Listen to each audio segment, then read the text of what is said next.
And good evening, well, good evening, all. Welcome back to another stream live and exclusively to YouTube. I am your host, Swishbow, for the remainder of the evening. For those of you who've never been here before, normally we play games blind for the first time, give plenty of banter, bad jokes, and reactions in the chat box in that direction. But this is part of an ongoing series where I return to my university and college days when I played this game religiously. This is Gran Turismo 4 on the PlayStation 2. So if you want to get your comments in there about the way I drive and how bad I am at the game, please feel free. The chat box is right over in that direction. For those of you who have been here before, watching me find a way to cheese my way through the Formula Gran Turismo Championship last time we played this game.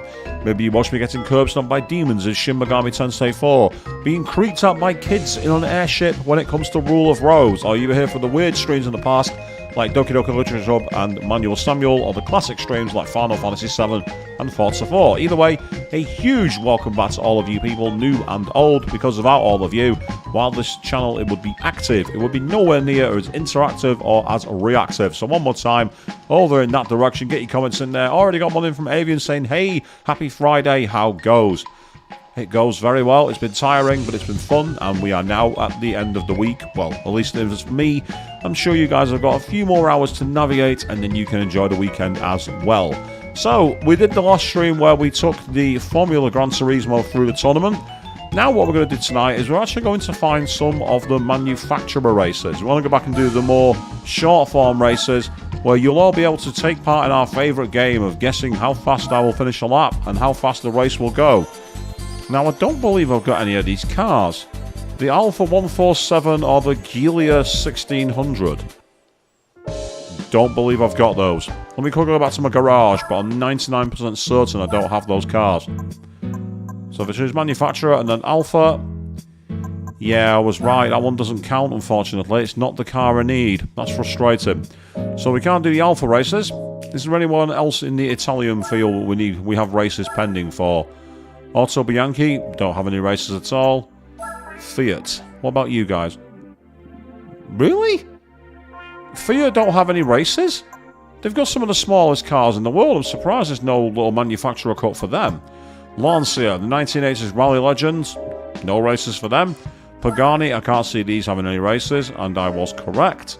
And then Cizetta, I don't think they've got any races either. Right, okay. So we're not going Italian tonight, people. Never mind. Meanwhile, good evening, Queen. See you jump in there saying happy Friday. Indeed it is. And also, hi to you, Joke, as well. Joe? Not Joe even, not Joke. I'm calling my audience a joke. What kind of host am I? That's pathetic. What am I doing? Yeah, good evening to you. It's Friday, and I've completely gone off the rails as per normal, really. So we're trying currently to find a manufacturer tournament we haven't done. What about Audi? Have they got any? Ah, the A3 Cup. Okay, I don't have an Audi A3, so I'm going to have to buy one. So let's do it. That's the A2. No, we don't want that. That's the S3. That doesn't count, I don't think.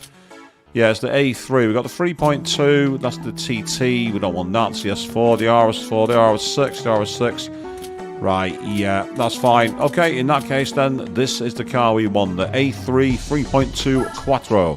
So, colours, we have silver metallic. It's okay, I suppose. Crystal blue metallic, translation grey. That very weird striking Akia silver, don't really like that. Yeah, that's rather boring. Nah. Yeah, they're far too conservative, these colours.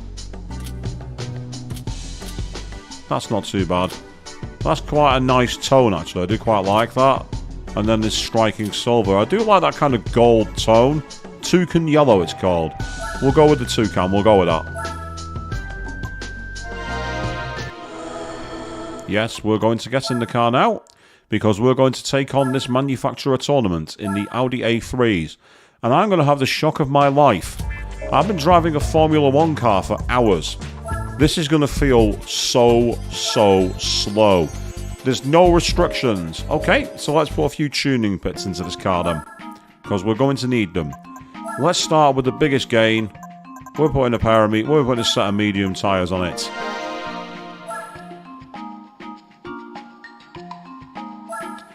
Yeah, we're having to buy cars to start things off. We're going shopping, people. Yes, I'm taking you all shopping. How much must you all hate me now? Bring your hate. Bring it to me. You actually love how this car sounds in real life, Joe. I can't say I've heard one for some time, so I'd have to take your word for that one. I'm not quite sure how it works. Put some racing brakes in there. We've got some racing tyres, so realistically we only need a few engine upgrades. A stage 2 gives us an extra 50 horsepower. A stage 3 for a few more. Yeah, go on, we'll take an extra 100 horsepower. We have money. Money is power.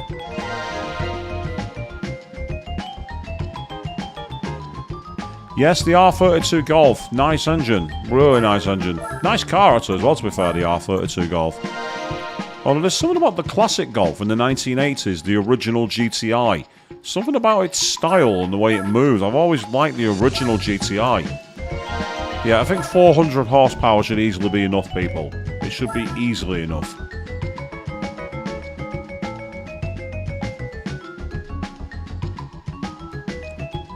Yes, that coffee was way hotter than I thought it was going to be.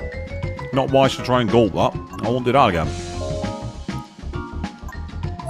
It makes sense it's the same engine actually, because Audi are part of the Volkswagen group, along with many other cars. You say money is power is true and untrue in Dead Space, Queen. I remember it from the video game Tenchu, where if you deliberately died on one of the really weak bosses, they'd mock you as you died by going, I have money! Money is power! Power is everything! And that was literally the level of the voice acting, by the way. I'm not making that up. I'm not exaggerating.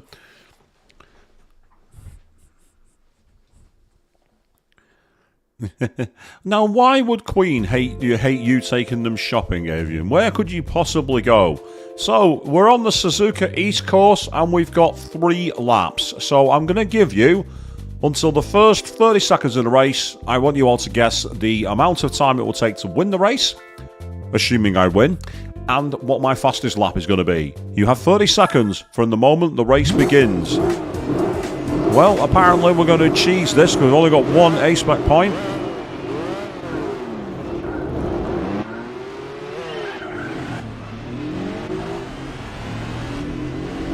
Yeah, I've got way more power than these guys. Way more power. So I say you got another 15 seconds approximately, and then after that we will be locking these guesses in. So get them in while you can, people. How long will it take to do 3 laps of Suzuka East course, and what will be my fastest lap time? Bear in mind we are on racing tyres, but we are in a road car that's a bit underpowered. Although it has a very strange floaty handling to it, the way it dips in the engine. For a 4-wheel drive car it feels a lot looser than you'd think. Not that that's a bad thing. You think a 45-second lap time, Queen? That's a very aggressive guess, but I like it. It's a good guess. You think 1 minute 50 to win and 1 minute 45? I think you've been a little too fast there, people. Because we've literally come to the end of the first lap and we're at 58 seconds. So, 2 guesses locked in. Well, we're close apart, actually. But the 45-second lap time, Queen, you might be a lot closer than you think with that one. Oh, not want to go off the circuit, you won't be. Still, 4-wheel drive, go Bert. Get back on the circuit quickly. Yeah, get your eye in with some guesses nice and early, people. We've got plenty of time yet.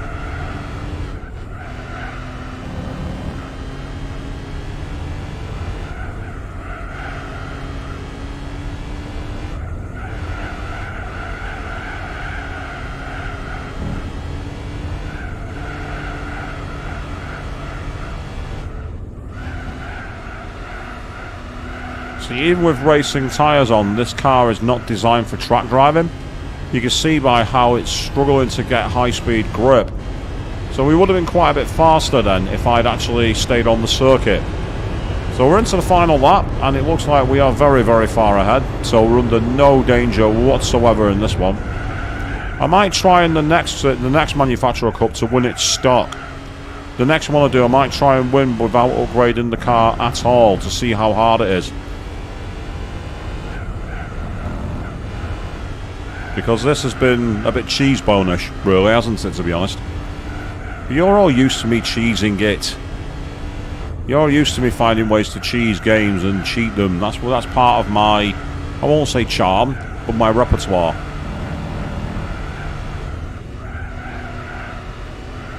Meanwhile, good evening, Irish the Jack. Just seen you drop in there. How are you doing? Or afternoons, yes, but that's how time zones work. It's afternoons somewhere.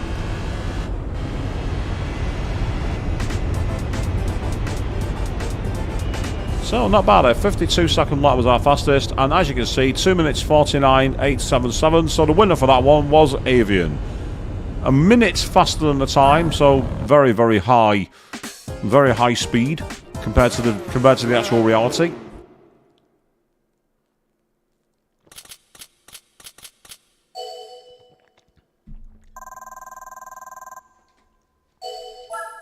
So we have more races to go, and we'll see just how fast we can do them. So as I say, this car has been upgraded, and it kind of shows. I absolutely minced the opposition then. They didn't have a hope. Oh, right, we've got a 2-lap race at Midfield Speedway. So there are 2 laps on this one.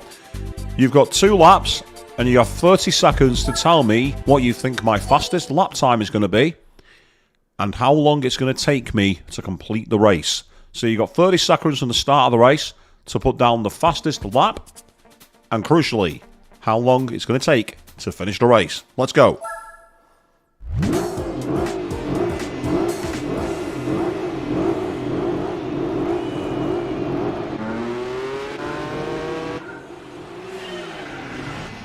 Oh, nice little snort there, almost like an American muscle car, the way the car leaned backwards and snorted off the line. It's like, yes, I am cosplaying as a Ford Mustang, apparently. I'm interested in how this car handles this circuit, actually, because it's not the easiest car to drive. 1:35, Arrested Jack, is that the fastest lap or the time for the race? What are you guessing there with that one? Oh, 45 seconds and 1 minute 40. I think you're being very, very generous to me there, Queen. I'll be surprised if I get anywhere near that. We're not even halfway around the circuit already yet.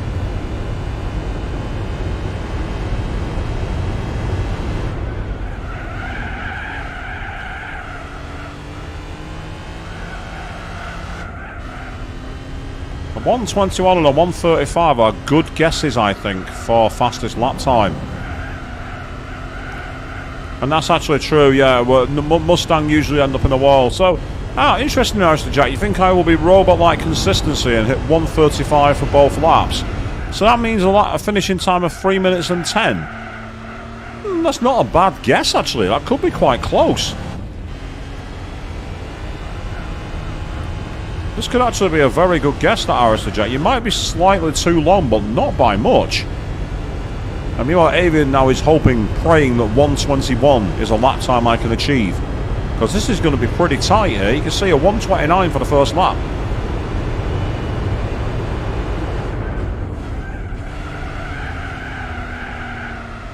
Even on racing tyres, this car just does not grip. Because it's not designed for high-speed driving, really. It's not designed for it.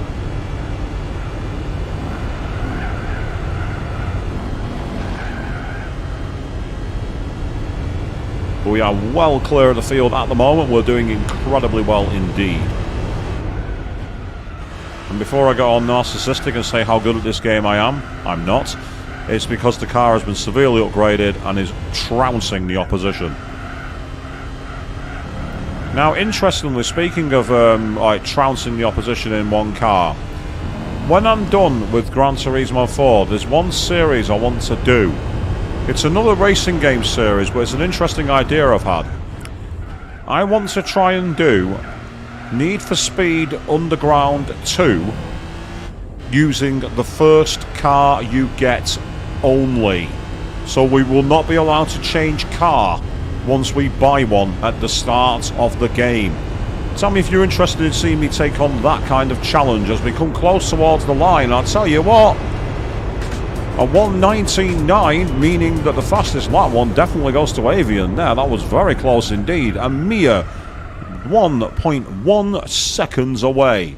But Arrested Jack, you're the one who came closest with the race times, so you win that one.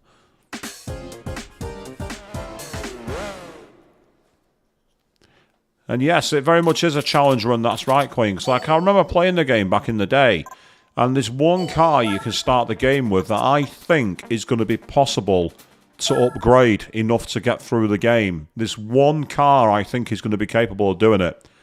It's a car which is a popular one with tuners. So here we are, we're going back to the dusty hell that claimed the soul of the 1886 Maiden-Vens Motorwagen. We're going to Laguna Seca. 2 laps. That's all you've got. What do you think the race time's going to be? What do you think the fastest lap's going to be? 2 times are needed. You have 30 seconds from the start of the race. Interesting, Joe. You think every car works? I'm interested in how it comes on then. As for split second, Queen, if I was ever going to try that out, I think I'd have to look into getting a PlayStation 3 emulator to work, because the PlayStation 5 PS3 streaming is awful. We saw that with the New Year's stream, but I know that it came out on PlayStation 3 and there is a PS3 emulator for PC. If I can make it work, that might be a game I do at some point. Well, here we go. I'm ready to drive. Get out of my way. So you got 20 seconds left, people. What do you think the fastest lap time is going to be? And what do you think the race time is going to be? Oh, I've been pitted out. They actually pitted me. They tried taking me out. The computer's had enough of me winning. It's decided to play dirty, people. 5 minutes exactly, Alistair Jack. Very, very interesting time gets there for the race. Like it.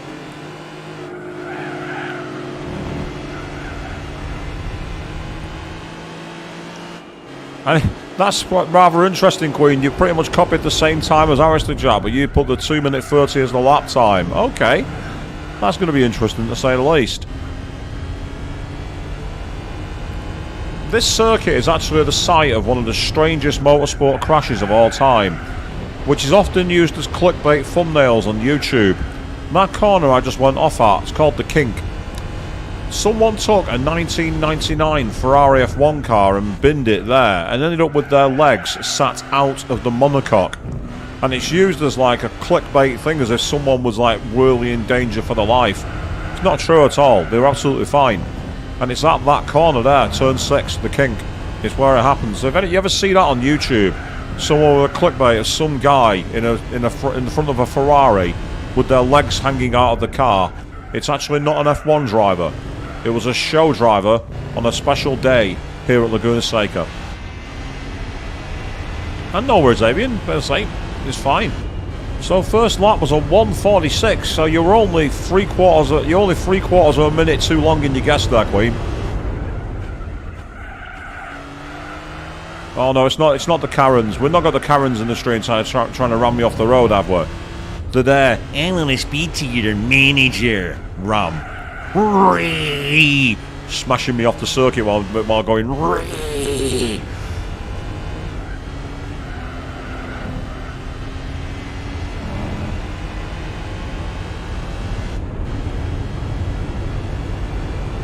I've heard of that race, Joe, but I don't think I recall watching it. But I know Laguna Seca has hosted some very good MotoGP races, because despite this circuit being in a desert with such undulations, it's actually designed as a bike track rather than a racing car track.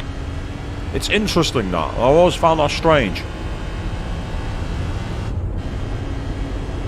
So here we are into one of the deadliest corners in the world, the corkscrew.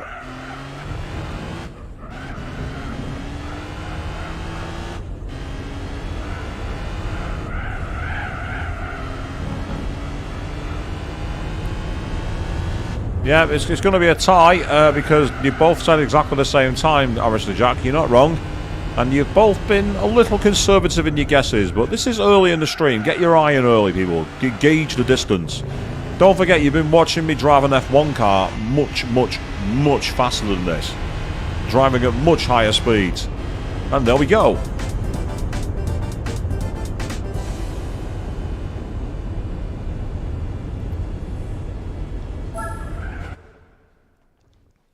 So that should be the end of this tournament. The next one I'm going to do, I'm going to try and keep the car stock, just to see how challenging it is. Oh, boo. Default, the greatest words. Boo. If I had the bell, I'd do the whole shame thing from Game of Thrones to you now for that one, Queen. And our car that we've won is Oh, nice. The Audi Pikes Peak Quattro. We've actually won a Cameron Mobile. We've won a Chelsea tractor, people. We'll get maybe 8 miles to the gallon as we pick our kids up from school and clog up the highway.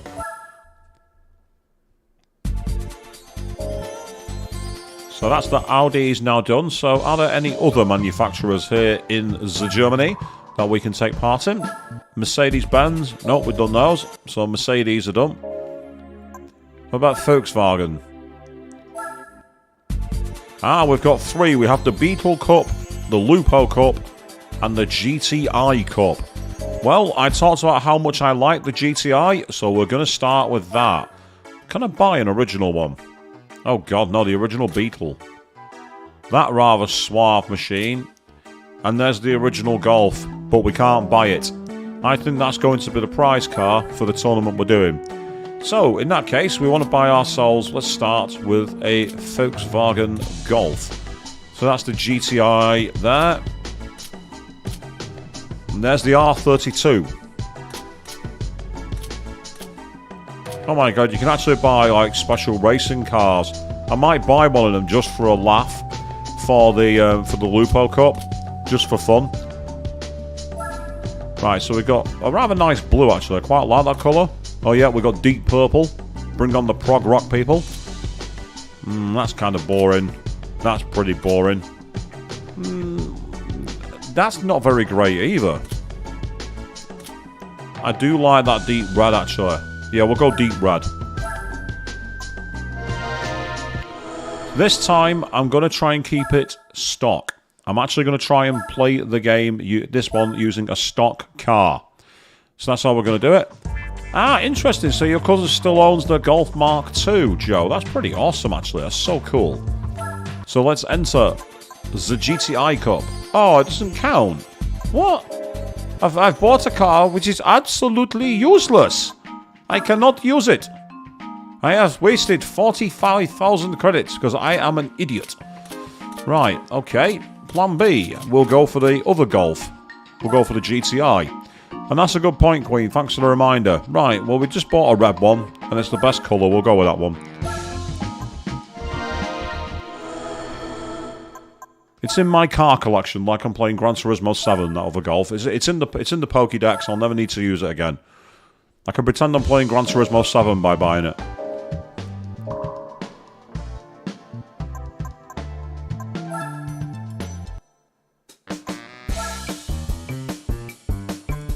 So let's change the oil to get a slight bit of a boost in our performance.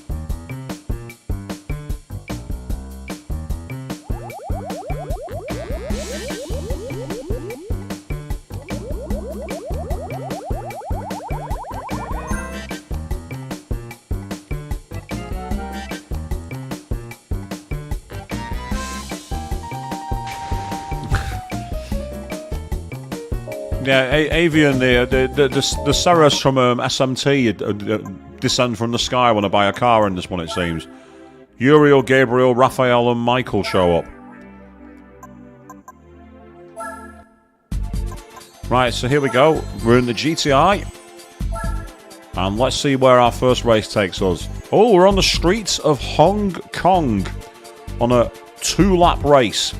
So, usual rules apply, people. You've got 30 seconds from the start of the race when we set off to guess the fastest lap time and then a second time which you think is going to be the total race time. So I want the fastest lap and the race time. And you'll have 30 seconds from when we set off. I've got an 8-point race. I'm quite surprised it's 8 points. The car's pretty much bone stock. I'm really surprised that it's only giving me 8 A-spec points. So this is a bone stock car.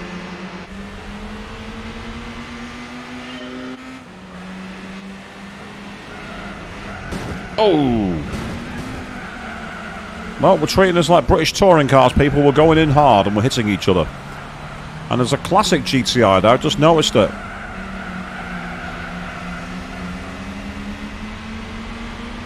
That's right, Lupo driver, give me a tow.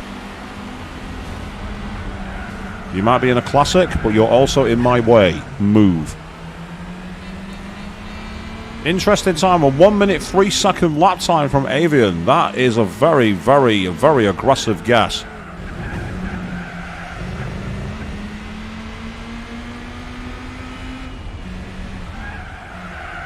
Oh, that's such a tight corner. And a 3:45 for the race.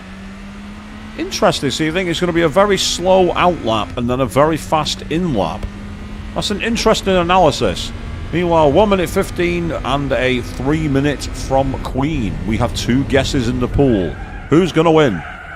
Right now, it looks like I'm out in front, but whether I'm going to stay there or not is another matter. As we are on the streets of Hong Kong, which you love dearly, do you, Joe? I think it's a very nice design circuit. I'd love to see it expanded on further in the race. What are you saying sorry for? Why are you saying sorry, Avian? It's a good strategy. You split your strategy. It's a brilliant strategy, and your guess is locked in now, so it's too late. Besides, your first guess is probably going to be a lot closer anyway, judging by the lap time.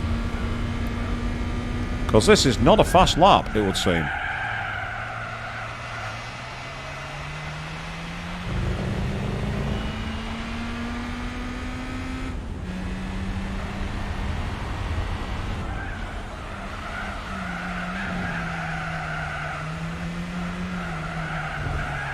So it's a cool circuit for a street circuit, I'll give it that. So I don't know if it's ever been back since GT4.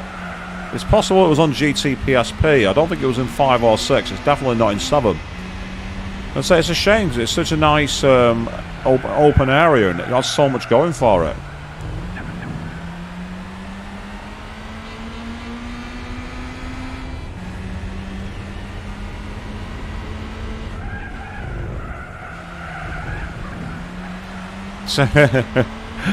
Accidental victory, the 2 sweetest words in the English language. I mean, speaking of accidents though, I've got to say, what a train wreck the Las Vegas Grand Prix in F1's turning out to be, eh, Joe? First practice cancelled because the drain cover was ripped up and damaged 2 cars. Second practice, they had to evict all the fans because it was too late, so the cops had to get all the fans out of the stands. Absolute farce. I actually have a sneaking suspicion that this is going to be the first and last Grand Prix in Vegas. I get the feeling the local board are going to go, yeah, you're not welcome back here. I think it's been a total and utter disaster.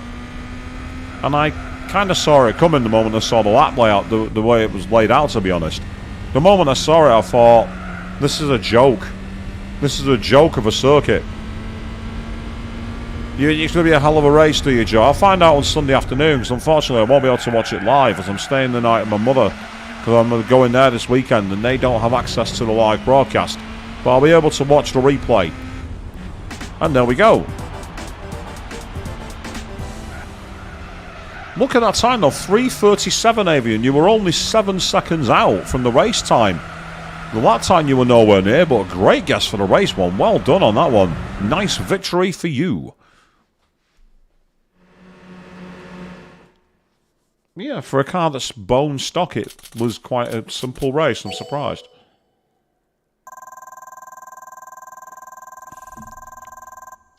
Punny, Avian, punny. Appropriate, but punny. Then again, with some of the puns I come out with on stream, I can't mock that one. I'm actually jealous of that one, to be fair. We got 3 laps of Scuba. So, Scuba, we have 3 laps. 3. So, the usual rules apply. What do you think the fastest lap is? What do you think the race time's going to be? Get them in there. You never know, Joe. On the day, it could be a cracker. Sometimes that happens. Valencia, for example, in 2012 was a cracking race.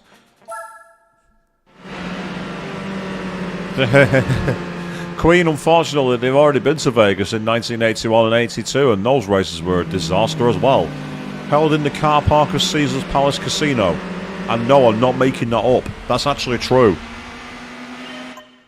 Oh, wrong button. I meant to press my view change button.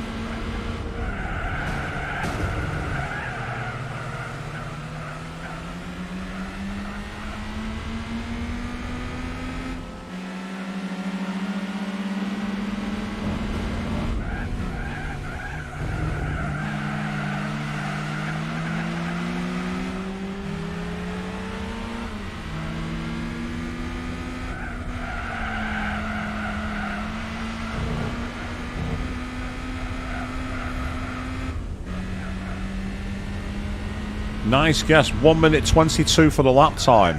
I like that. That's a good guess. And the race of 3:45, Avian. You're doing pretty good. Yeah, my opinion is going to be quite scathing, I imagine, to be honest, Joe, but we shall see.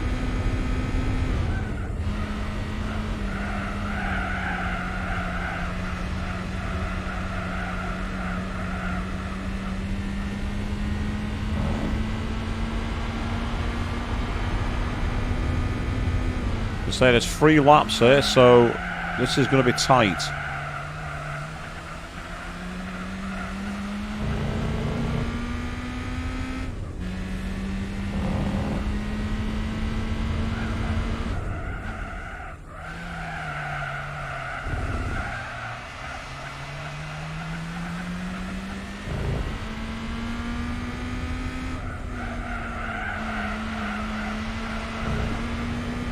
Yeah, we drift nice and wide there. Use as much of the road as we can.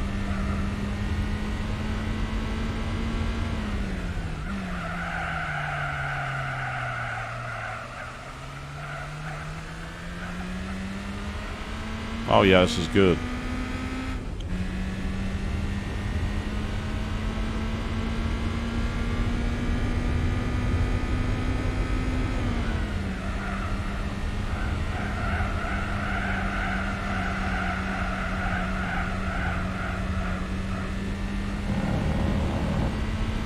Nice one at 1:11. We're on par. We're doing good.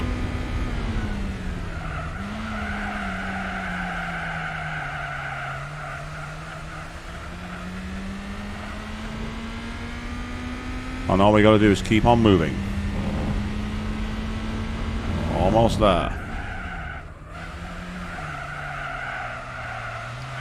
You can tell this is front wheel drive, because if you look at my tyres at the front one, you can see the fronts are green.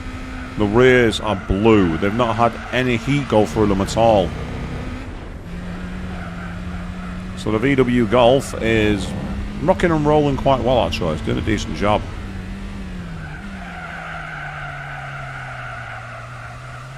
Taking a wide karting line there, and that's actually allowed us to carry more speed out of the corner.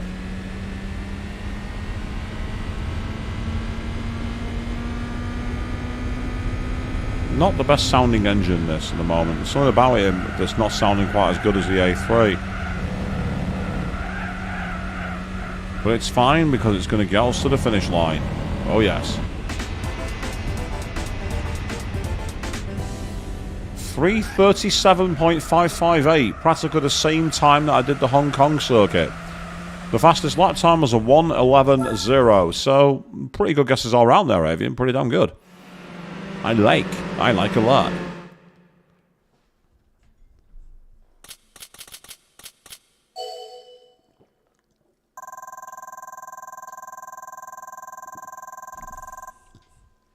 That was just on the edge of drinkable. It had that cold tang to it that told me it just was on the way of turning. But it's fine, because it was drinkable, and that is good. No, I didn't see the 4x4 race at Sukuba, but I imagine it was quite crazy, and wow, there's a lot of races in this tournament. We've got 2 laps of Opera Paris. Ugh. How long will it take me, and how much will I hate it? That's your question.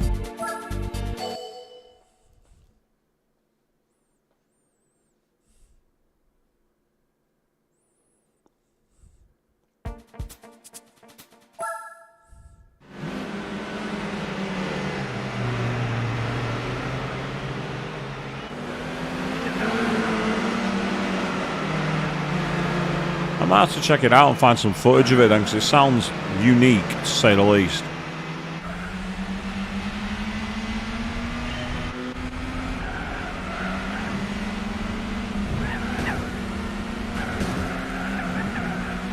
Oh, here we go. We're going through the wedge, people. I'll take them here.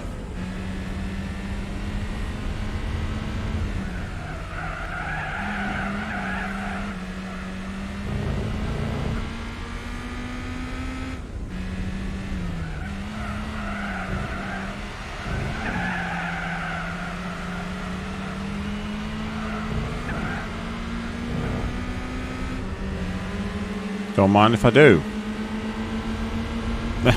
Oh, that sounds heavy. That sounds heavy hatred there, Avian. Do you think it's that bad? Do you think my hatred for this circuit goes so deep? You'd be probably correct, because I'm not a big fan of this circuit.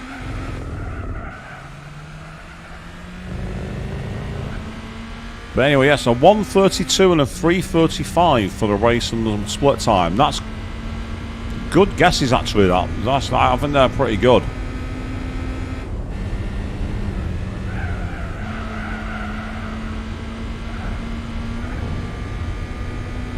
Now we're entering the really Mickey Mouse section at the back end of the circuit.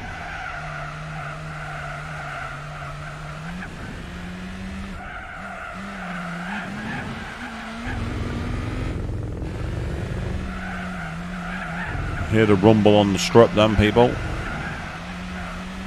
Yes, rumble on the strip. Maybe that's what I should have called this week's F1 race. Rumble on the strip.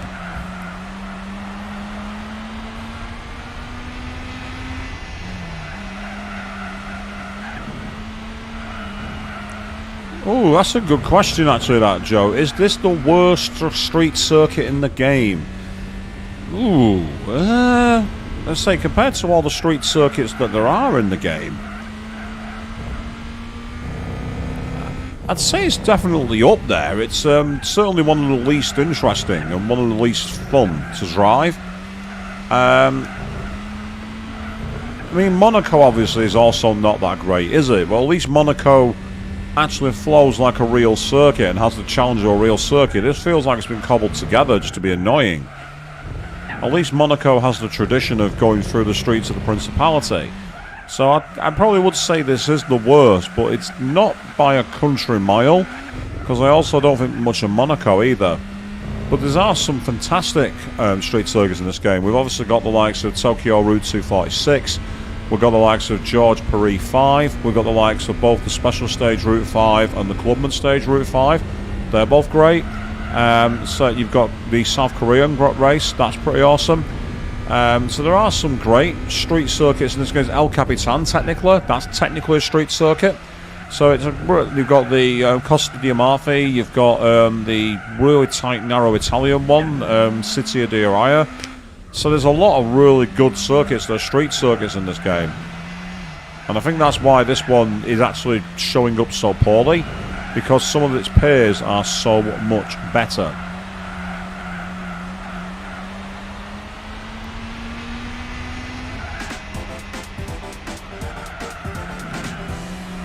Oh, a 3:33.7, Avian. You were 1.27 seconds away from the time. That's pretty impressive. That's awesome.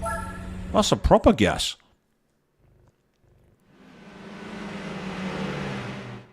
That's a proper estimation of the time.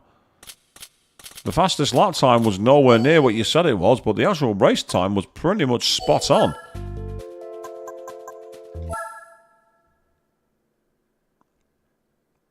As we keep on our chill, let's drive, take it easy, smooth. We're going back to Midfield Raceway. Another 2 laps, so let's see how we go here. Let's say in the Audi, we did it in about, I think it was like 2:45 or something like that. So let's see how fast we do it in the Golf. We're going the other way though. We're going in the opposite direction, so that could change things. Yeah, victory dance, that's right. Celebrate, soak it up, you deserve it.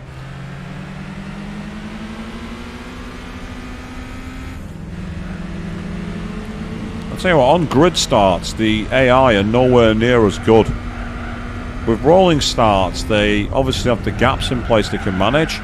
But getting a better start off the grid, they're just nowhere near as good. Maybe that's why there's so few grid races in Gran Turismo 7. They've never been able to quite get it right in terms of the AI off the line.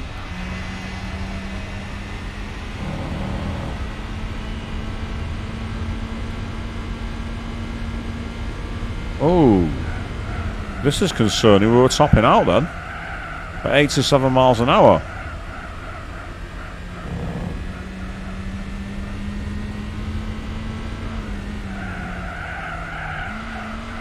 Yeah, bear in mind that the lap time we did on the Audi was on racing tyres, so it will be a lot faster than this. The Friday influx is it for you today, Avian? More calls coming through.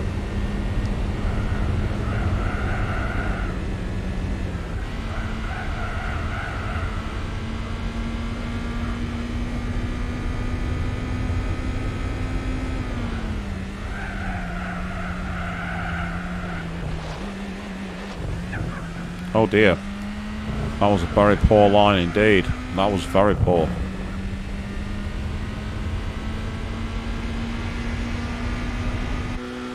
Yep, see, they're not too far behind me. You can't see them in the mirror, but they are there.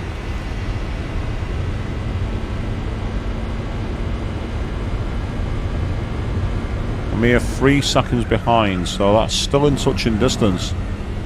I've got to be careful here that I don't don't celebrate too early. We've seen what happens when that is done before, don't we, people? We have seen that happen before.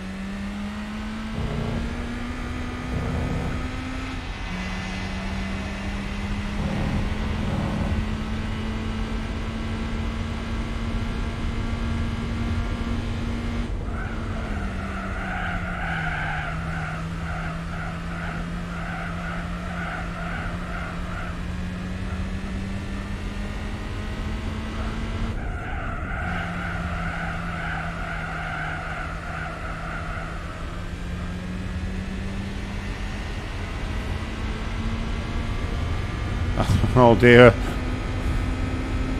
Someone's not got the information and you're waiting for it to arrive. I know that feeling all too well in my job. You know, people asking to talk about a case. I'm like, what's the reference? I don't know. Well, how am I supposed to find it then? I've been in that situation before.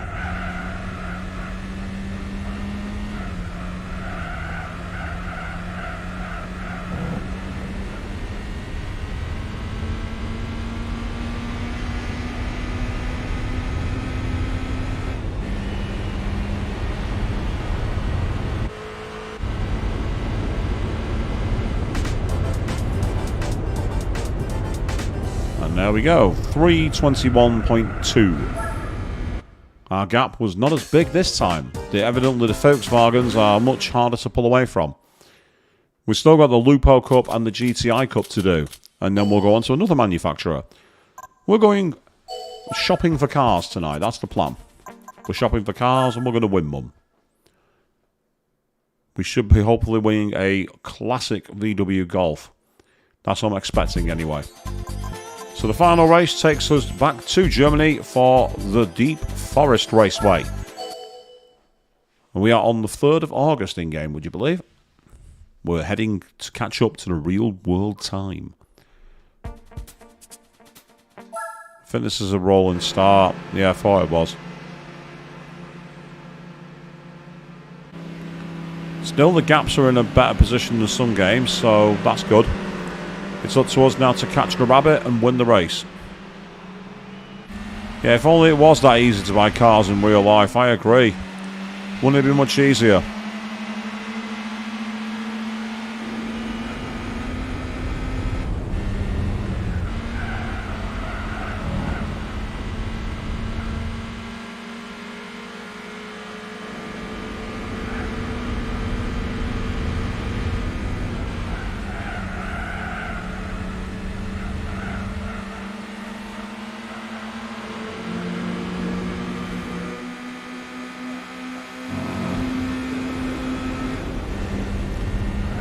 Yes, the rabbit has been officially caught.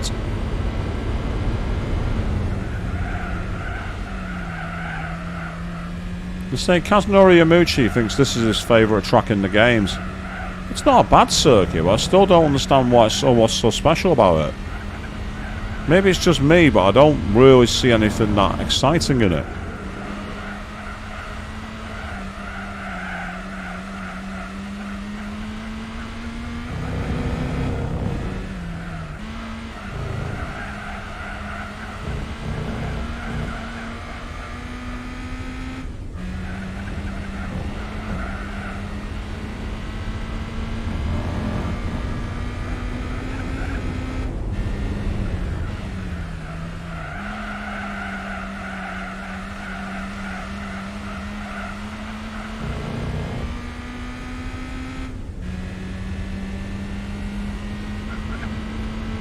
Ah, no worries, Irish Jack. You take it nice and easy. You don't have to announce where you're going. It's fine.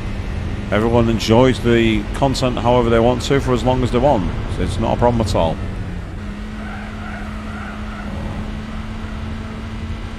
So there's been a bit of drama lately involving some streamers who have been demanding attention from their audience for too much. And it's got way out of hand in terms of like manipulation and control of the audience. I'm not going to name any names. All I will say is that it's kind of sad when people let their internet personas rule their lives. And a giant hand, in a way it kind of does. It's almost like a hand throwing up the horns in the world of heavy metal, isn't it? You know, the old look. Oh boy, that sounds annoying. It's not even your case. So now you're trying to piece it together and reverse engineer it.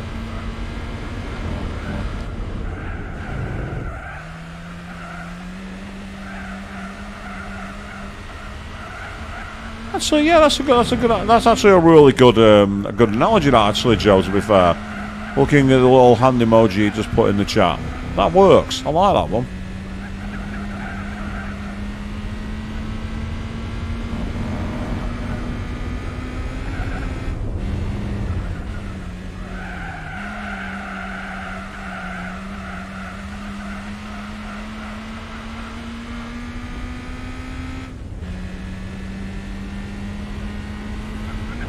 Ah, even better, just like get the right number.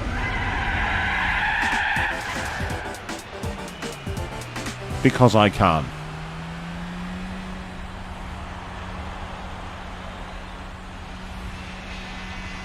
I missed it by this much. That's actually a good analogy, that, Queen. I like that one. You were that close. Just that close. I'm expecting to have won the Golf Mark 1 from the 1970s here. That's what I'm expecting the prize card to be. It makes sense. We've won a GTI tournament. Yep, there it is. Absolute classic. The car which caught Volkswagen napping and didn't realise how popular it was going to be. Oh, hand-holding. Never fun. Never fun to need to be hand-held. Right, so we've won that one. Now the next one's a championship race. So I'm actually going to buy a car which I expect is going to dominate it. It's the Lupo Championship. So I'm going to buy the Lupo Touring car. I actually quite like this this tan colour. It reminds me of the old classic McLaren livery. So I'm going to go with that one.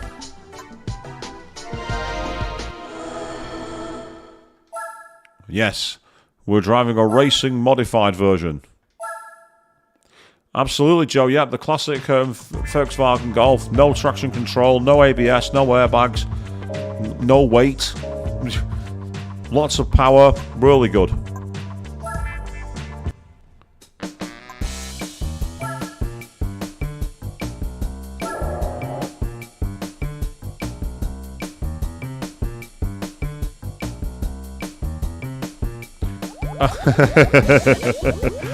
Oh, that's bad. It's like, ooh, missed the mattress by that much, boys. Do you want to go get a clean-up crew? Yeah.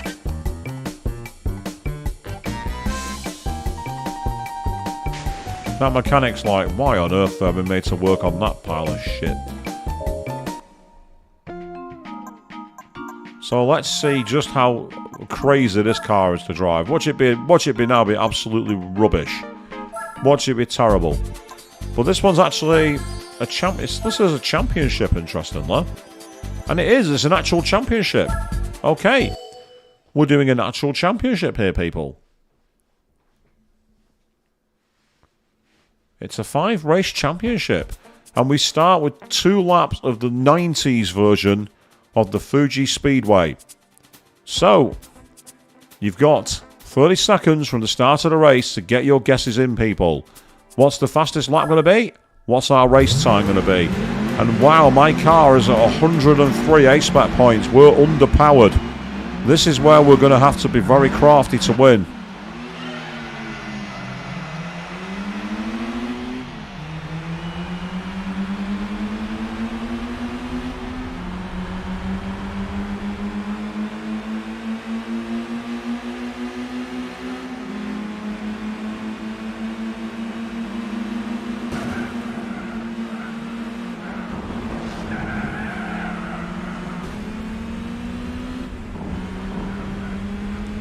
No, 45 seconds lap time is way too short a lap time, Queen. I'll tell you that for free. Way too short.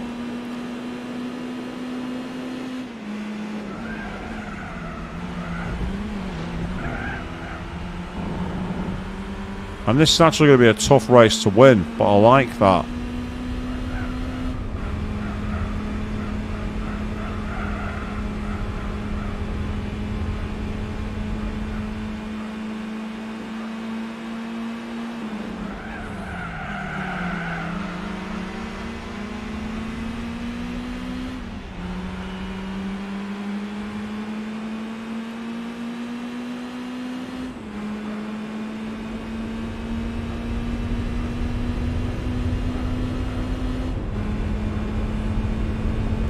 Now you see, it should be a tough race to win. Except it's not going to be. Haha. Yes, I'm bringing back the 80s layout. What are you going to do without that? Yeah.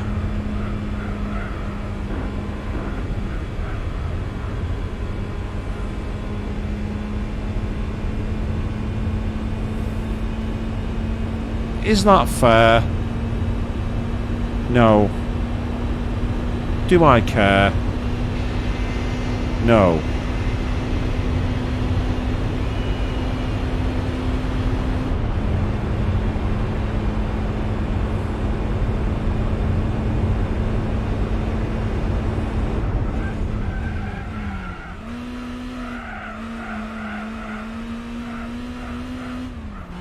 This is one of the slowest racing modified cars I've ever driven.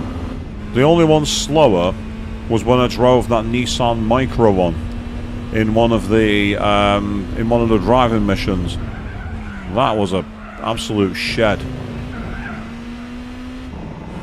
Yeah, Queen, looks like you're going to be wrong on both counts, but let's say nobody else has entered, so you're going to win anyway. You're going to win by default. Your favourite word in the English language, apparently. I mean, the thing is, if we qualify, we could probably do enough to win the race without having to do the exploit. In GT7 you would do, yes, you would get penalties. And the way it works is you get to a point on the lap where your car just slows down, and it's quite annoying, especially if you're given a penalty for something that's not your fault. In Gran Turismo 7 it's common to get a penalty called car collision, where if you have a crash you get like a 10-second quote. Guess what? A lot of the time the computer will slam into you and you will get hit by them and you will get the penalty, much like the rally stages in this game. So it's incredibly annoying.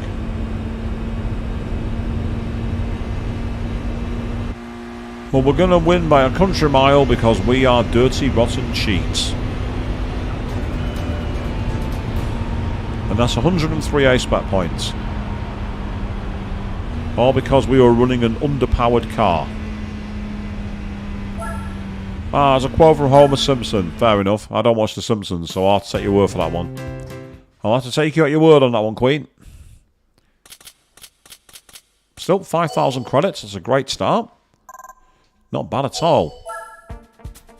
So into the next race of the championship, and we are going to be racing where exactly?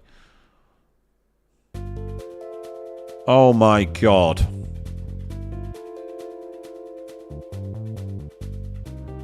One lap of the Nürburgring Nordschleife in this shitbox. We're not qualifying, people. It will take us all day. You have 1 minute. So put your lap time, because it's only one lap. I'm not going to win this race.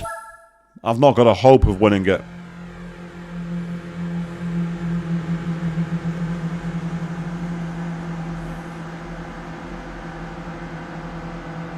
I'm glad you find it funny, Avian. I'm glad you find it funny. As I say, you've got a minute from the start of the race, people. Guess how long it's going to take. It's going to take a while, that I will tell you. It will take a while.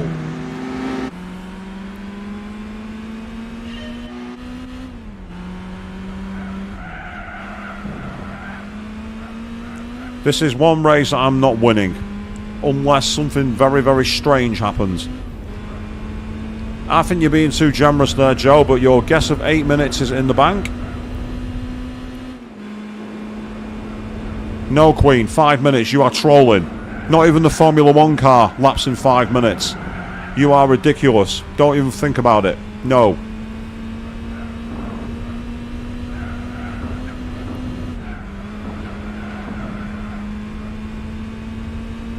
This is one race I don't have a hope on. My car not being tuned up in any way. Just has no power. Absolutely zero power.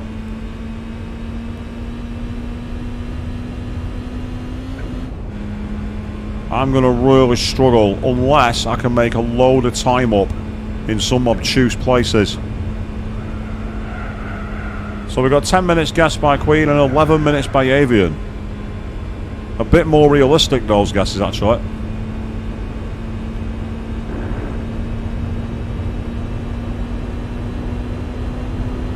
Right, one of them's gone off the circuit up ahead by the looks of it. Now, if they get that close and dangerous and driving, there's a chance. You're sticking with 8 minutes. I'm quite impressed at your gumption for that one.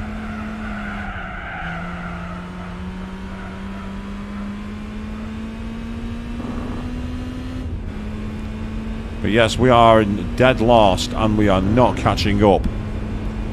What I need is a really twisty section where they're not performing as well, or where they might break that I won't. That's what it's going to take, really, for this.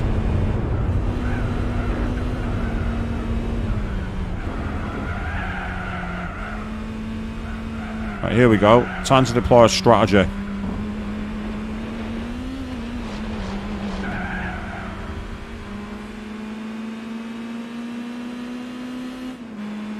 Yes, that's cheating. No, I don't care. I'm in a bone stock vehicle. They're not. I'm equalising the balance. What do I say in Shin Megami Tensei? I'm equalising the difficulty. That's what I'm doing. We are going to struggle to win this one, people. We may have to redo this championship, I'm afraid. And if that's the case, that's fine. That's not a problem.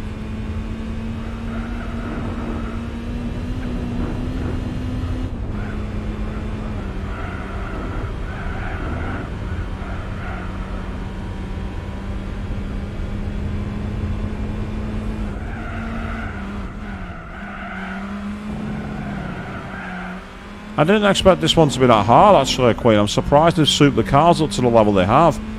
Especially when I bought the GTI, I expected it to be like up against regular Lupos. I'm really surprised they're all running the race cars and they're all tuned up. Not that I'm complaining. It's kind of cool to have a more challenging Grand Prix. And as I say, I do have a few aces that I want to deploy up my sleeve. We're not out of this yet, there's still time. And don't forget, we can still win the championship even if we don't win all the races. It depends on the performances elsewhere.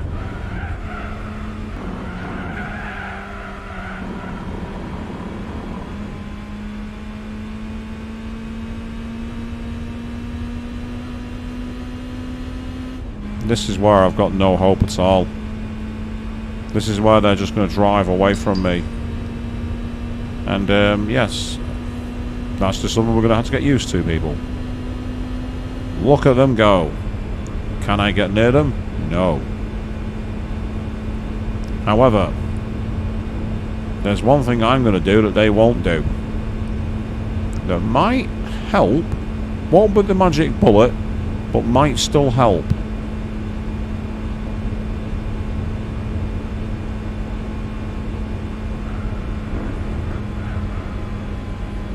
Yeah, they've lifted there. I didn't lift. I drove at maximum pace.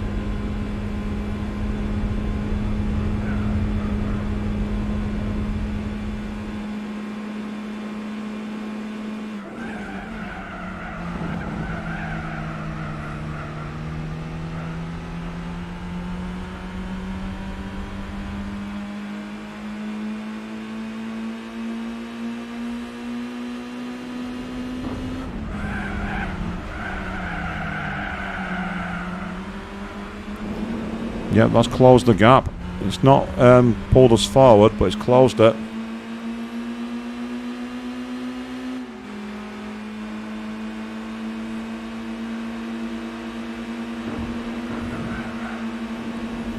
I'm going for an overtake, people. It's worked.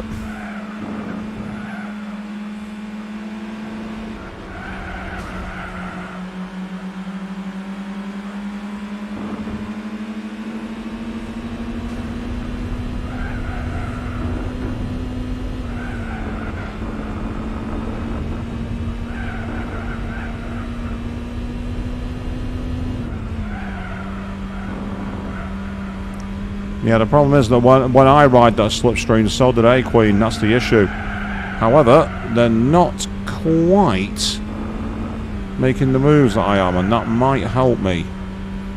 See, running in third is not ideal, but it's a start. We can work with this. Especially if they make some mistakes.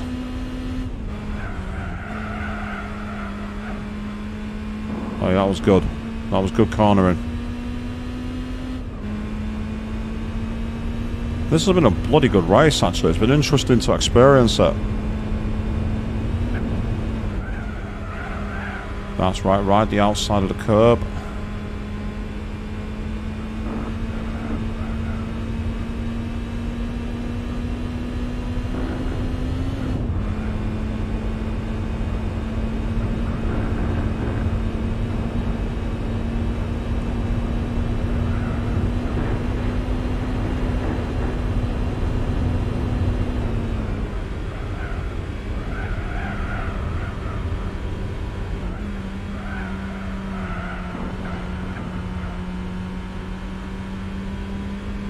Yeah, cup cars must be quite a good laugh, actually. Driving them for real would be great, I reckon. I think you're onto something there, Joe.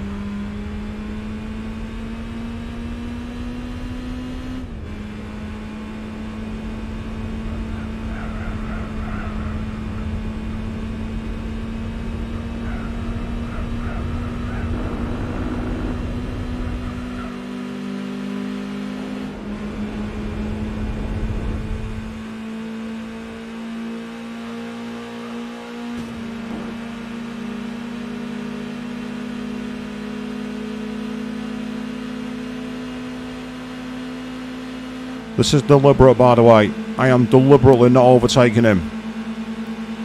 This is deliberate. I am doing NASCAR. I am embracing the NASCAR approach.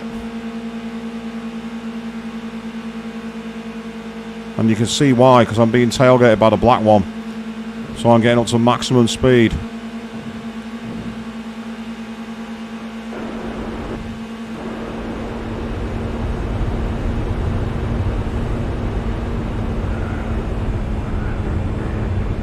Just tried to pit me out then, but I got away with it.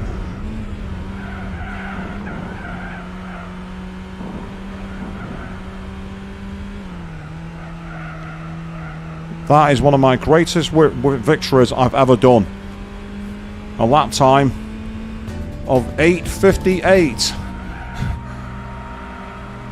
by literally 1.344 seconds. Joe, you won that one.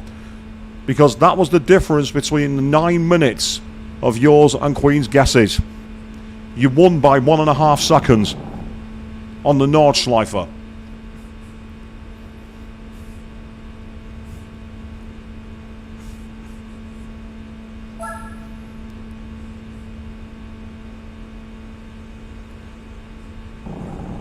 That was incredibly close. So yes, I did technically cheat to win that by cutting a few corners, but there was also the strategy And the way I took that second half of the course in the top of the forest, that made all the difference.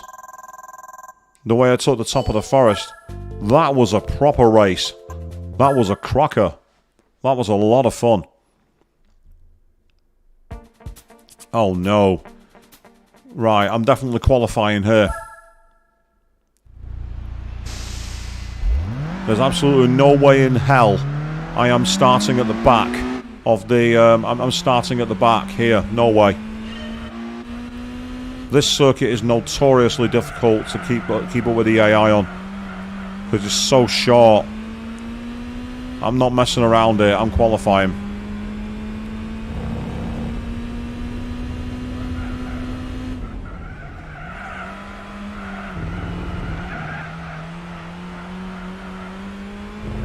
Yeah, it was indeed well earned, and as I say, I mean that NASCAR approach that I was taking to stay in second place deliberately as a way of ensuring I wasn't going to get drafted back past by them both.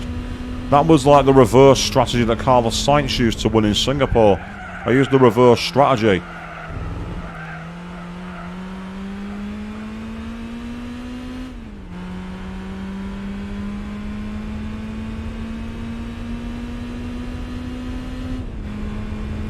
This is where I'm going to have the most defensive drive of my life. The good thing is you're going to have an idea of what the fastest lap is going to be here, people, for your guesses for fastest lap. And you can use this as recon for your guesses for the race time.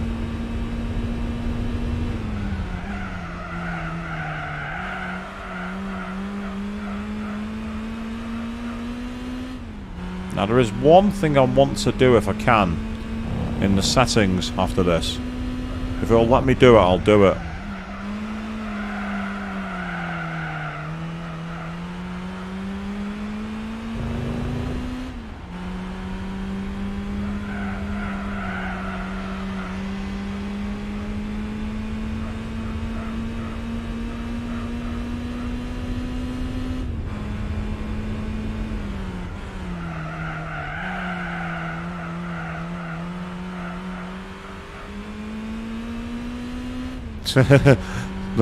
You don't want me as the Minister of Defence, trust me on that one. I'm not good for that role. I say we're not going to get pole position here, but that's not important. I want to just avoid being at the back if I can. If I can avoid being at the very back, that's a good thing. But I can't. I've qualified dead last. So that's not going to work. So qualifying has not helped. That means this race is going to be incredibly hard to have any chance on.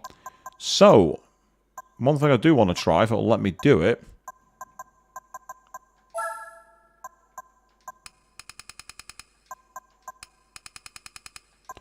I'm going to turn off stability management. I'm actually going to turn it off. So let's see how we go. We are at the back of the grid, where we belong. The question is, can we have a hope of turning this around?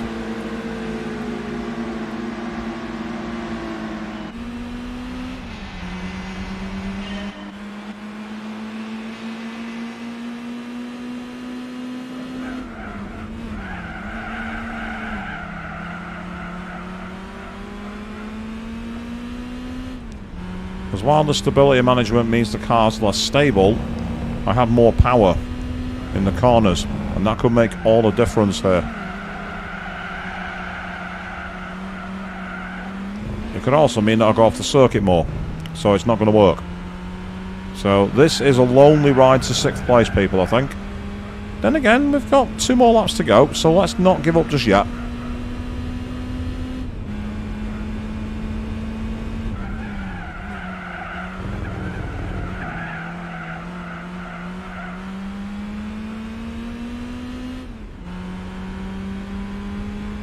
So this is where their cars, which always got a lot more horsepower, are just absolutely leaving me for dust. And there's very little I can do about it on this circuit.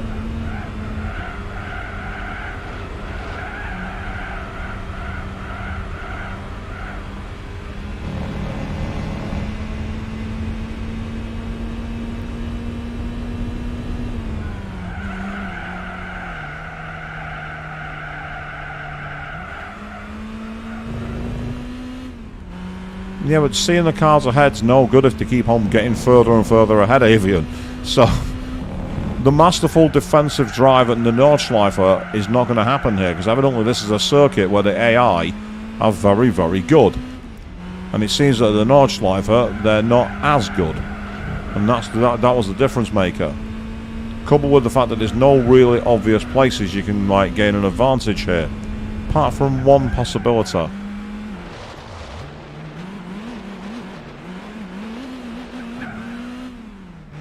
Yeah, that doesn't really work. You don't have enough pace. While you cut the corner, you don't have pace out of the corner.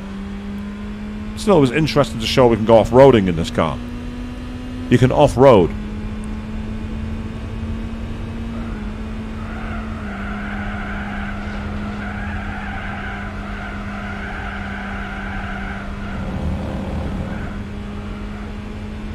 So while we gained a lot of time, it's nowhere near enough. So this is going to be a difficult one.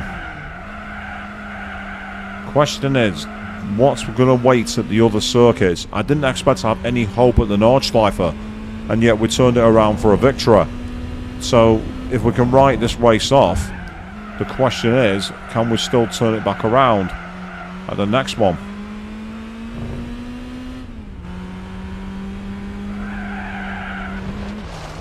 Yeah, I tried to throw the car at full force, and the car was like, yeah, no, we're not doing that. This has been a disaster.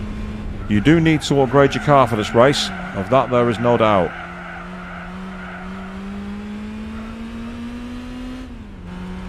For this race, you can't win it stock. You need to upgrade it. I don't know what tyres they're on. I don't know what engine they have. But it's better than mine. That I can say.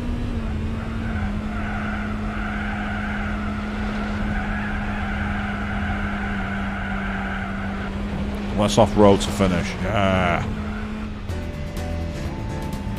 We got a big fat nothing. Yep, 15. So we were 5 seconds a lap slower, basically. That's how much slower we were than the opposition. We were 5 seconds a lap. Yes. We are the second coming of Andrea Moda, people. So that was an absolute disaster of a race. Yes, check out that little keyring and 200 credits. That's your, well, I suppose you got around, get out of our sight award. And they're now a point ahead of me in the championship thanks to that race. They are 1 point ahead. Forgetting to indicate is the least of my problems right now. Oh no, we've got a race at Suzuka. Well, it's a grid start, so let's get started. We're going for it.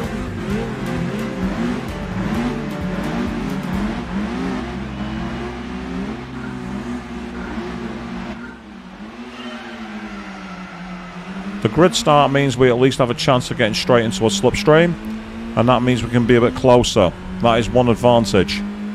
The grid starts are slightly better for us than the rolling starts, because we don't start as far behind.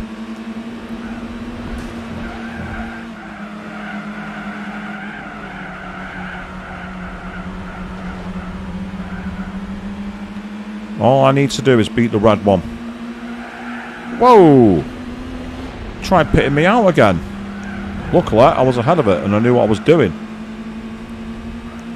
We've only got 1 lap here of this one. So we've got 1 lap shot, 1 shot at glory.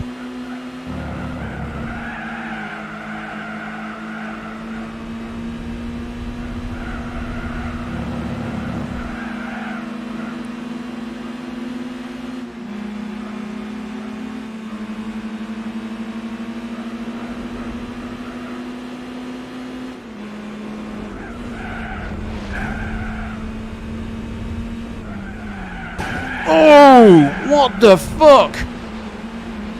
You all saw that? You all saw that? He literally smacked me off the road. I've lost the championship thanks to that hooligan in the yellow car. That's just cost me the championship. That's literally just cost me the championship, people. Right there. So we're going to have to start it again. But this time I'm not messing around. I don't mind being defeated by a car that's faster, but when they have to literally smack you off the circuit to win, that's just not cricket. Well, If that was on purpose, there's one thing I can possibly do. And it's going to require a little bit of luck, but I'm going to go for it. If I can make it work, it's going to be worth it. If they're not going to play fair, I have one chance to maybe equalise this.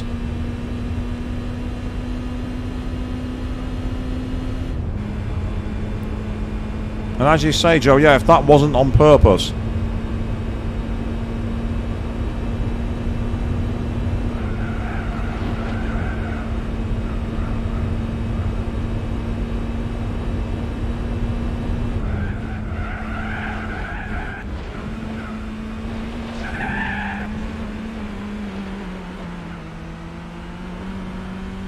Well, I tried it, but it wasn't good enough. Never mind.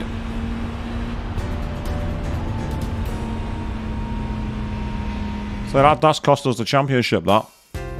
Because of that hooligan who punted us off at Dagna 2.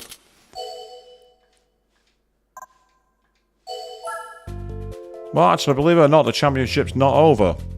But there's no way I can win. Absolutely no way. There's no chance I can win this now. Infineon Sports Car Grand Prix. I mean, I'll go for it, but I'm not expecting anything here. So we'll finish this, and then all I'm going to do is throw a load of money at this loophole. I'm going to put some racing tyres on it.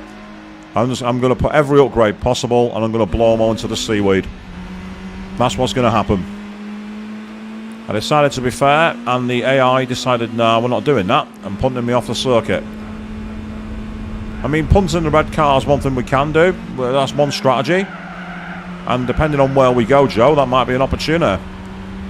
After all, they've not been fair. Why should I be? The problem is, I find that when you try punting the AI, their cars don't move, whereas yours does. That's the one problem. Hitting their car is like slamming into a brick wall for some reason.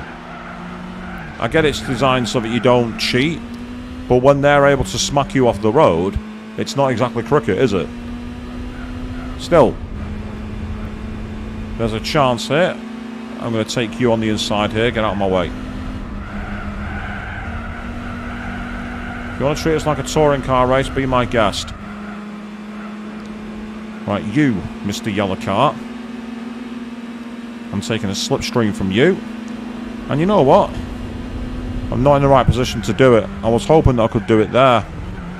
But unfortunately, I wasn't close enough. What I'd love to do is yeet the red car into the pit lane and make it go through the pits. Now that would be a devilish trick.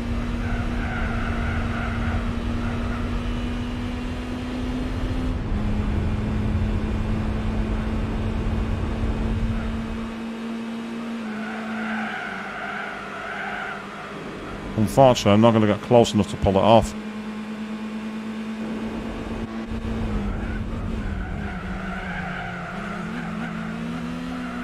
I got hung up on the wall and it slowed me down. Okay.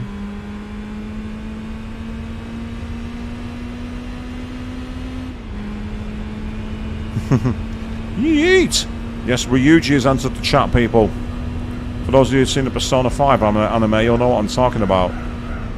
And if you haven't seen the Persona 5 anime, yeah, you're not missing much. Go and watch Queen 32 times Let's Play Persona 5 Royal on her channel instead. Or watch mine.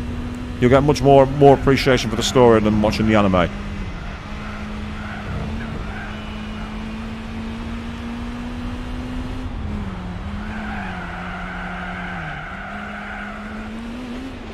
Oh, shit. Well, that's blown it. That's absolutely blown it. Ah, yes, making coffee, going getting coffee. Very important. Way more important than my stream.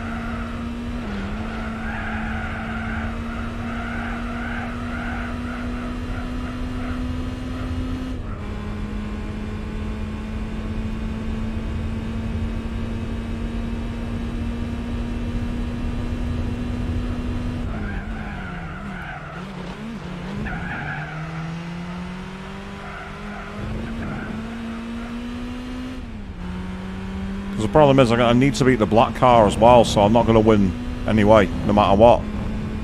So it's a tough championship, this one. It seems that if you don't upgrade your car, you're not going to have much of a hope, and that's a surprise. Naomi, in Europe, unfortunately, the only way is if you can find someone who actually bought the game on the Nintendo eShop on their 3DS. Because Europe did not get an official physical release of SMT4.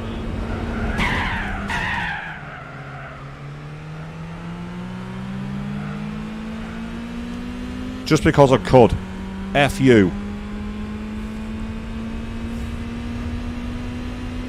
It's not won with a championship, but I don't care.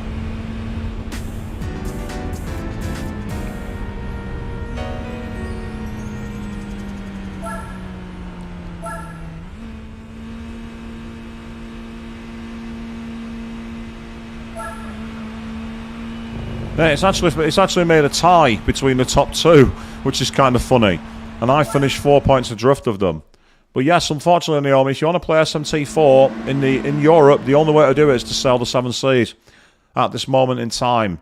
People have been asking for a long time for Atlas to look at re-releasing the game on Steam, but it's just not happening. There's been no mention of it or anything. So, unfortunately, if you want to play the game, you have to do it my way, which is far from ideal. While it's got some good features to it, like you can always improve the quality of the graphics, you're not able to do anything else.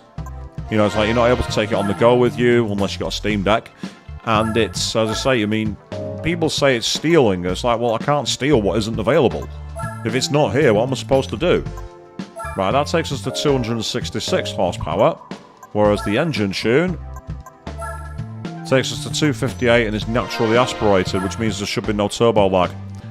So I'll go with that instead. That's right, I'm turning this car into a rocket.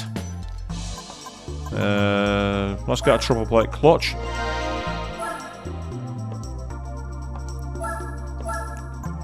And let's get a racing flywheel. That's right, I'm spending my way to success, and we're going to do this again. But we're going to thrash them this time.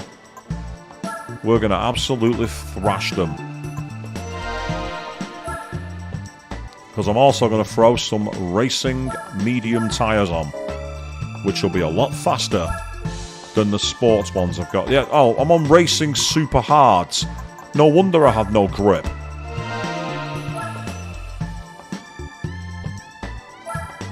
Yeah, that's the way to do it, Naomi. I mean, if you download the way I'm playing it is there's a 3DS emulator called Citra, and that's the one to use. You can actually choose 4K resolution for it.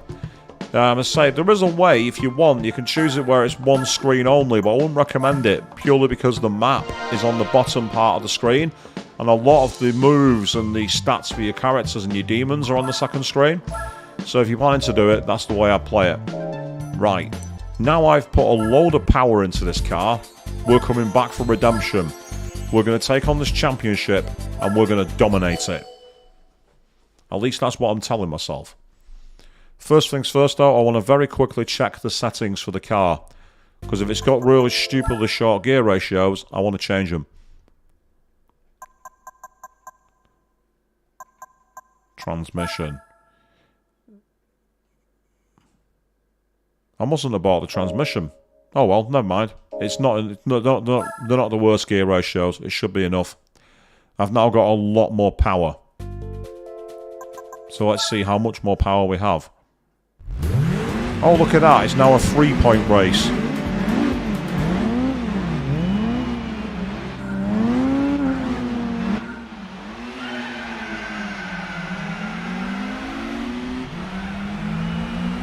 Oh, yeah. Now look who's got the power. Now look who's pulling away. Catch me if you can, Mr. Yellow Hooligan. Come on. Show me what you got. I've got a bucket load of power and a lot more grip. Come after me if you dare. Yes. Now we're changing the tide, people.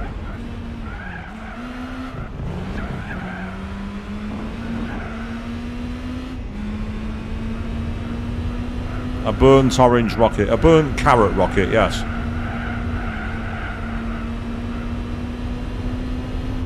And we're going to do this to win a really weird car from the 60s, probably. But we're going to win. That's what's most important. Look at the difference already, people. Look at how much faster we are. To the point that I'm actually not going to use the cheat route. I'm actually going to take on the circuit properly this time.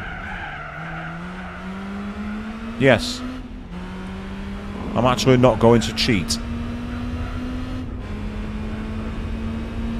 I'm going to win it legitimately. Thanks to money.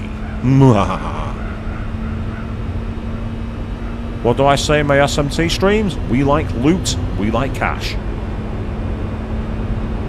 Look how much faster this car is now.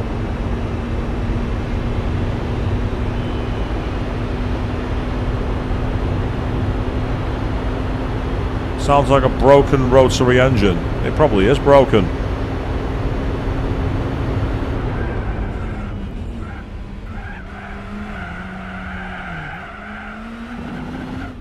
So thanks to natural aspiration, we don't have to worry about turbo lag. Which in a car like this, we do not want. We don't want turbo lag.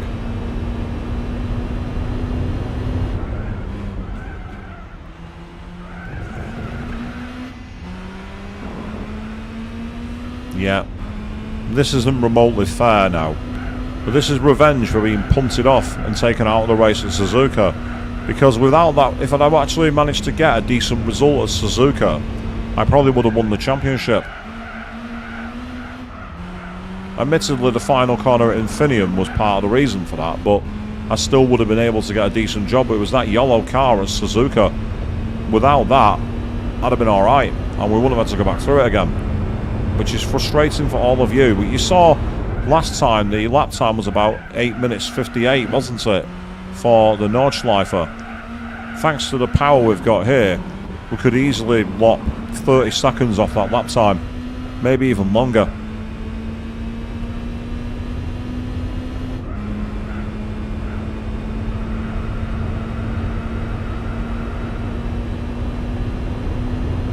Much, much faster. This is going to be much better.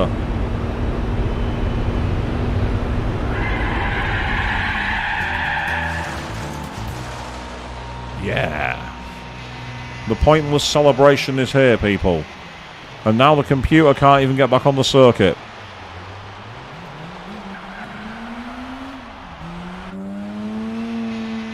And they still haven't finished. 242 brake horsepower. Much more like it.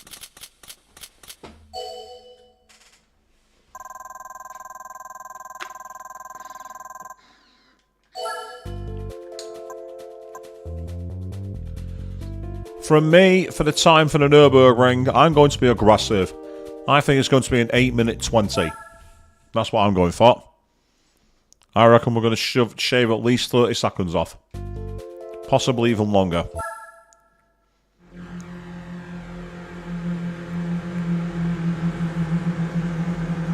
You're saying 8 minutes 25. Well, Joe, but there's 5 seconds between us. Avian, Naomi, Queen, you've got your chances to get in here. We got a 5-second window. Do you want to go under us, over us? You got 30 seconds to decide. No, I'll give you a minute, actually. 1 minute. 1 minute from the race start.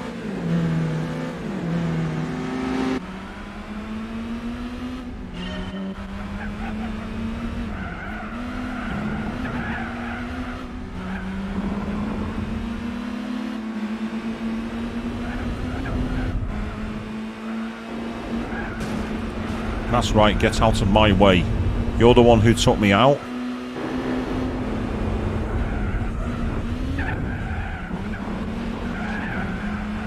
Oh, you cheeky mofo. Making a perfectly legitimate overtake. Who do you think you are, Nigel Mansell?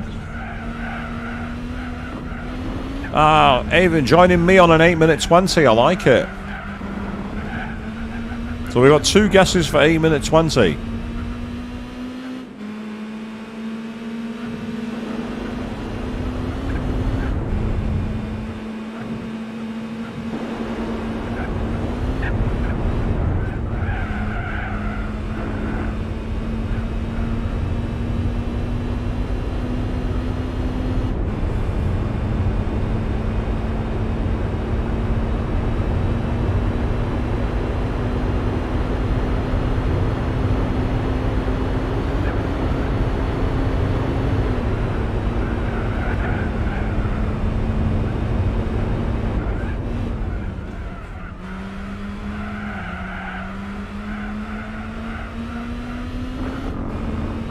Yeah, this feels a lot quicker already.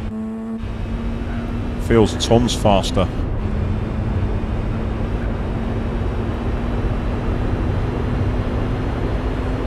And I'm also going to legitimately take the corners here. I'm not going to do the shortcut routes as well, just to make it even more like a real lap. And no worries, Queen, you made it back.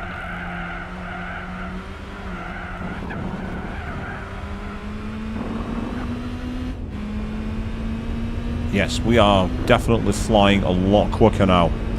This car has a lot more power. It's almost got double the horsepower and it makes a massive difference. It actually has a very nippy feel to it, actually. It's really fun to drive. You know, in a VW Lupo. It's a really nippy, light cornering technique. It's really cool.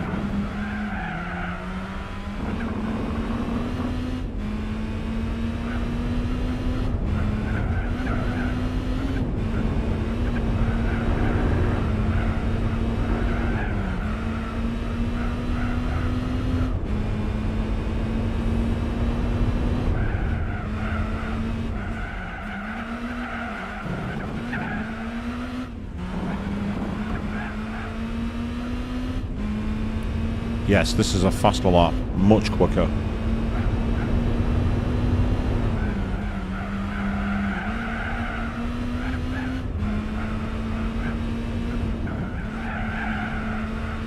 It's climbing up these hills there, you can feel, you can see the difference, just how much more speed we've got getting over there. It's a lot faster. I say there's a chance we might be even faster than 8 minute 20, you know. We could be way faster than we thought.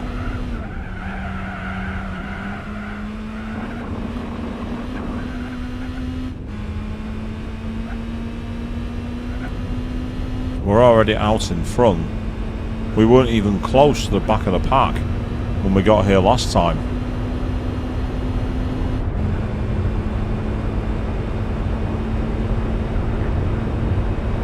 Yes, money go brr.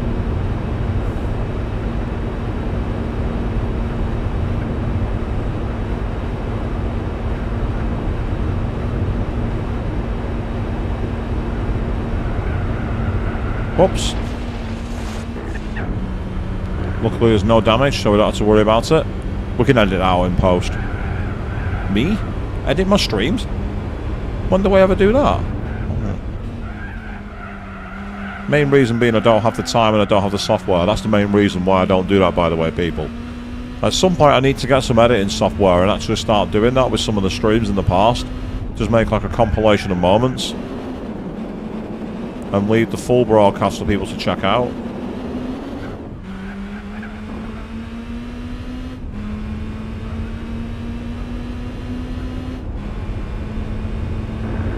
So if you want that kind of content, go check out Queen3210's channel. That's where you find all the really well edited together Let's Plays. With plenty of jokes and memes.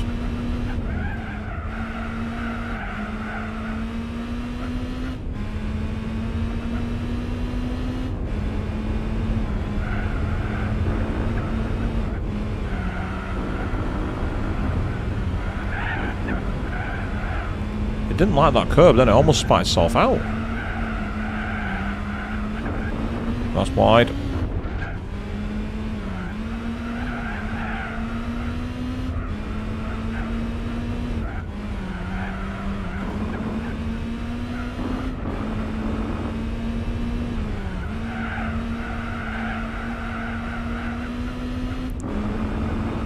We're looking good.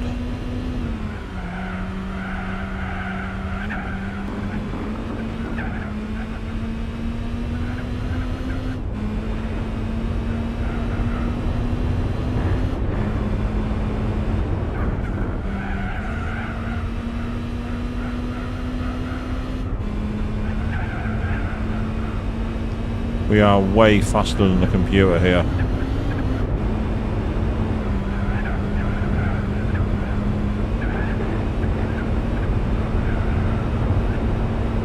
We're not even going to need to qualify at the next event based off this performance.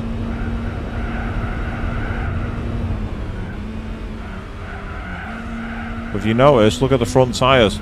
The front tyres are yellow on a pair of medium tyres. Just shows how the torque steer and the understeer is tearing them to bits. Front wheel drive cars have that problem. Torque steer.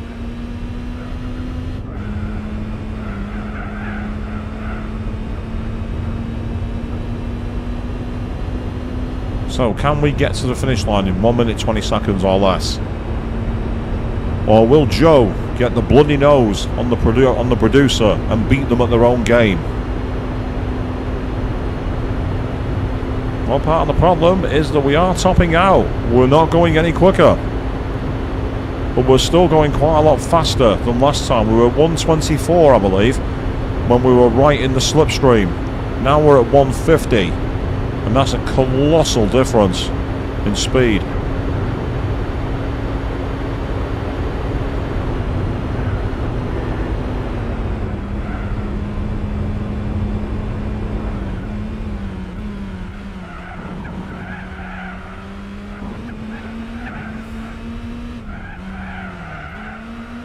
Can we do 8 minutes? Can we all be wrong? We can. 7:58.9. We went nearly a minute faster. We were nearly 1 minute quicker. Wow. Now that is a pasting. We were literally about 0.3 of a second away from being a minute quicker.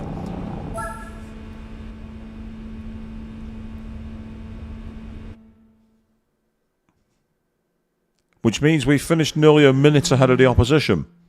That's how fast we were at the end, people. We were that far in front. I gotta say, the victory I did in the underpowered Lupo, that was a very impressive victory. That was an absolute curb stomping. That was me exploiting the weakness and getting a million press turns in Shin Megami Tensei moment. That was me getting the weakness and then smirking. That's what was happening during that race.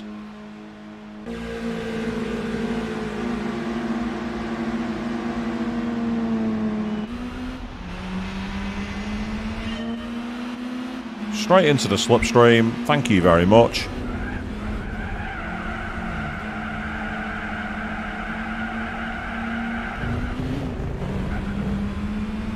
Went a bit wide, but that's fine, not a big deal. Yeah, these guys are disappearing like they're not even there at the moment. So we're going to be a lot faster here. We're going to be much faster. We were doing 1 minute 17s at one point. I won't be surprised if we're doing 1:07s. I won't be surprised if we're 10 seconds a lot quicker. Yes, that's right, red car. Get out of my way. Get back in the loser lane where you belong.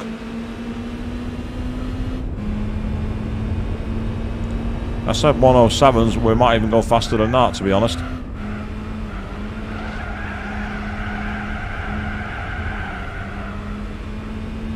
We will. We nearly did a 1:07 on the first lap. We should go much faster than that. We should be getting into the 1:03s maybe even.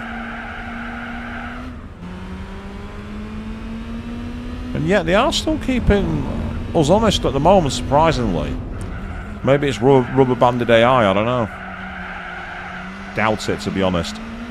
If that was the case, they'd have caught up at the Nordschleifer.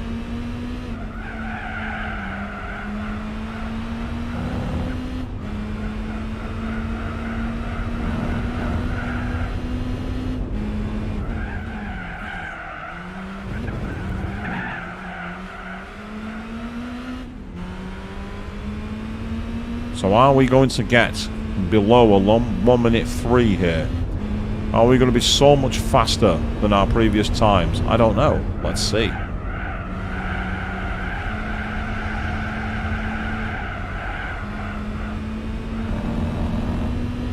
We can. We've done a 1:02.9. We've managed to go even faster.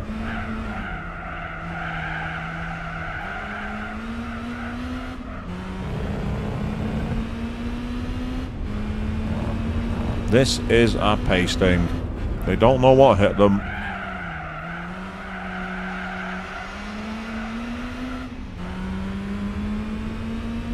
The fans in attendance have been blown away as one car has turned up absolutely demonstrably faster than everybody else and is laughing in their faces, which is revenge, very much sweet for what happened last time. We got 2 wins, 2 sixths and a second. We should easily rectify that.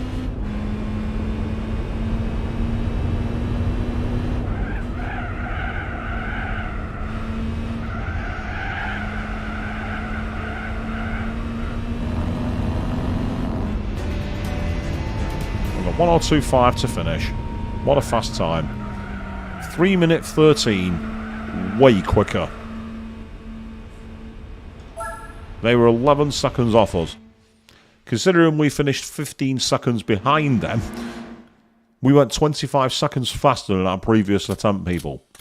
That's how much time we found by upgrading the car. Upgrades are important. So here we are, we're going back to Suzuka. This time, I'm not going to be punted off by the yellow car. I don't intend to be anywhere near it.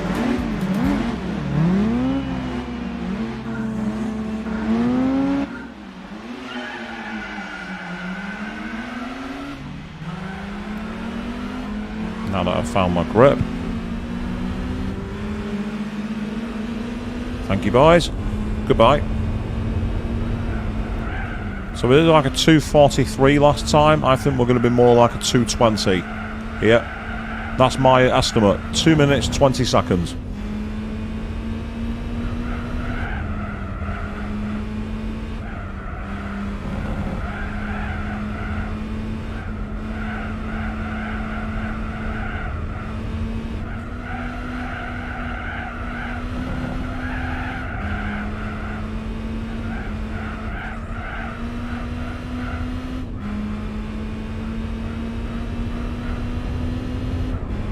It was around here that we got into the walls with 4th place and then got punted out.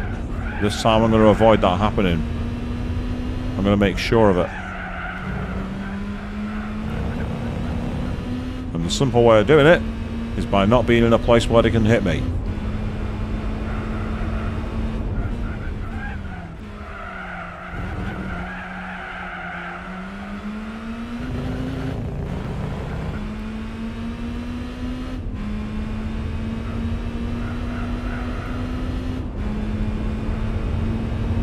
This is looking like, so far, a comfortable victory, but let's not celebrate until we cross the line.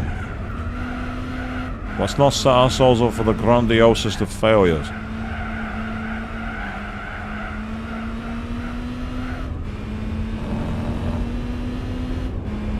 So the extra grip from the tyres has proven really helpful. So I said 2 minutes 20, I might have got a bit too cocky with that, but we've still got a chance yet. We're into the final sector now, so let's see what happens. Yeah, it's not going to be a 2:20. Not if I take the corner legitimately, which I am going to do. Well, relatively legitimately anyway. I'll tell you what, it's not going to be far off.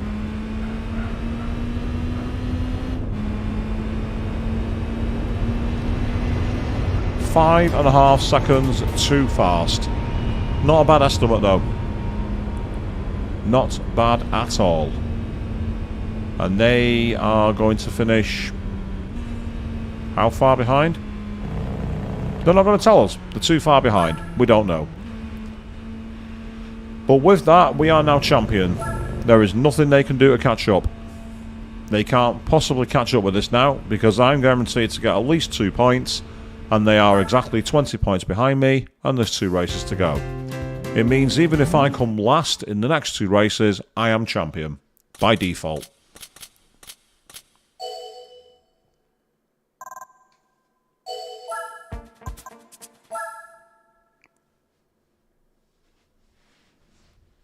In fact, I'm champion anyway, there's only 1 race left here at Infinium. I'm champion, the championship is mine. So now to try and sweep the board. As you say, that was good, Joe. Well, we've got 1 more race to try and prove our domination. And then hopefully with that, we will finish this championship. and I'll be able to move on to the VW Beetle Championship, where I will not be taking any chances. I will be getting the Beetle car, and I will be upgrading it much like this.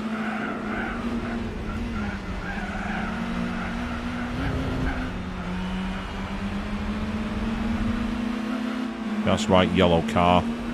Don't even think about it, boy. Oh, if you want to go outside the circuit, be my guest, mate. Oh, a little bit of a bump there. That's not so good. Yeah, I'm not driven it, so I'll decide when I get behind the wheel of it, Joe. I won't decide. I'll decide then.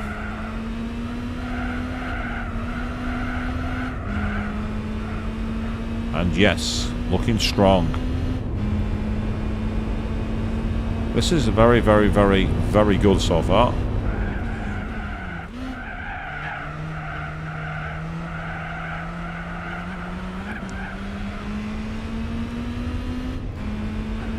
I'm going to find out when I drive it, Avian. That's the question. I might hate it as well. It might be an awful car, I don't know. I know in Gran Turismo 7 there's like a Beetle GR3 car. It's apparently pretty good to drive. I wouldn't know because I've not played GT7 in a very long time. Had no reason to.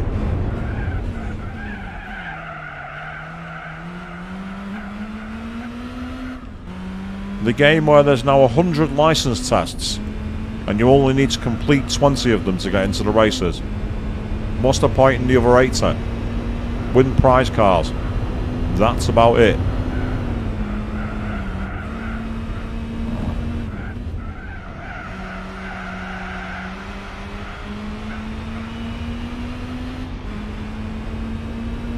Yes, they are far behind. This is mine for the taking.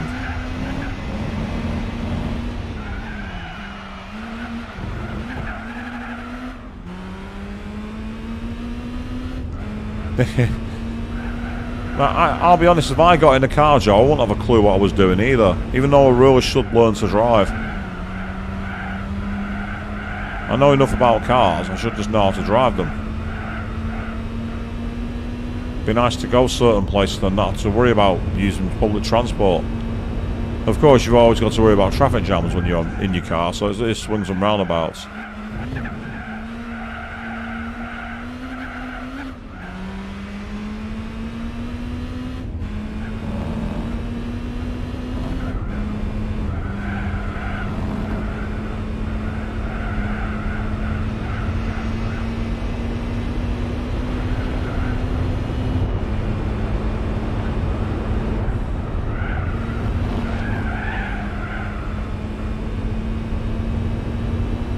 I'm so far ahead I could actually go into the pits and win in the pit lane, but that'd be rubbing salt in the wound.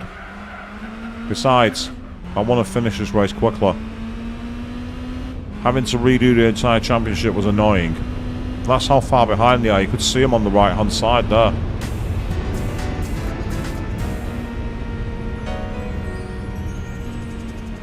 Yeah, that's right, they're called master licenses, Joe, that's correct, yes.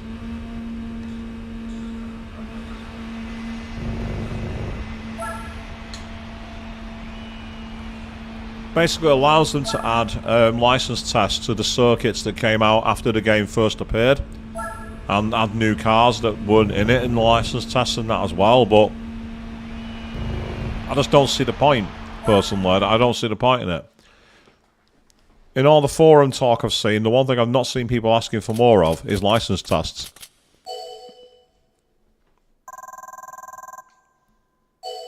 Who was it you saw talking about it, out of curiosity? Because there's been quite a few videos about it. So there we go. Now, what's our prize car going to be? A 1960s VW of some kind, probably. Yep, as I thought, it's the Carmen Gear Coupe Type 1 from the 1960s.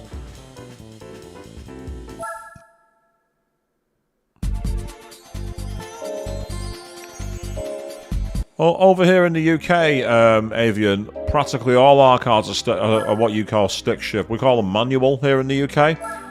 And actually, believe it or not, getting an automatic only license is harder than getting a manual license. And most cars sold over here are manuals. It's just part of the way it goes. Right, so this is the car we want to drive. The new Beetle Cup car. Oh, I know the name, Joe, but I've not actually seen their video. Oh, wow, that's a striking colour. That's not so nice. That's actually pretty cool and pretty cute. Nah, I don't like that. No, that's too boring. I actually say I really like that yellow, and I also like this purple. I'm going to go with the purple. We've already had quite a few yellow cars. Now, what's going to make this car really weird is it's got rear engine, rear wheel drive. So all the weight is at the back of the car. So that's going to be strange to drive. Now, I'm not making the same mistake that I did with the Lupo. I'm not doing the same thing of having a bone stock car. No, absolutely not. We're upgrading this baby. We're giving it all the power in the world. Yeah, you like the Purple Rain? Don't ask me to sing it. You don't want me singing, trust me. Yep, Natural Aspiration is going to be better than Turbo Lag. We will spend 80,000 credits on putting a gigantic stage 3 NA tuning in there. Our car is going to be an absolute beast, I can tell you that for free. We can't change the transmission. We can't change it. That's annoying. Suspension, we'll want that if we can. We'll get racing suspension. And then we will also bang on a nice pair of medium tyres. Yeah, racing super hard? I don't think so. I want more grip than that. So the question is just how awful is this car to drive? I don't know. There's only one way to find out. We're going to take on the Beetle Cup in the Beetle Cup car. And this is another championship. So it's a question of how many races and what venues are we going to be tearing up in this VW Beetle. We're starting at Fuji Speedway 90s. Have we got exactly the same courses, I wonder?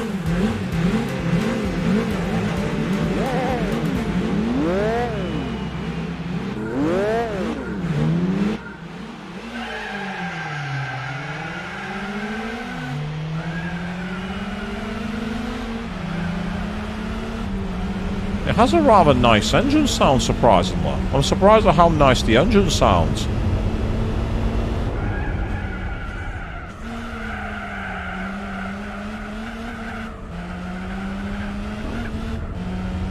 But you don't really feel the understeer in this car, I'll say that much.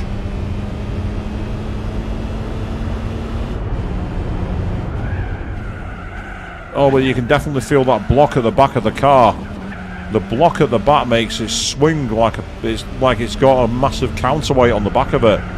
Almost like a drift car. Yeah, definitely. I can definitely feel the difference with the engine. The engine being right on the back axle is making it very tricky.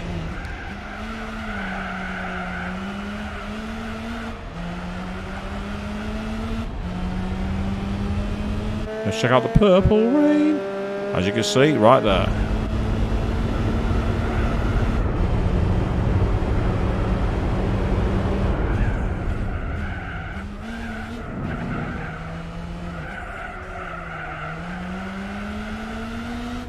Yeah, a little bit of churning up the tyres there.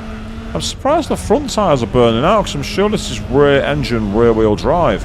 So they've expected the rear tyres to take the pounding here, but apparently not. Now this is going to be very interesting to drive on the Nordschleife, assuming we're going there.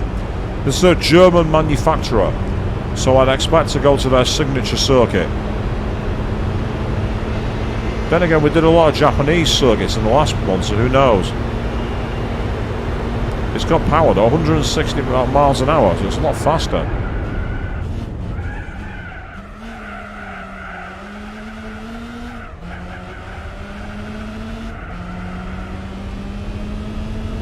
So this is not too bad, actually, so far, but this is on this circuit. On another circuit, it could be much more awkward to drive. Still, as long as there's no open drain covers, we're going to be okay. Too soon?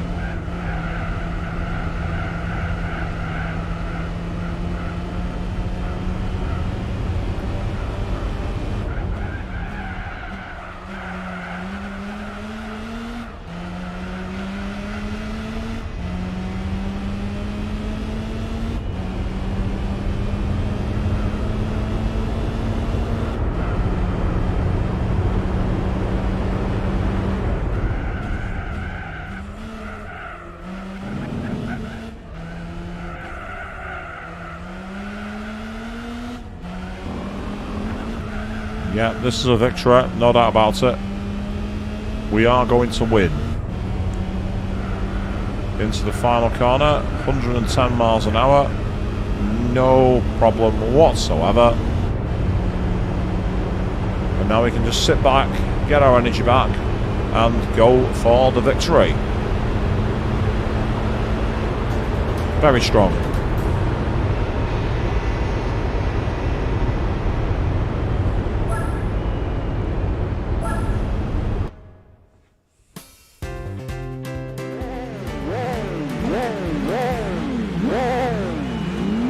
I tried to do that as far away from the microphone as possible because I didn't want to blow out your hearing, so I apologise to all people. I could feel it coming on and I'm like, I'm not going to be able to stop this.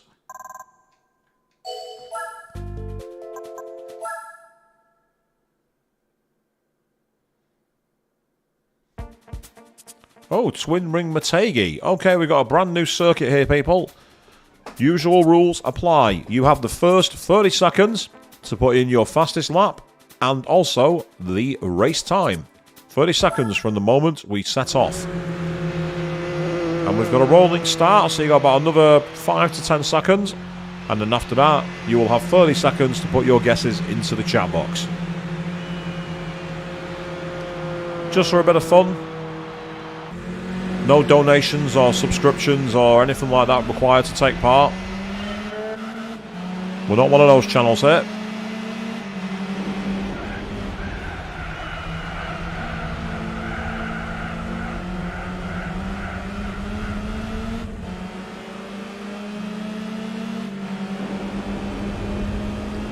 It's a Volkswagen racer. Yeah, thanks for the blessing, Joe. Oh, nice. 2:05 for the lap and 4:30 for the race. Good guess. I like that. Sounds good.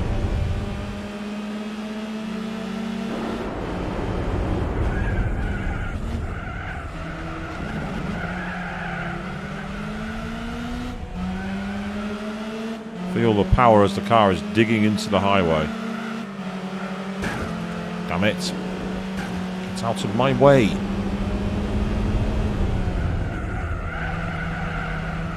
No, you've not done anything to me, except get in my way.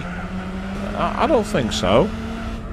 Don't think you're overtaking me because I've lost control of the car and started drifting wide. How dare you think you're allowed to do fair racing against me, the human racer? Who do you think you are? You're not supposed to have intelligent AI for the PlayStation 2 era, for a Gran Turismo game.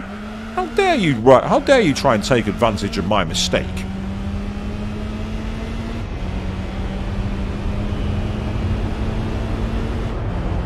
Now we're going to be in all sorts of bother here because of the downhill gradient. There's one steep drop that.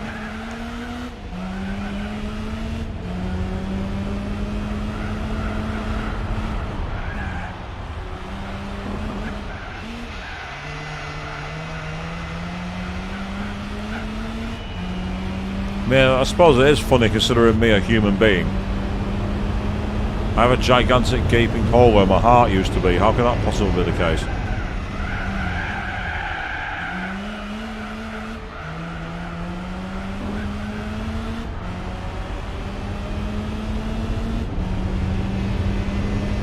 I had someone once say to me online, would you give me your heart? I'm like, I would, but there's a gigantic chasm where mine used to be.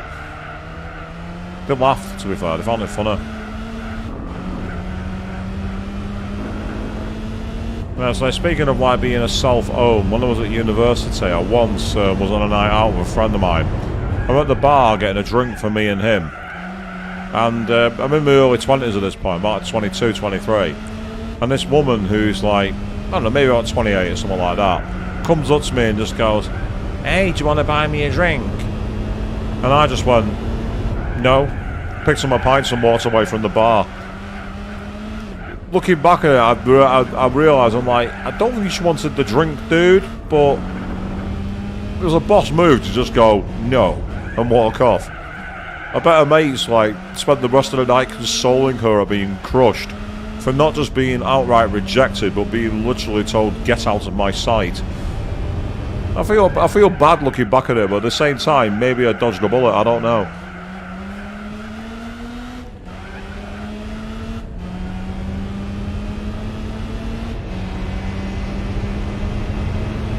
That was the last time anyone asked me if they wanted me to buy them a drink as well, so I kind of burnt all bridges, I think, on that one. Fully deserved. Fully deserved burning of all bridges for me now. It's like, you rude piece of shit. We're not asking you for anything like that again. Get on the blacklist.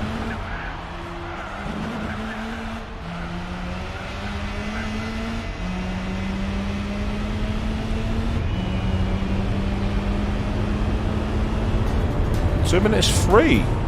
You came very close to the fastest lap one there, Joe. You came really close. 4:15. That was a bloody good guess, actually. That was really good narrowed down guess. Well done, sir. Excellent. Exceptional reading of the pace there to be able to be that close. Your signature dish, it would seem.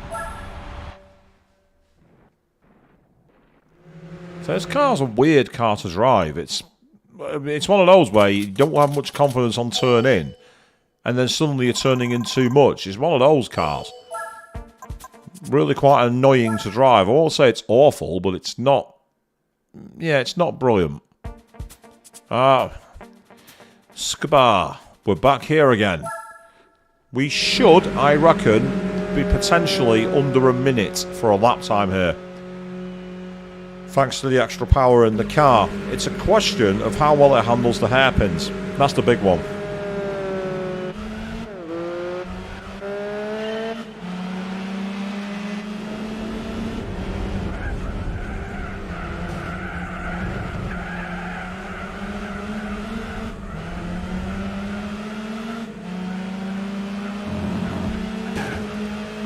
That section is very annoying because there's only one real line through it, and unless you like alongside someone at the start of it, you kind of have to follow the leader, which is irritating, but it's part of racing.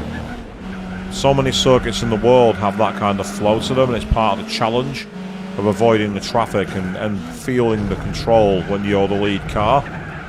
But when you're pursuing, really irritating. Ah, nice, 58.5 and the 250, good guess. So the question is, can we get into the 58s? Not on this lap, I don't think, because it's not including the start-up. But we might maybe get there. Yeah, because we're at 105. Ooh, this is a little bit tight. We might do it.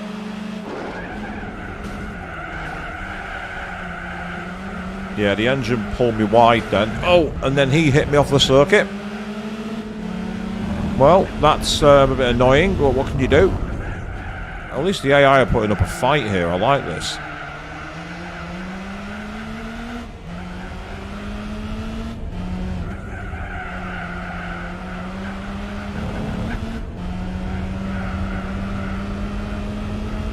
Now we're pulling away.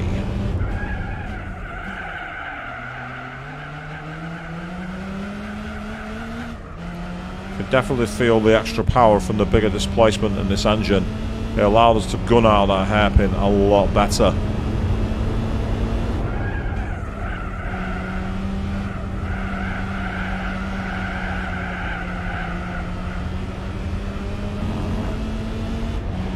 That's a 1 minute. Can I find 2.5 seconds in one lap? Is it possible?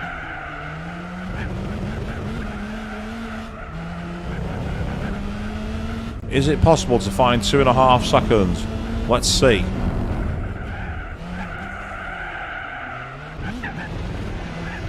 Not like that, it's not. That's possibly blown it. Oh, that's definitely blown it. And if that hadn't, that certainly has. So unfortunately, we're not going to achieve the time here. Unless somehow that was faster. I'm not expecting it.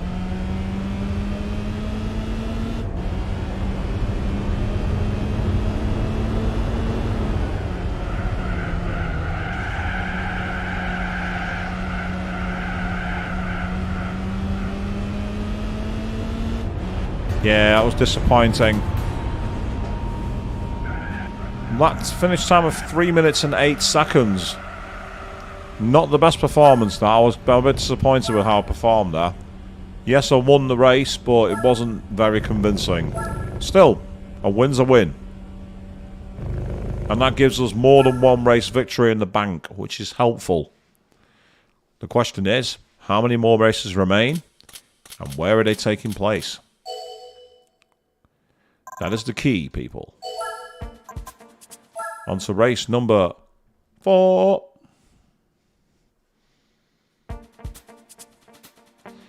And we're back at Suzuka again.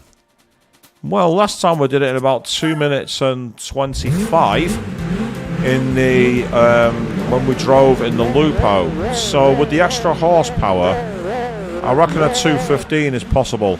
2:15 maybe. Although we didn't do the best off the grid there. We did quite. I got a poor getaway. Oh, especially when you get punted halfway through a corner. That's not ideal. That is not cricket.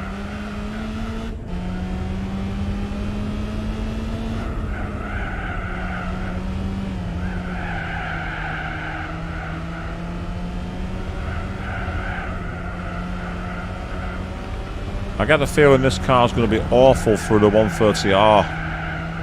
I'm not looking forward to taking this car there.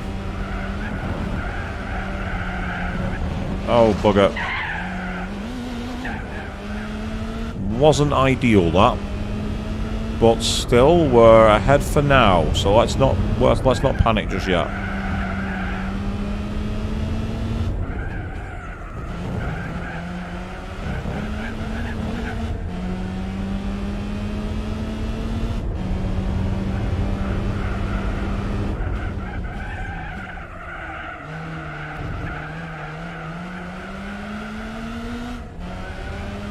Right, now we have a chance. Through the high speed on the way to Spoon.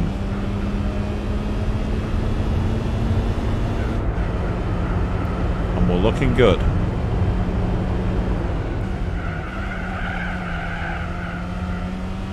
Outside line, kiss the curb.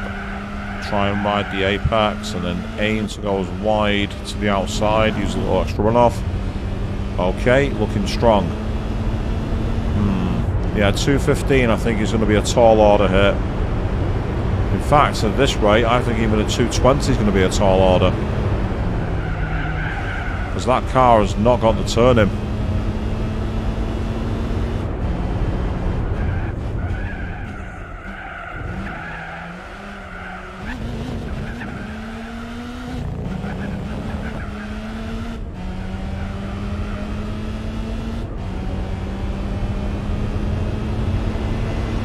Yeah, a 2:22.012.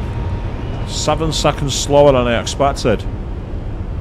Can definitely feel the lack of grip in the high-speed corners. It's just not got the ability to get around as well as it should. I'm quite surprised by that. But it's another victory, that's all that matters. We win again.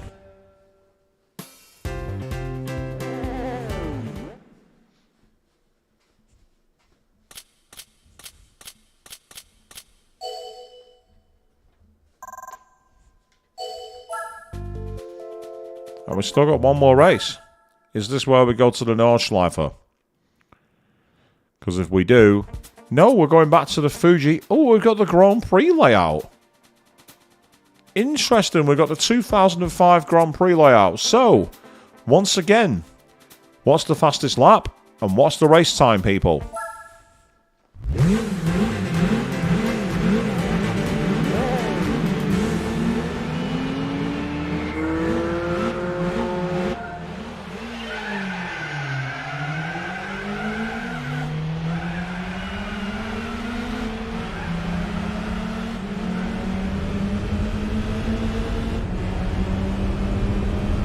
Yes, I agree. Very interesting, Joe. So the question is, just what's it going to be like to drive?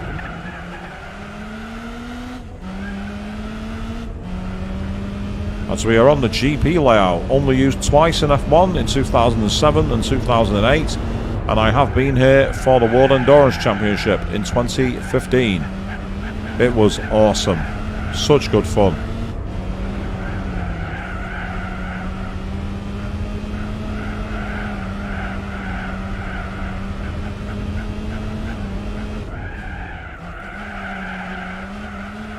So fastest lap of 2:10 and race time of a 4:45. I like it, Joe. Because let's not forget, we've also got the extra infield section to navigate now as well, which makes it feel very, very strange.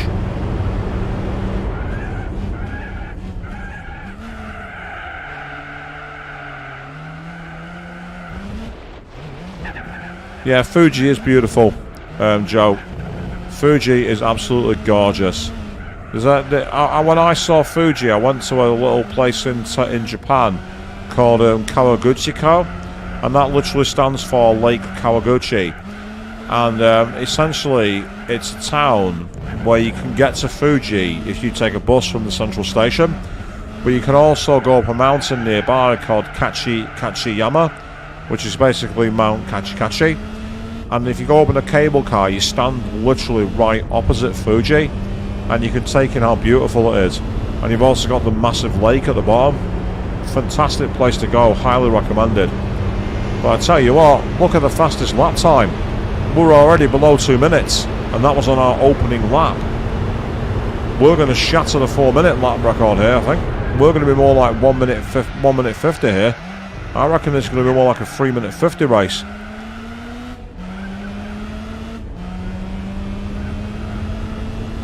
It is amazing. I'll have to find some photos. I've got some archive photos from when I was there, when I was a lot bigger. It's weird looking at me, because I not only had long hair, but I had a lot more mass to me. So I look like a totally different person. But I've got some photos of me like high up the mountains, and they're really, really amazing. I'd love to go back there one day.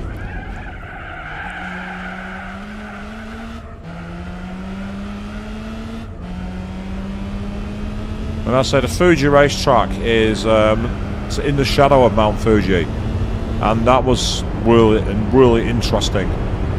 Got to it by going to a station called Gatemba and then getting a shuttle bus. I mean, you could technically walk there, but the shuttle bus was free, so the shuttle bus for the win.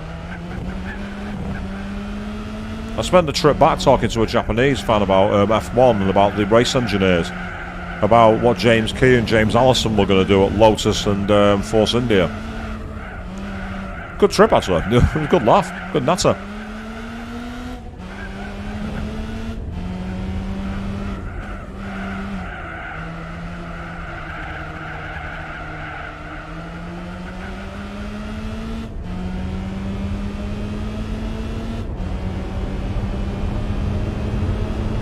Yeah, we're going to be easily sub 4 minutes. I'd say this could be a 3-minute 50 race.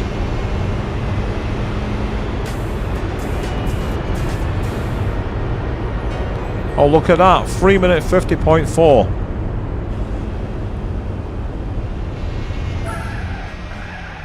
Nearly a minute quicker than you thought, Joe. Nearly 1 minute. And wow, we finished very strong. I think that was the final race. I'll be surprised as the 6th race. I'll be incredibly surprised. But I've been surprised before. Like when High Speed Ring randomly turned up in the middle of the Formula GT Championship. That was a nice surprise. There we go. The championship is done. The Volkswagen races are in the can, people.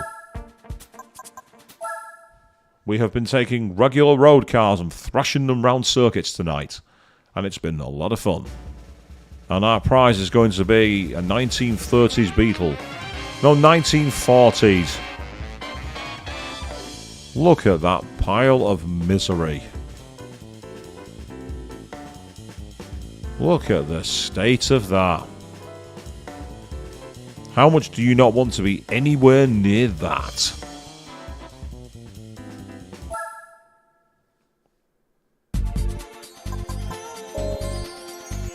So that's the Volkswagen races done.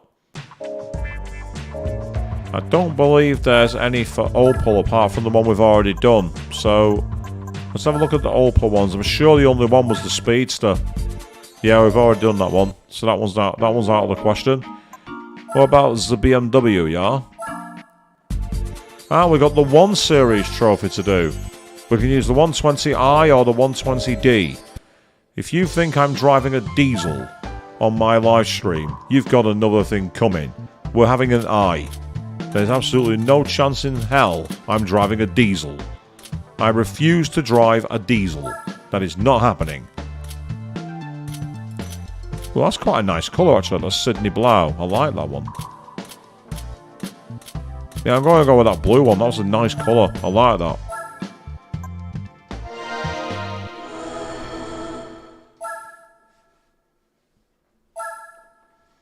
Yes. We are driving for the Germans tonight. I'll have to see how much of our... Actually, this is a regular car. Is it a championship? No, it's single races. I'm going to do this one stock. I'm going to try and win this stock. Because I can. Ooh, Grand Valley Speedway. 1 lap. Wow, okay. So 1 lap of Grand Valley, people. What is the race time going to be? Because it's 1 lap, so you might as well combine both guesses on this one. A 91 A-spec points race, so this is going to be a challenge.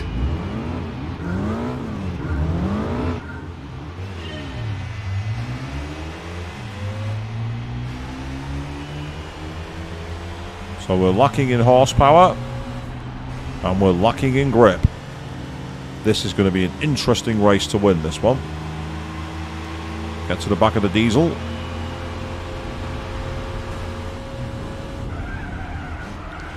That's a very good question that I will say I wanted to Joe. Brilliant question. If I had to choose between Mercedes, Audi and BMW, which would I choose? I would, in all honesty, it depended on the car I was going for.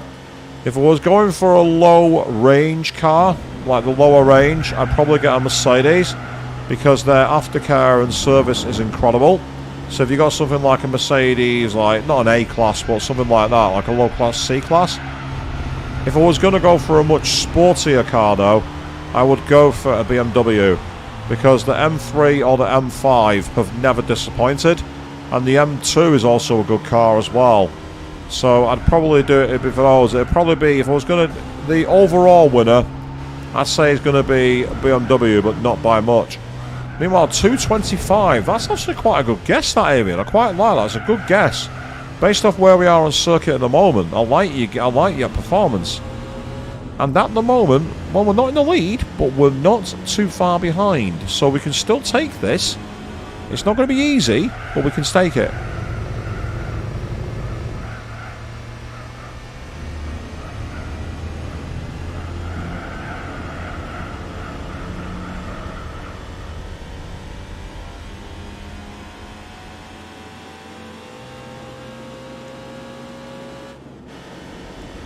I mean, if I'd have qualified and started on pole, or even like on the front row, this would be a lot easier.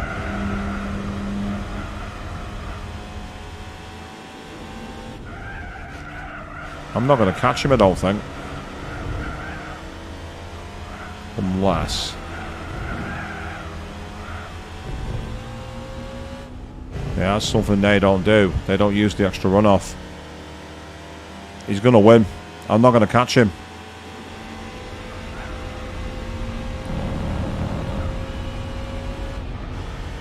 I thought I'd try winning in a stock car, but you just don't have the power. I need more power in this car. The grip's not the issue, it's the power. Let's So 245, and that's a big fat nothing. Half a second too slow. So I need to put a little extra horsepower in this car. A little extra horsepower. Not much needed, admittedly. But there's going to need to be a little extra power. So we're going to very quickly go to the tuning shop.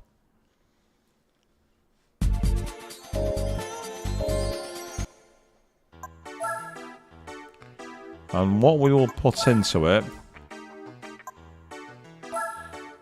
12,000. That'll do it. One small upgrade. Gives us a lot of extra power. Let's try that. Because I quite like the idea of being more equal where possible. We just obliterated everyone with the racing cars, so let's try and have it on a more even keel. So the extra power could be a big difference maker here. Let's give it a try. We're going to start from the back again. Wow, that's changed it from a 90-point race to a 10. That one upgrade. Wow.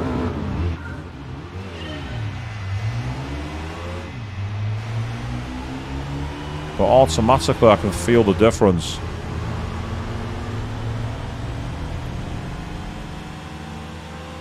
So it wasn't an expensive upgrade, but it's made a colossal difference.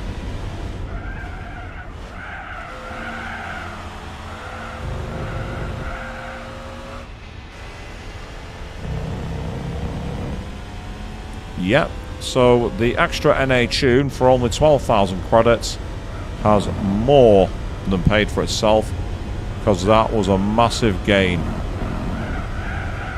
So I'm wondering what kind of car we'll get for this, like a limited edition M car maybe, or like a touring car.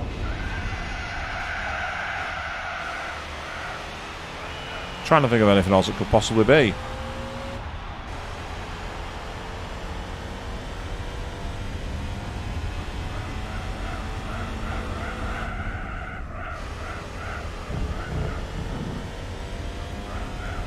Yeah, it sounds much more planted now, and I'm feeling a lot more grunt out of the corners. Wasn't a huge boost in power, but it's made a lot of difference.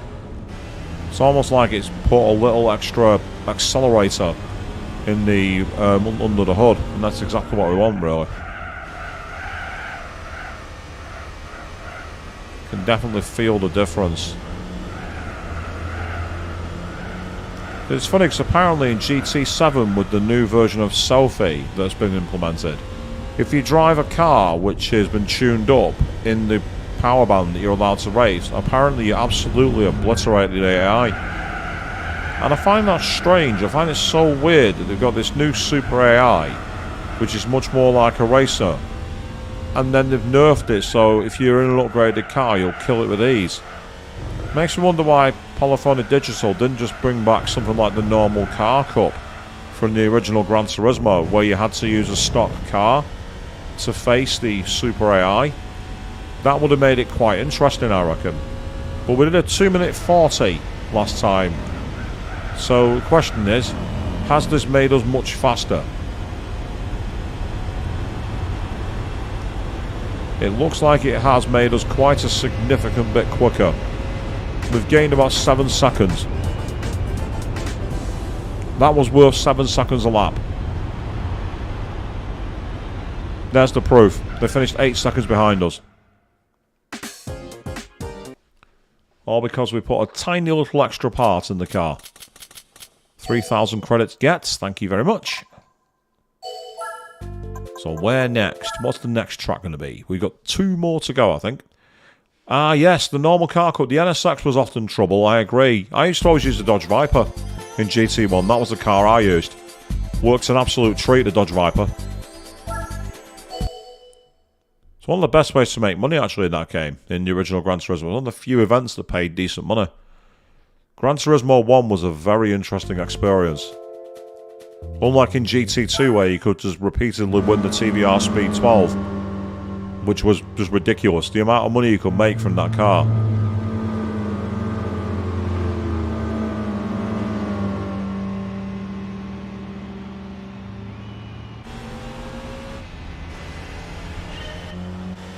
So here we are once again at Infineon Sports Car Course.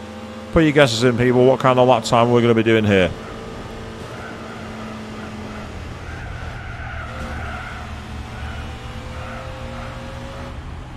Going back to GT1, that would be a hell of an experience, Joe. That would feel so strange.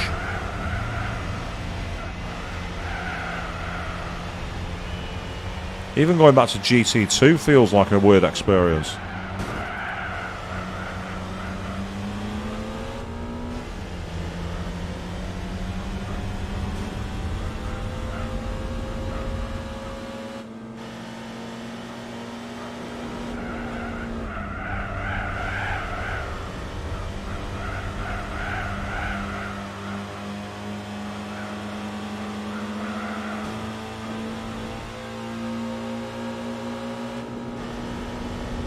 But on this track, they're putting up much more of a fight. I think it might be because the field's a little more spread out in the rolling start. But we're certainly keeping them honest.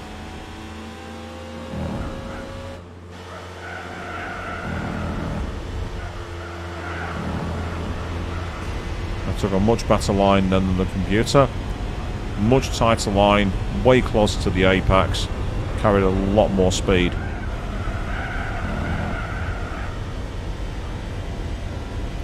Oh god, you're not wrong. The TVR Chibiro Limited Edition, the FTO Limited Edition, the R33 Skyline, the Nismo 400R, they were absolutely busted in that game. It was crazy. Absolutely insane. One of my mates used to be a massive fan of Mitsubishi, and he'd say, yeah, but the GTO, you can get a top speed that's higher than anything else. And my reply was, if all you're doing is racing around the test course, sure, but my R33 Skyline will crush you on any other circuit, because my car can actually turn corners, unlike your Mitsubishi GTO. And when he told me to prove it, I brought my memory card round, dumped my car onto his game, and absolutely slaughtered him. And went, there you go. My R33 Skyline destroys yours. But then again, that's because Skylines themselves are busted cars. They were light years ahead of anything at the time in terms of like onboard facilities, computers, suspension, turbos. They were absolutely mental cars back in the 1990s. The R32, the R33 and the R34, they were things of beauty. The R34 Skyline is my dream car. That's the car I'd love to own more than any other.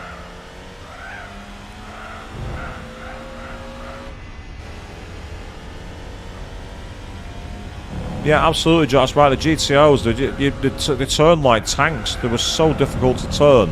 It was almost like you were driving like drag cars at one point. I found them a real nuisance to use. So one car I loved in that game was the Nissan, what was it called? The Sil 80. The Sil 80 was a great car. That was a belter of a machine that you could tune in loads of different ways. I used to use it in the Special Stage Route 11 endurance race, just to try and find some challenge, because using any other car was too dominant.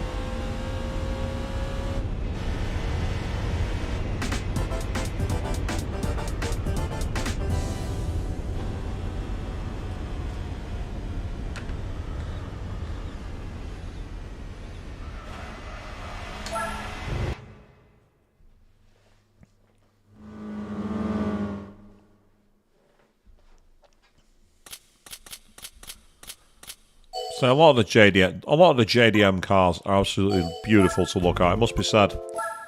Now you got the Skyline, you got the Honda NSX, the Toyota Supra, the Mitsubishi GTO, the Nissan Silvia. Even as I say, it was just the Mazda RX-7, beautiful. I did have the Black Castrol Supra, yeah, for winning the Grand Valley endurance race. I won that after I bought the regular one. I was furious, so I sold the regular one to make 300,000 credits back, so I could buy something else. I was so annoyed that you could win it as a prize car after I bought the damn thing. All the magazines at the time were like, don't bother getting any other car but the Castrol Supra. I bought it and I was like, this is crap. I don't like this car.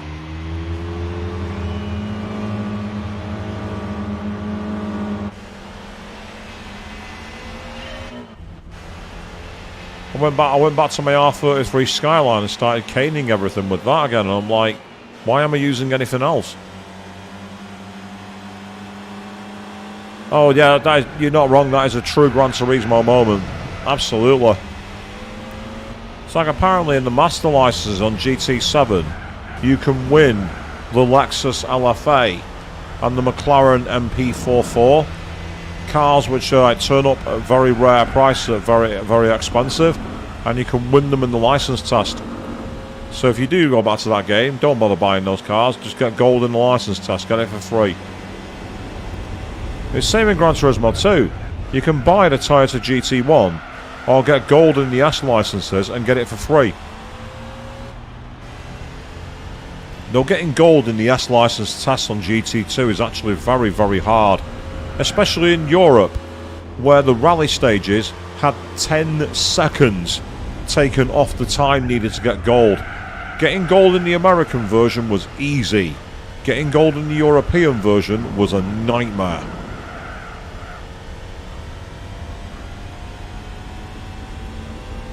For some reason, the American Gran Turismo 2 is a lot easier than the European one. Way easier.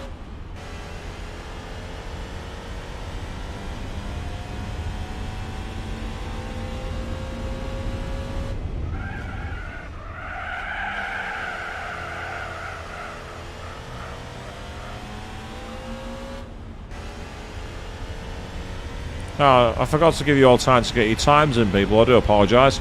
But it's too late now. I'd agree with that, Joe. Yeah, the licence tests to gold in GT2 are really difficult. Like, some of them are a real pain. So the GT3 ones weren't easy either. The ones in GT4 were a mixed bag. There was some that were a real nuisance, and then a lot of the others were quite easy. It was a weird one.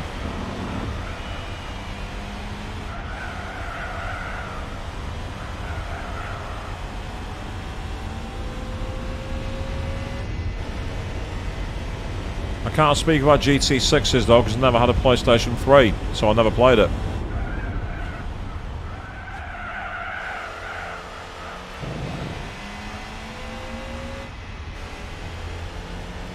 All I know about GT6 is that the Discord suggests it's a very disappointing game, but I never played it, so I can't judge it.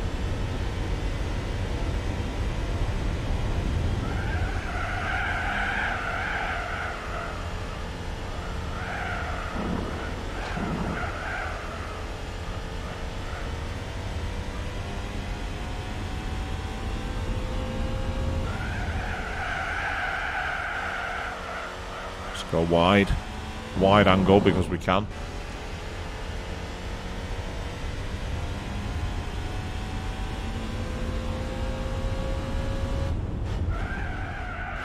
And this should win us this tournament, and that means we will be able to leave the German manufacturers behind, people, because we should have mopped these up, and I'll find out how much our percent completion is by doing it. Nice, we've finished. I actually think there's a Toyota one that I've not done, so I might try and do that one next. Do one of the Toyota championships. Yep, they finished 9 seconds behind, which is cool.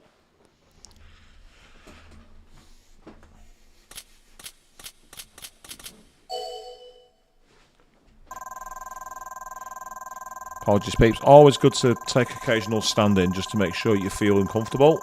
It's good to stretch your legs and not get yourself in a position where you get any issues with your knees.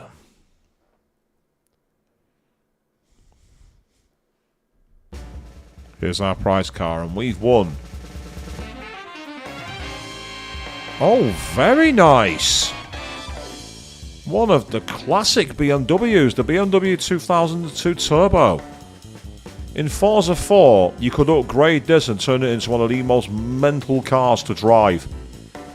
In cockpit view, it was crazy. I've actually got a video of me being tipped over by somebody called Barrel Rolls of Fun while I was driving it. A real laugh. Meanwhile, good evening, Rose. Just seen you jump into the chat there. How are you doing? Welcome to the stream, matey. Yep, I think we're now done with the German manufacturers. I don't believe that Roof have any races. Indeed, they don't. So for the Germans, the race is over. Now, the question is, what's our percentage? 80.9 now, people. Wow, we've seriously moved forward. We've gone a lot further forward. So I mentioned that I think there is possibly a Toyota event I haven't done. So let's take a look. Oh wow, there's two. Oh no. It's the Vitz tournament. I'm going to have to do it to try and win the pink Vitz, aren't I? Well, let's deal with the Altezza first. Let's deal with that one. Let's get the Toyota Altezza. There's a Prius. There's a Vitz. The Volts. The Volts? What car is that? I've never heard of that before. The MR2 Spider? Yes. The Vitz RS Turbo. The Runa Corolla. What unholy level spawn of Satan is that? What on earth is that? Oh, now we're talking. We're going to try the Tacoma pickup truck. What the hell is that? Ah, the RSC, which was a rally car you could win. The Autobax MRS, the Celica, the Supra, the Castrol Toms. So where the hell's the Altezza?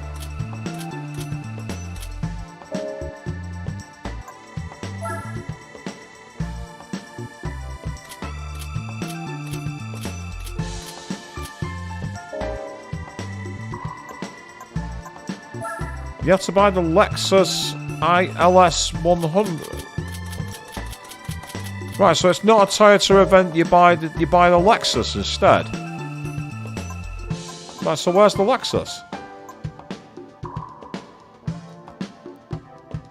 Oh, sorry to hear that, mate. You didn't get any. You didn't get the applications. You didn't get succeed there. I'm very sorry to hear that, Rose. All I can say is keep trying. That's the best thing I can advise. Right, well, since I can't find the car I'm looking for, I'm going to buy a Vitz, because I can. We'll buy a Vitz RS Turbo, because I don't believe there's a racing version of the Vitz, as far as I can tell. No, there's not. Okay, in that case, we will buy... There it is, the Vitz RS Turbo. Super red, not bad. That's kind of cool. Blech. We'll go blue.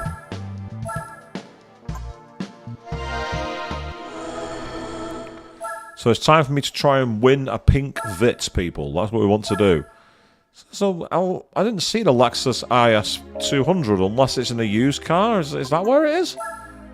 I might try a used car in a moment. Right, first of all, out of curiosity, one mate races. Right, I'm going to try it stock just to see if it's possible to win it. Oh, we're starting with 2 laps at Fuji. We're going to Mr. Fuji, people. Get the salt. And if you're not a classic wrestling fan, you'll have no idea what I was just doing then. 34-point race. That suggests it's possibly doable.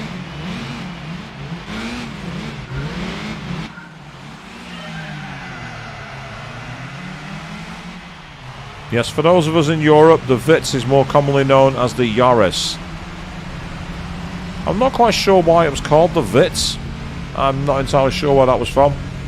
And yeah, giving up is a weakness, I agree. Rose, absolutely crazy. Ah, so it's in the American dealership. Right, we'll go there next then.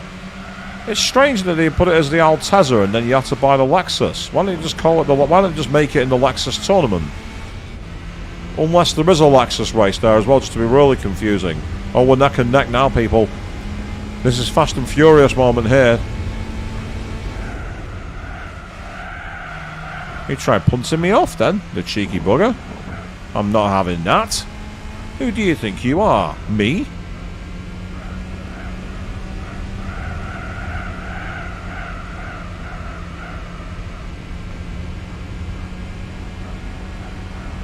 I'll tell you what, for a car that sounds like a washing machine, it actually handles surprisingly well.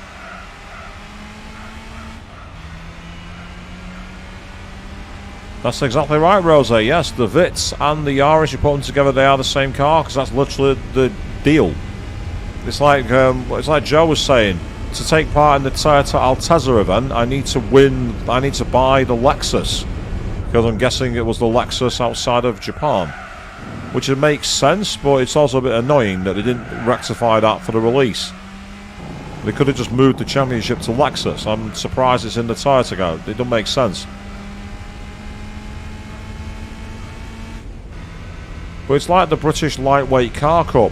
In the UK version of this game, that tournament is absolutely easy to win, because the Vauxhall VX220 is usable. You can't use the Vauxhall in any other game apart from the UK one. So the British Lightweight Car Cup in the European and American releases is quite annoying. But in the UK version, you buy the Vauxhall VX220, you curb stomp it.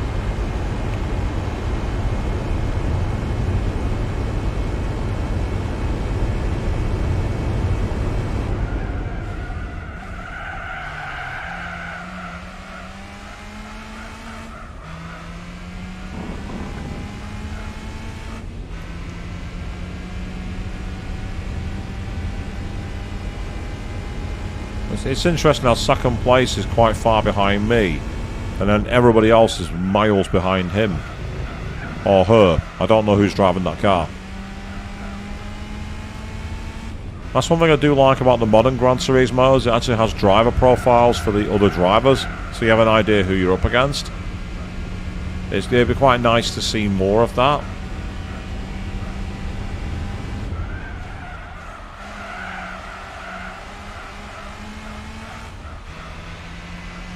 Well, yeah, this is going quite well, actually. It's not bad at all. Nice and smooth.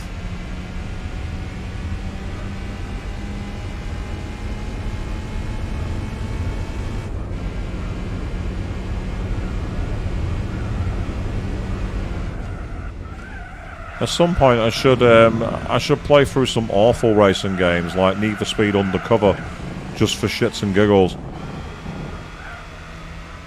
I have a copy of that somewhere, believe it or not. I bought it when it came out. Never been so disappointed in all my life. It was famous for having those really bad Mega CD style FMV cutscenes where the camera is the player, so they constantly look at you. The problem is I don't believe that you are a driver. I believe you're a cop. There's cutscenes like that, it was so corny in the worst way possible.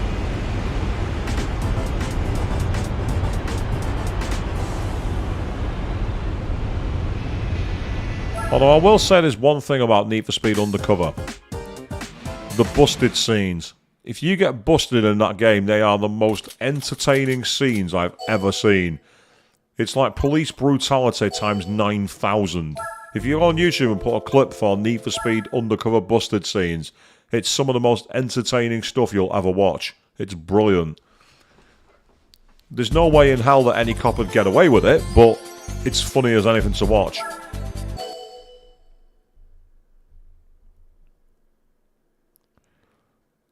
Yes, that's true actually, GT5. Also, at the same time, Race Driver Grid did the same thing. You had like Nelson Piquet Jr. and all that turned up, Joe. You're quite correct, they did have like celebrity names in there. And I agree, Rose, Undercover is crap. It's cheesy, it's corny, and it is annoying.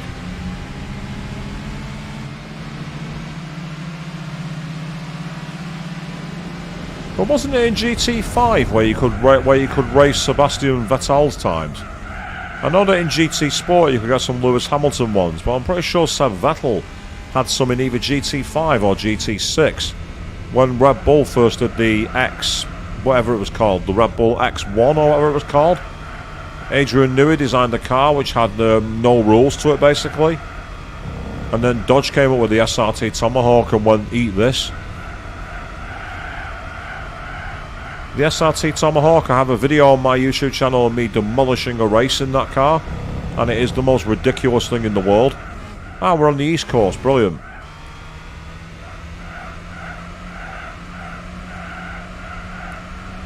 Oh, is it a nightmare to gold, Joe? Oh, wow, I didn't know that.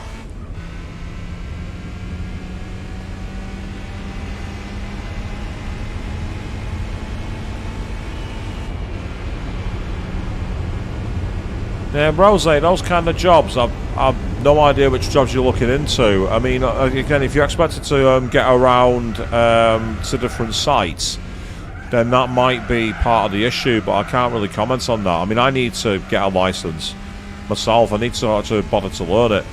Next year, I am going to learn. I've been putting it off for far too long. I've got a driveway. I should have a car. Oh, it's good that it's easy in GT6, Joe. At least it lowered the difficulty and made it a bit better. I know there was it in GT6 where you could drive on the moon as well, which is interesting. I'm not quite sure why it's there, but it's kind of cool at the same time.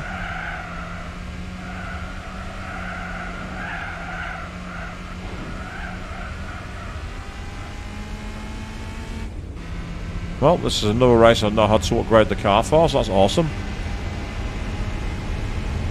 Oh, no, the race isn't over yet. I'm driving one-handed, getting all cocky, and then I realise there's another lap to go. Yes, being cocky and driving is one of the big failures for when you do racing.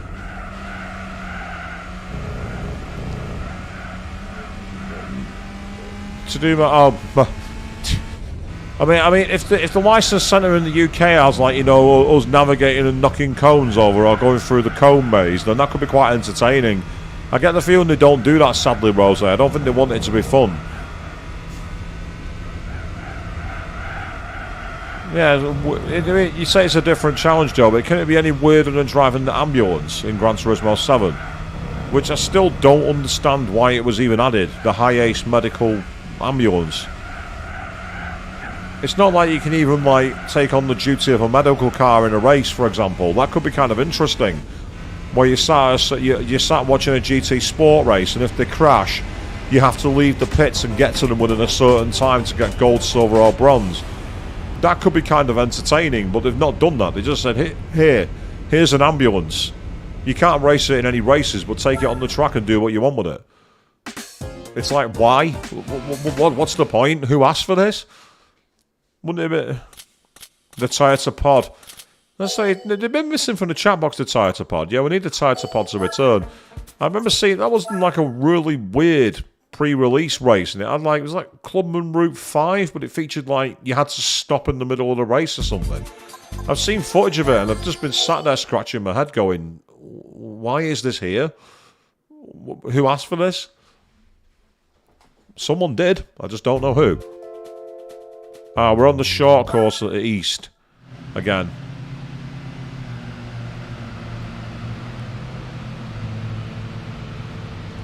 Yes, we decided to go into manufacturer races mode. So I will confess, the long endurance races, like the 24-hour ones, I'm going to have to do them offline. I'm going to have to do them offline using my exploit. I mean, I could do the exploit live. We did it during the Formula GT Cup. Well, I get the feeling it would get kind of boring for you all watching me do that. So they're going to get done offline.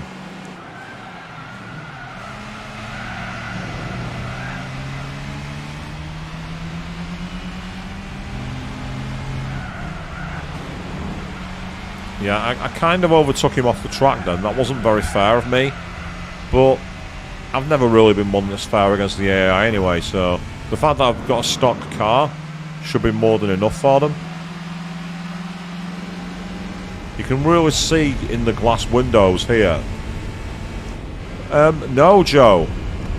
It's not a B-Spec X3, and it's not the cheat code. The cheat code, I could do that live for you all right now. I could do that tonight. That would not be a problem. I'll be able to do that in seconds. No. The exploit is something I'd have to show you. Now, if you want to see it, what I can do after this is maybe do the race at the endurance race for El Capitan. I have an idea for it. So what I'll do is I'll finish the VITS tournament and then I'll show you it. It's an exploit that I've come up with in the emulator. And it's quite a hilarious one. It's how I did half of the Formula GT Championship in one night. That's the only reason we're not doing the Formula GT. So if anyone was confused as to why we managed to finish it so fast, that's the reason why. By the way, look at that skybox, people. Look at how low res that skybox is. Check out those clouds. They're like 140p at best. You can tell that this was not something you're really supposed to notice on a CRT TV, but upscaled to 4K. But I do like the solar rays that they had there. You noticed that through that corner. The solar glare there was actually quite impressive for this era of game.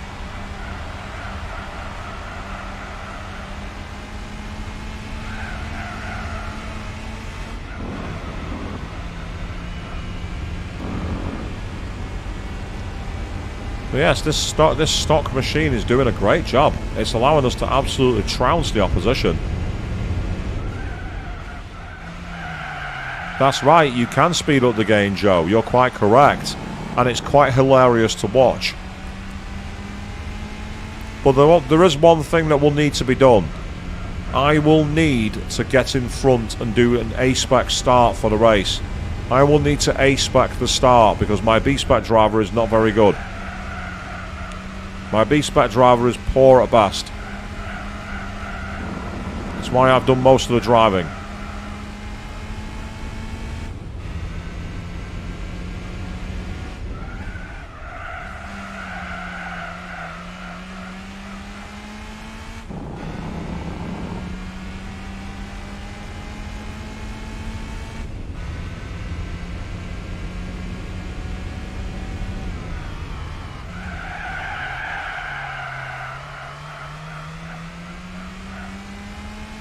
But we need to finish the Yaris Cup first.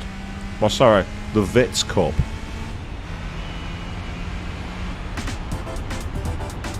I need to make all the GT3 players proud. See if we can win a pink VITS. If we do, that'll be hilarious.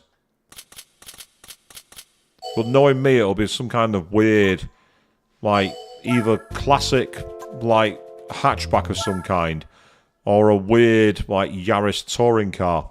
Or should I say VITS touring car. We've got 3 laps of Scabat. This should take us about 4 minutes, I reckon. Shouldn't be too tough.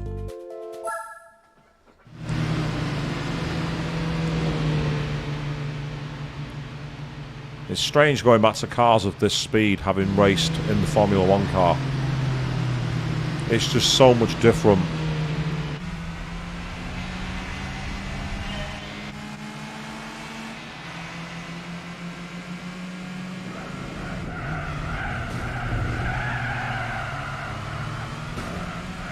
Thanks for the button draft, mate.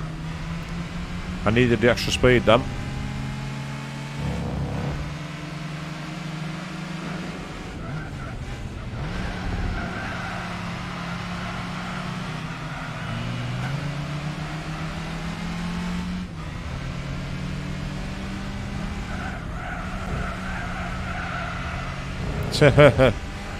Unlike, nah, to be fair, Naomi, if that was me, it'd be like initial D mode if I was doing that.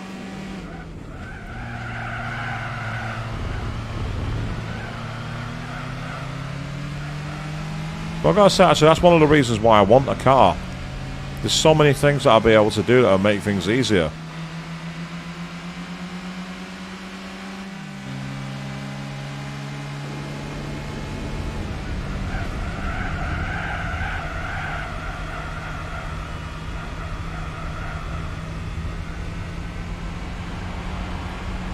I'll tell you what, this car in front is actually holding up quite a lead.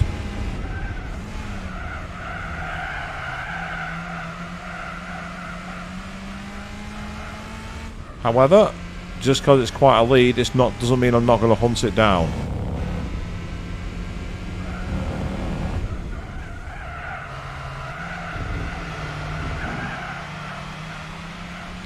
This is what some YouTubers would call the glorified time trial. Catching up to the car in front, or as it's known as chase the rabbit. Like an artificial difficulty. Nah, Joe, I don't mind at all. That'd be quite a good question, actually. In terms of the first car I'd like, I'd probably want something like either a Ford Fiesta or a Ford Focus. I want a car which has got a little bit of power to it, but at the same time isn't too much or too costly to repair. And here in the UK, I think it's Ford, Toyota and possibly Honda, which are the most common manufacturers. And that means that parts are a lot easier to obtain. Oh, that's fantastic. Nice, Naomi. That's awesome. I know you can hack the 3DS, apparently, to get games onto it that way. So that's brilliant. I mean, obviously, I played Soul Hackers on the 3DS. And I'm playing SMT4 now. At some point, I'll play SMT4 Apocalypse. And we've also got the Persona Q games on there, as well as I think it's the Strange Journey games.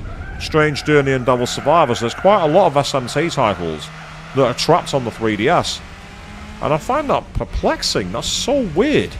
Of all the platforms for your games to be trapped on, the DS is not one you'd think of, is it?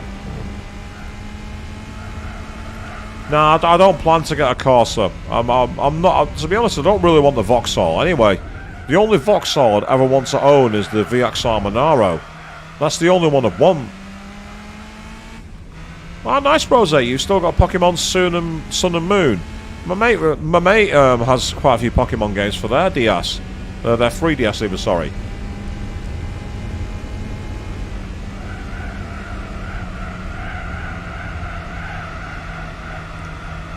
Yeah, so the Fiesta's a good little car. I'd say, as is the Focus. They're both good machines. And again, they're quite reasonable to maintain from what I've seen. Like, the parts are a bit easier to get hold of than some other cars. So they do appreciate in a decent way. And because they're quite common, it means they're cheaper to repair. So insurers like to have them in lower groups. You can tell that I used to work in insurance, can't you, people?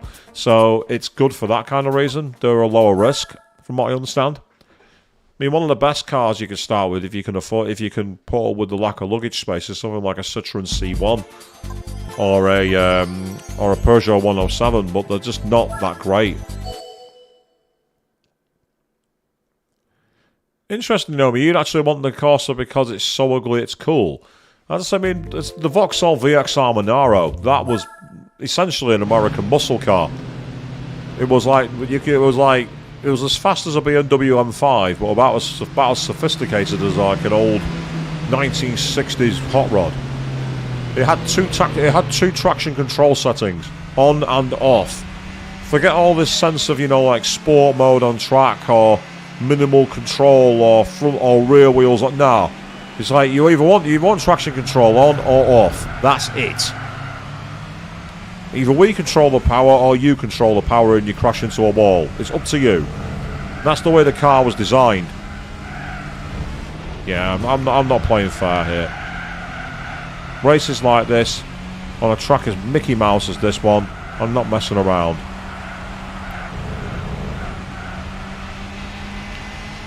If you want any car that's square, the old Vauxhall Nova, that's a real square car.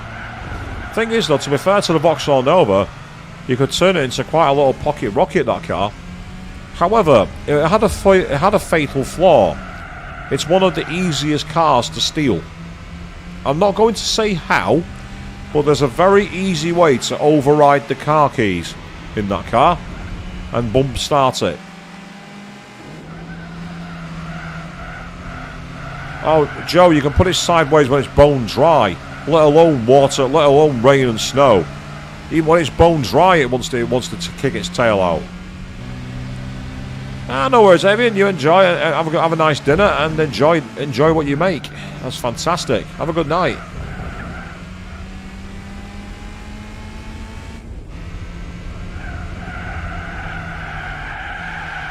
Oh, that's wide. That's gone wide. Yeah, you're not getting away from me. If I'm going to crash, so are you.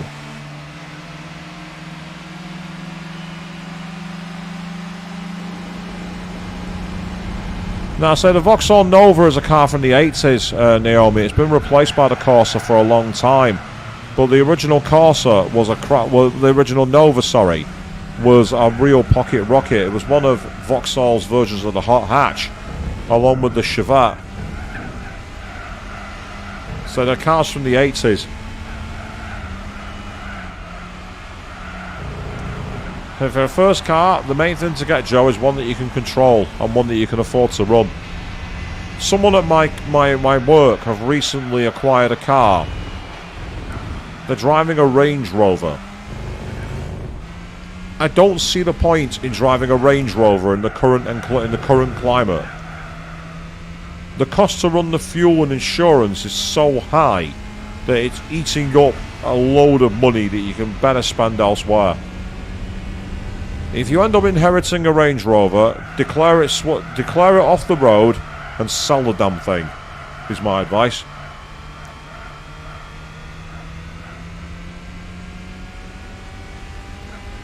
Unless you live on a farm at the foot of a mountain and you need to drive up the mountain to go to work, you do not need to own a Range Rover.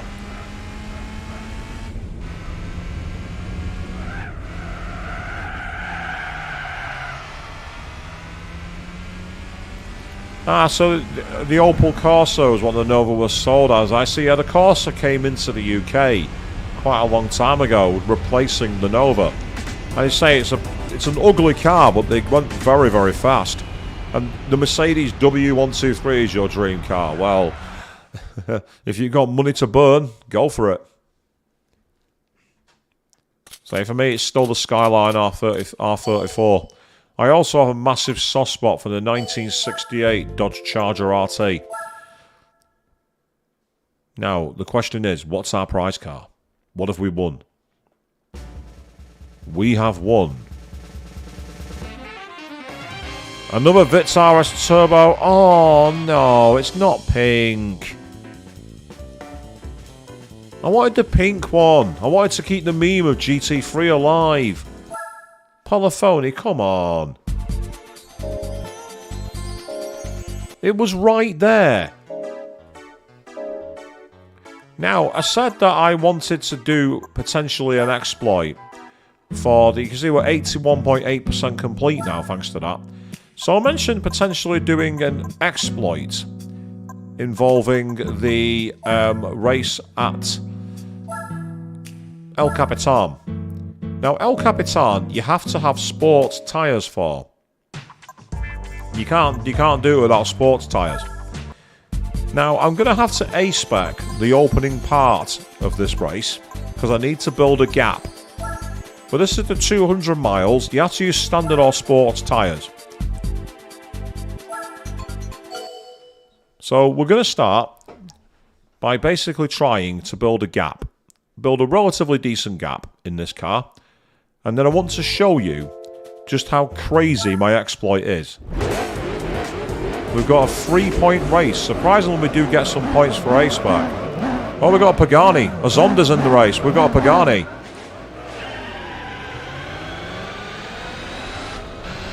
At the start, we're not going to go very fast. But then we will. So I'm on sports tyres, by the way, for this. We're on sport tyres. We're not on racing tyres. So this car feels like an absolute dog to drive. However, it has a lot of speed. So what we're going to do is we're going to do at least one stint in this. And then I'm going to hand the car over to Bob. And I'm going to show you just how silly this gets. You'll find this funny. Those of you who've already seen it found it amusing anyway. Those who haven't seen it will go, what the hell? The only faster way to do this is to actually enter the cheat code to win the race. Win it outright.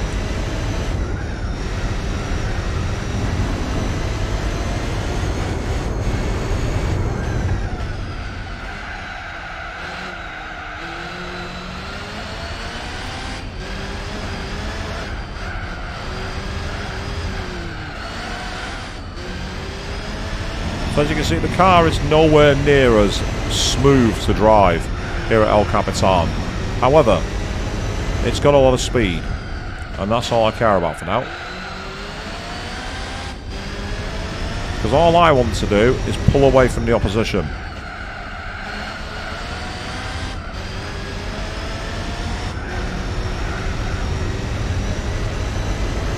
That's right, that's completely correct, Naomi. We won't go really ultra fast yet, because I mean, I could turn it on, but it would be impossible to drive the car.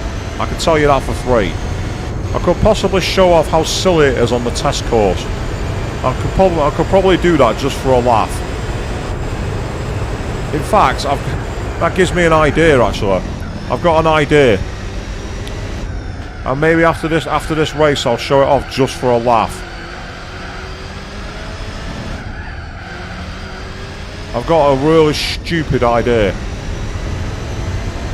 But first of all, I'm going to use and abuse a way to dominate this race.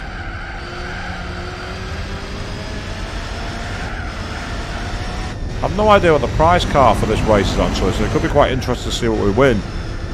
For getting standard sports tyres on a road car, you'd expect like a DTM car or something like that, or a GT car.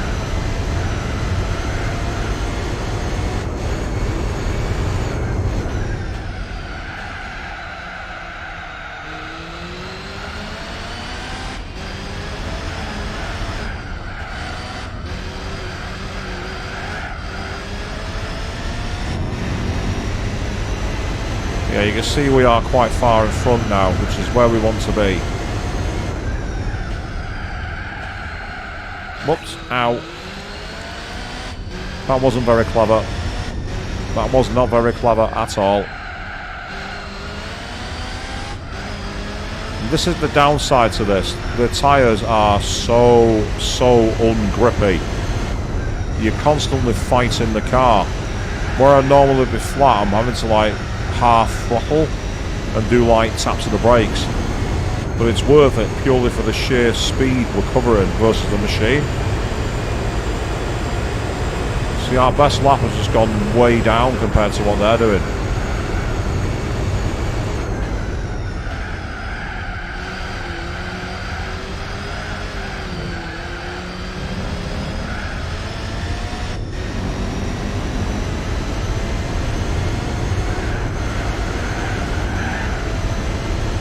But it's okay, because we've got plenty of time. I'm not in the office tomorrow, hell, I'm not in work tomorrow, so I can take it nice and smooth. Take it nice and easy.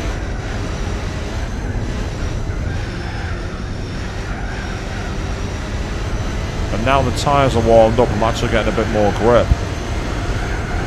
Yeah, speaking of cold tyres, this week's F1 race, that's going to be hilarious. No support races. Races in the middle of the night, which are at best 10 degrees. Those tyres are going to be like driving on ice. The drivers will hate it. So what happens when you get greedy and chase the Vegas nightlife?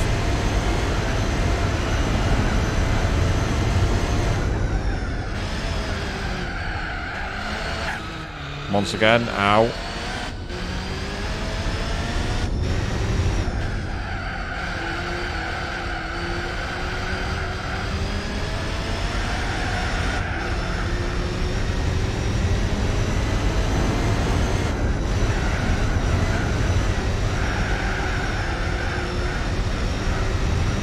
And this is a very relaxing way to drive. It's actually quite nice to see how fast we can go. That's our lap times are way higher. Hey, the Vegas Square looks kind of cool, but I just get the feeling it's going to be absolutely hilariously awful. And wow, Charles's lap, he was sliding like hell, was he? Well, that means that they're in serious bother. Of course, I won't be watching the qualifying live either, because I'm going to be on a train going to my mother's, so I'm going to miss a lot of the action this weekend. But that's okay, because from what I've seen so far, I've not really missed much anyway. I expect this weekend to be an absolute train wreck in F1, I really do. I expect this to be one of the biggest disasters in a long time. The only disaster that's worse than it, of course, is the Vietnam Grand Prix, which never even happened. People have quietly forgotten that one. I haven't. The only place you can actually race the Vietnam Grand Prix is in the F1 game released by Codemasters that year.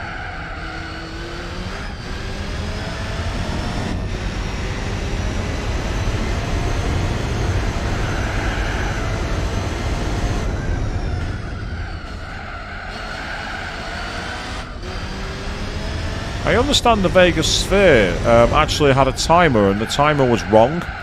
So everyone who was watching it saw the countdown, and it went completely the wrong place. I'm not sure how true that is, because I didn't watch it live, obviously, because of the time it broadcast, but it just made me laugh. I'm like, really?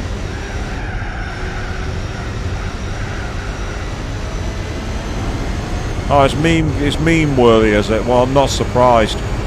I'm not surprised the memists have already got hold of it. Nice, 141, that's a good lap time.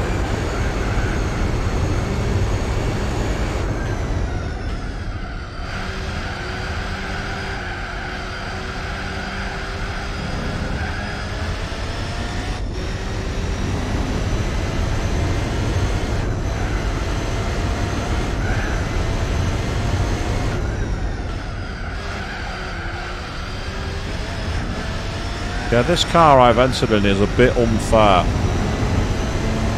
But I don't mind, because I need all the advantages I can get for when I hand over to Bob.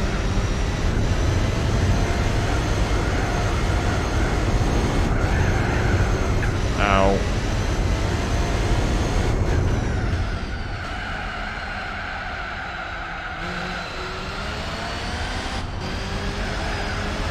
Say, detuning racing cars to enter in lower formula is very Gran Turismo 7 of me.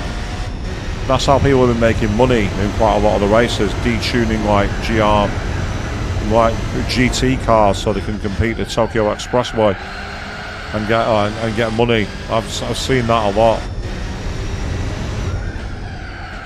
Although the most recent money glitch in Gran Turismo 7 is really hilarious, where basically you take a low car, give it an engine swap for a higher car, and then put it in a race against a load of things like the Red Bull X2019s or the SRT Tomahawks, and you set all their gear ratios absolutely terribly, meaning they have crap top speeds, and just beat them on the ovals in something like a Fiat 500 or a Nissan Micra.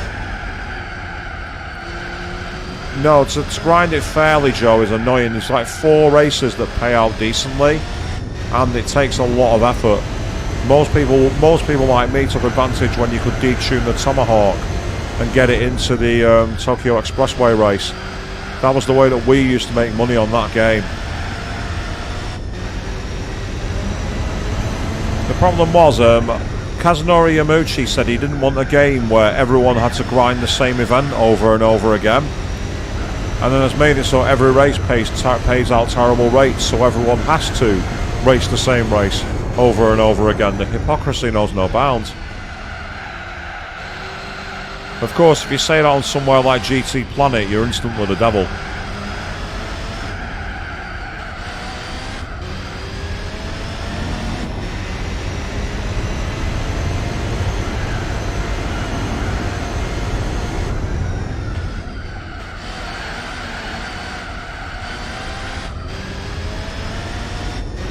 So we're catching up to our first car, which looks to be, I'm not sure what car that is actually. One of the Astons, maybe? Yeah, it's the Aston Martin Vanquish from 1994, I think.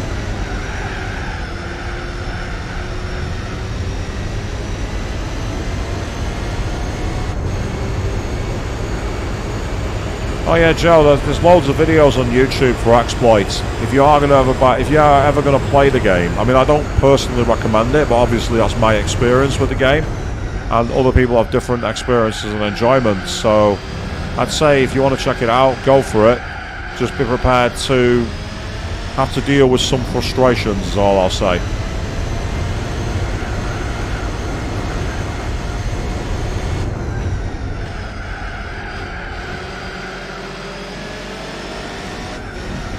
Sorry, mate. Get out of my way.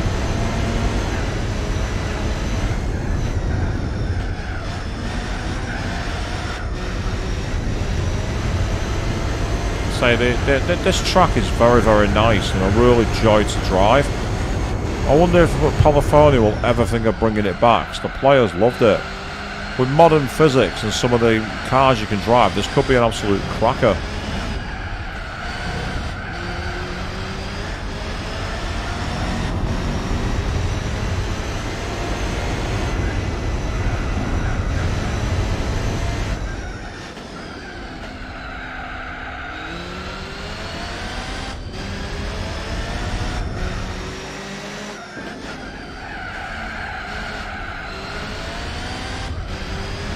Yeah, not this time, mate. Sorry, you're not overtaking me like that.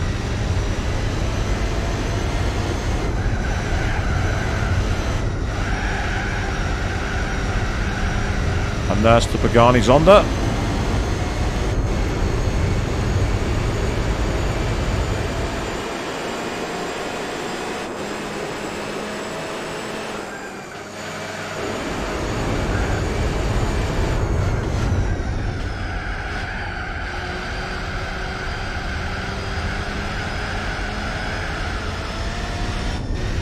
And there's the TVR. It's not the Cigaris, but it's similar to it. And I think that was the car in the lead, so I think I'll just lap the field, which is useful, because it means that when I can go into the pits, I can hand it over to Bob. And then I can show off how the game looks at ridiculously fast speed exploit mode.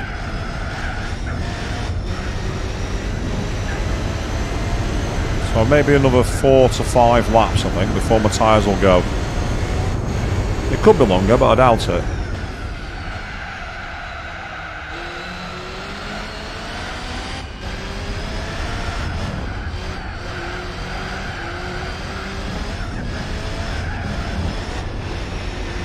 I agree, yes. El Capitan, Grindelwald, Special Stage Route 11, yeah, some great Red Rock Valley.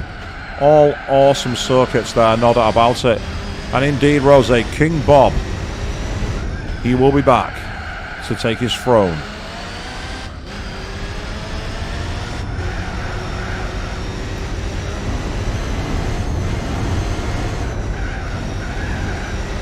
So it's crazy, isn't it, how many great circuits just have like disappeared and they've left the series. So like, look at Seattle, for example, gone, absolute dust.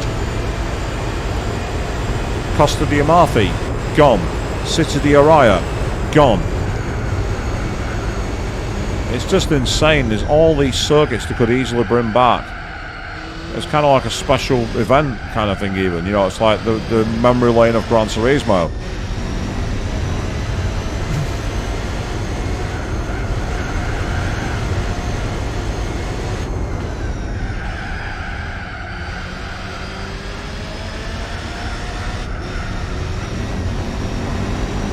Yes, Seattle with the jumps.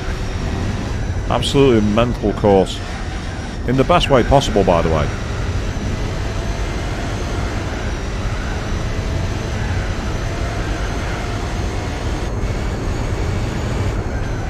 I remember someone once saying it's really difficult to do city streets in high quality, and I just replied with, Signosis managed to do San Francisco, Tokyo and London for the Sega Dreamcast in the year 2000.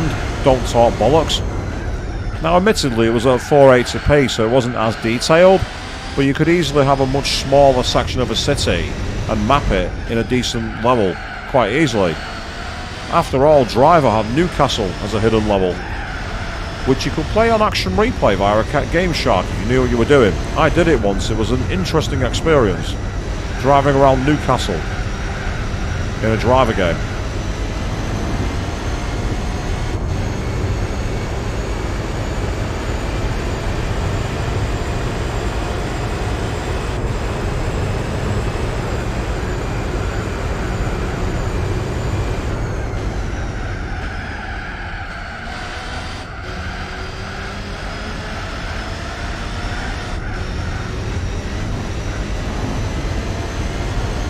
I'm doing what I can to build Bob a huge lead, so I'd like to ideally not have to A-spec again, but Bob is so much slower than I am.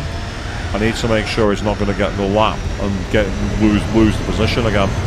I know it sounds crazy, but I've seen enough to make it possible.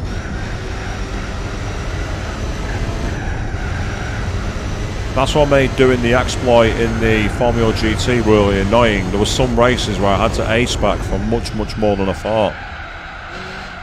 I mean, 3 A-spec points, that's worthless to me, I don't care.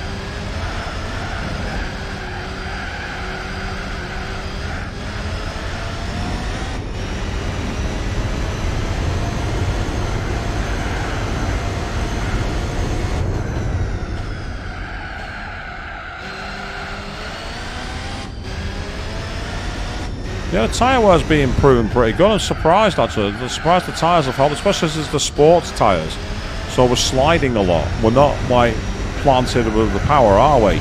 And the tyre wear is actually holding up really well. I'm quite surprised. I'm pleasantly surprised.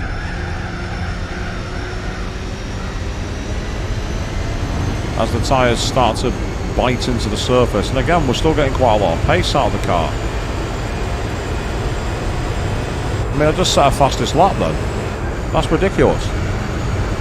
10 lap old tyres, I set a fastest lap.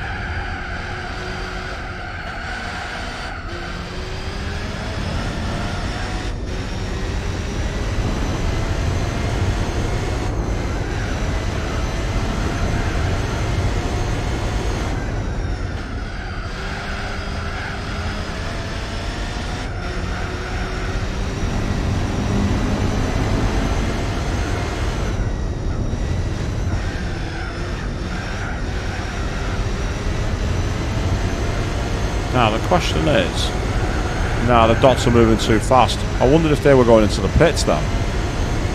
Because they're on like road cars, they won't have as good fuel, so they might pit in soon. Might being the key word. As you can see, we're already at like 1/5 race distance. So this should be quite a long race. And it would be if I don't do a cheat in a moment. Well, I think we've got another at least 2 laps, maybe another 3 or 4. I think 2 laps would be a realistic aim.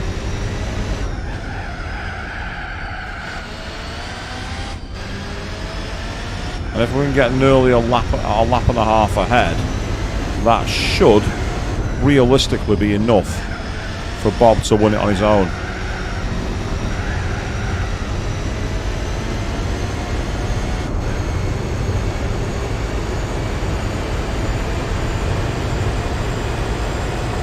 Yeah, 1:43 there, I think, was our time.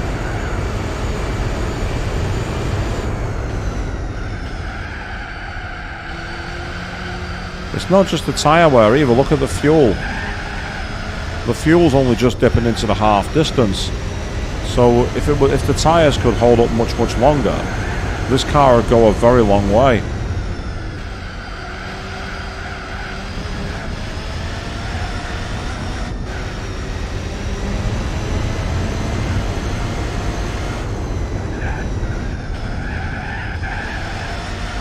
Here, you see how the car was taking off in the middle of the corner then? That was where the downforce proved very ineffective.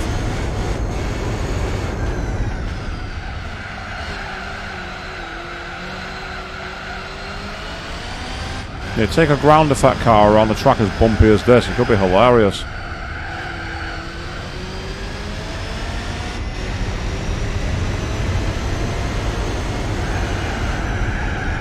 Oh, I felt that coming, I felt the tyres understeering them. But luckily for me, it does not matter.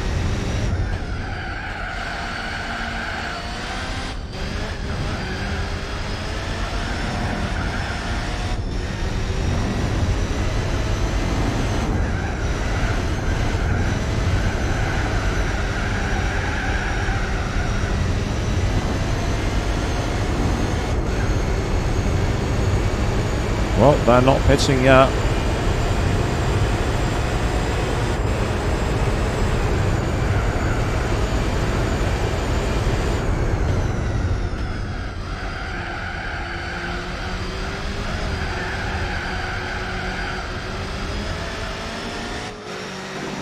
There's the second lap on the Vantage already.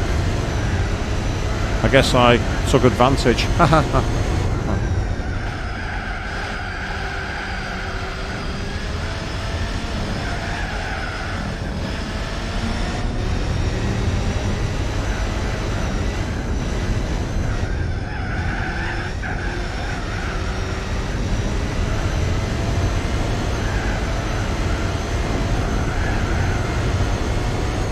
Might be able to keep these tyres going for another lap or two, which would be awesome.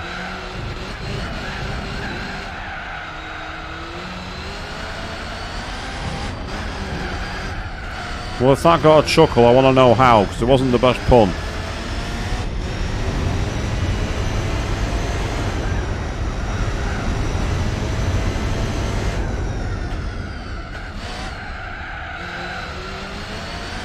So the Pagani Zonda is now in the lead because I think people have gone into the pits. And if that's the case, I'm going to go in now. I think they've all gone into the pits. So that's good. That's very good. Right, so we're going to do a driver change, people. If I can make it back to the pits in time.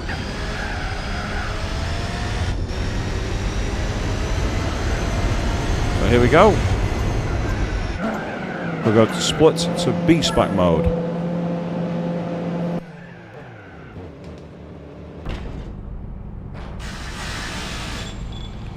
We'll leave the fuel to go into the car, because that way we can just make sure. So here's our driver change.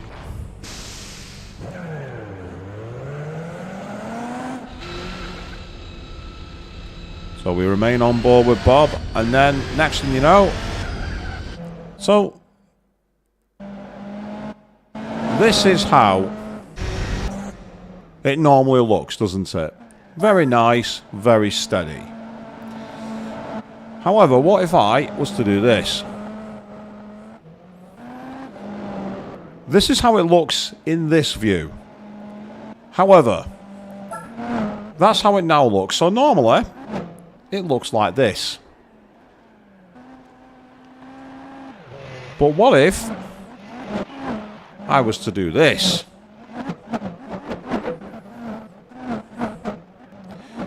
That is how fast this goes. That is how fast it moves. It is ridiculous. It is silly. But if you look at the lap times, you notice that Bob's lap times are not fast. Bob's lap times are actually very slow. But you can already see by doing this. Look at the time in the middle. Look at the time. Look at how fast it's going between the next minute along. It is literally flying. It is literally speeding along. So the Pagani's already back in for another start. Now it sounds really crazy, doesn't it, people? It sounds like you got a random mosquito flying around your ear. That's literally what it sounds like. It's not the most pleasant sound. But you can already see, I mean... Let's count it, right? Get ready. Here we go. 1, 2, 3, 4, 5 seconds is a minute. That's literally how long it's taken. It's taken literally about 5 to 6 seconds for a minute to pass. And as you see, I stopped on lap 13, but Bob's tyre wear is incredible. He's done 15 laps and his tyres are nowhere near dead. So while Bob's pace is not strong, his tyre wear is fantastic. I've pulled out the gap, I've made it absolutely dominant, and now I can literally just sit back and watch him bring the car home. Bear in mind, I pitted on lap 13. We're about to start lap 33. So he's got 20 laps in these tyres, people. 20.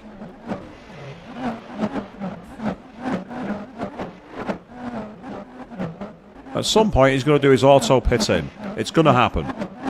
Of that, there is no doubt. And that's okay. That's fine. So he's on his auto pit in lap. He did 23 laps on a set of tyres. And the best thing is, you can even leave the pit stop running at full pace. Look at this. Look at the state of that.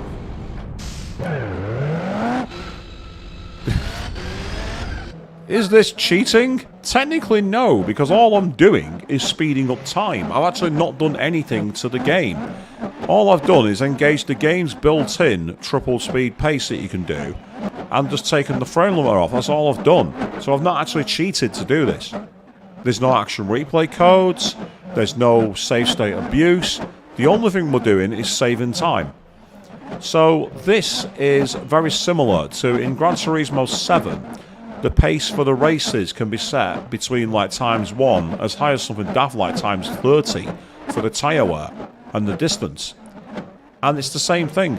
It's like if you played the classic games like the Le Mans 24 Hours on the PlayStation 1 or Race Driver Grid on the PlayStation 3, Xbox 360, you could choose to do a 24-hour of Le Mans if you wanted to. But most of the time it was in incremental minutes. It'd be like 12 minutes, 24 minutes, 36 minutes, simulating the race over that length of time. And that's all we're doing here. We're taking a race that normally should take anywhere between 2.5 to 3 hours. And at the moment, well, we're doing it in what? 15 minutes? So the 24-hour Le Mans, we could literally do that tonight. Now, I wouldn't want to do it tonight because I want to make some changes in order to make it work.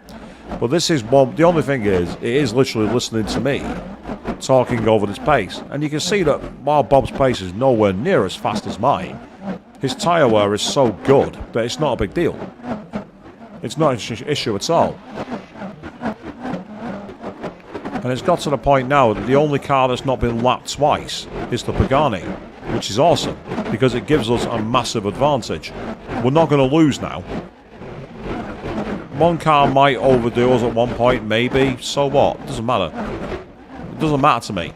At the end of the day, the car is down, the car is defeated, we're in the lead, and we're going to take the crown. And we've done it purely by speeding up time. This is no different to any other person doing it when you're playing Persona 2, for example, on PSP. You emulate Persona 2 Innocent Sin, you can engage the fast forward mode in auto battle and save hours of gameplay. You save hours. People who set up their Tomahawk to grind them money while they weren't playing the game. It's exactly the same thing.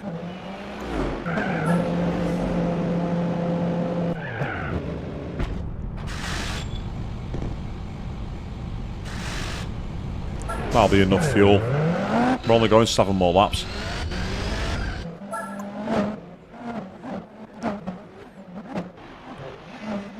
Let's say when we get to the final corner, I'll just re-engage the frame limit. That's all I'll do. And that way we'll finish the race nice and strong. And, yeah. If it wasn't for the fact that I needed to build a gap for Bob, because his skill isn't high enough, you could do this right at the start of the game if you wanted to. There's nothing to stop you doing it when you're playing it the way we are. Imagine trying to do this on an original PS2. The internal motor would fry itself, probably.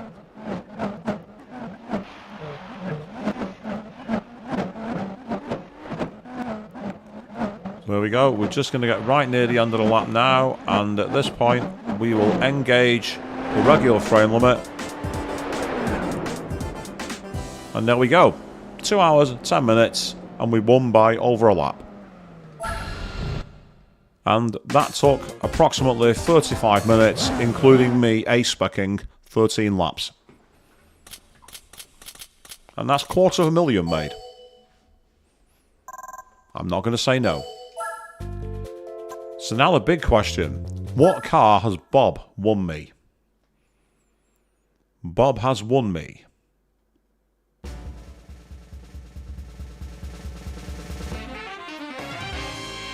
Oh! Oh, wow! What a machine! That is a thing of beauty. Those sweeping curves on the front headlights and the almost retro rocket ship design of the back end. Makes you figure something out of like Buck Rogers from the 21st century. That's fantastic. What a car. Thank you, Bob. Thank you very, very much indeed. Now, I did say that I had a very silly idea. I said that I had an incredibly daft idea. You've seen how fast the car goes when it's in that speed mode. I have an idea for the test course. It's a ridiculous idea. And because it's ridiculous, we're going to do it. We are going to see how fast the Daimler 1886 motor carriage looks running at ridiculously fast frame rate on the test course.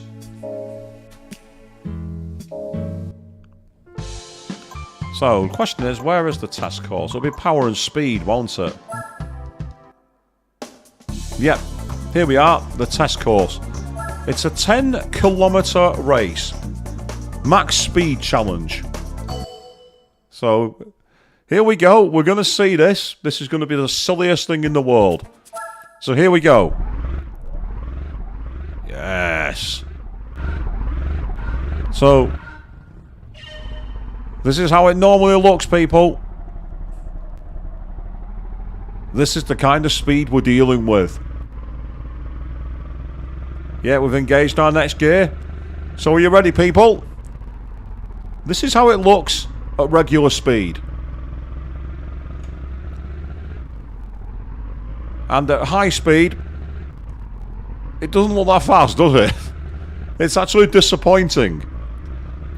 It's taken, look at that, it's taken us nearly a minute to go 200 meters.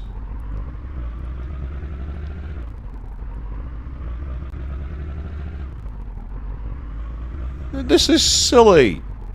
I can run faster than this. It's taken us nearly 2 minutes to go 400 meters. No, Queen, it wasn't. It wasn't the prize car, no.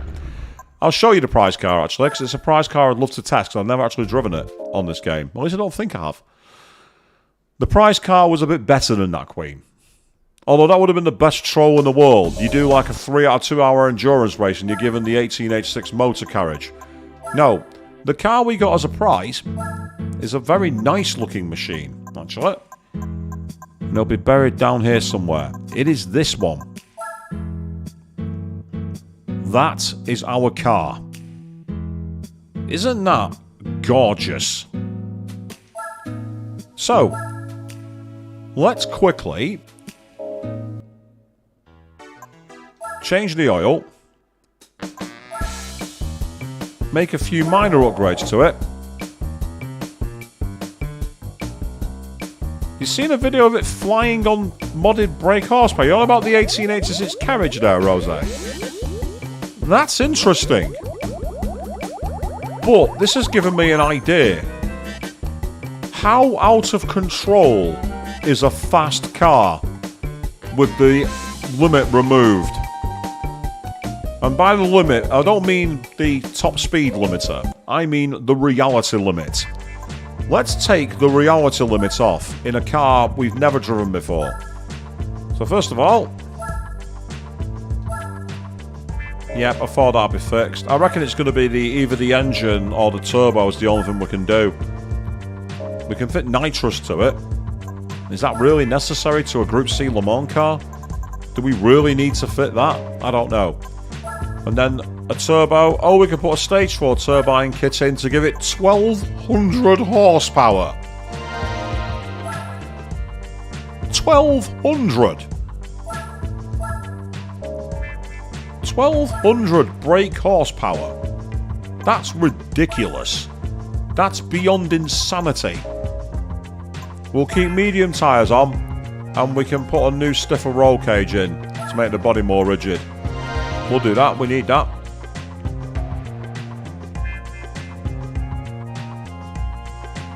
So let's quickly get our eye in by taking this for a lap of our usual test course.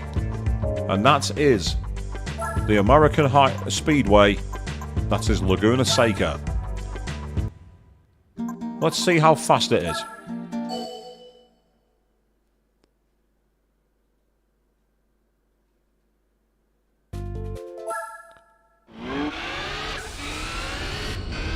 Okay, well, automatically it feels good. Oh, wow. Okay, this thing shifts. Holy hell, this is fast. This is a fast car. Wow.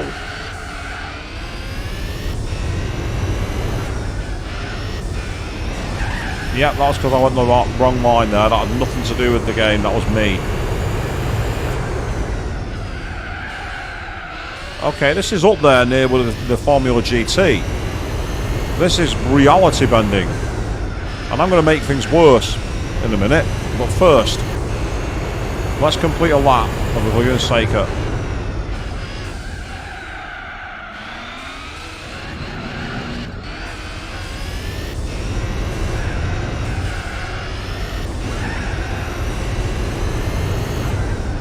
Oh, definitely one of the best LMPs in the game. You're not wrong.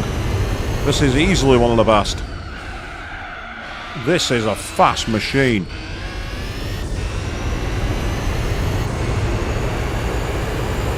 A 109. Wow, how fast is that compared to the rest of the times we've got? It's right to the top. It's 8 seconds faster than the Toyota GT1. It's 14 seconds faster than the Jag XJ220. That's insane. That is fast. That is very, very fast indeed. So, we've seen how fast it goes around Laguna Seca. It's incredibly quick. However, I'm not done yet. It's time for us to truly knock our socks off. We're going to go to the max speed challenge to do the whole 10k. And once this starts,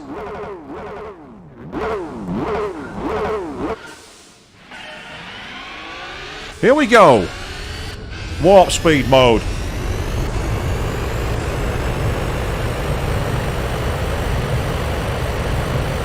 Oh my god, this is uncontrollable. You literally have to wall ride. The car has no input whatsoever. I'm barely tapping my analog stick and I'm flying across 5 lanes of traffic. I am drunk driving here, people. This is insane. This is uncontrollable. This is the fastest. Yeah. That happened. Yeah. So, let's really go crazy. Why don't we see how hard a race is? This is a high-speed race of the test course. We're doing this. We're going to go out of control and see just how crazy this is. Or at least I hope we are. I think my emulator has crashed. No, don't do this to me.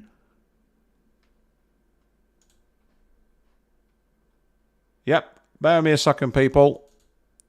I am going to have to restart this.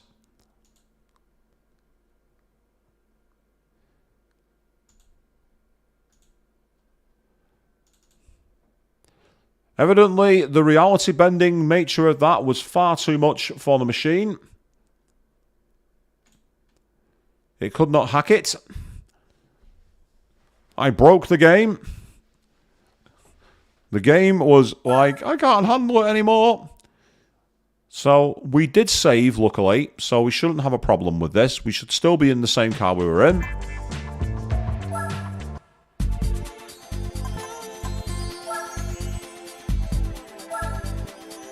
I just realised it's September 11th in the game. That's an omen and a half for you, isn't it, people?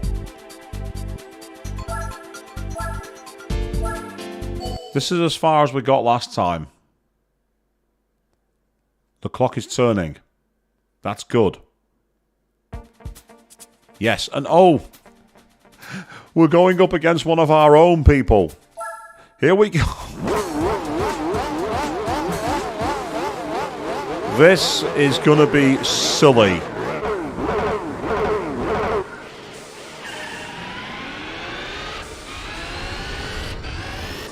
Here we go.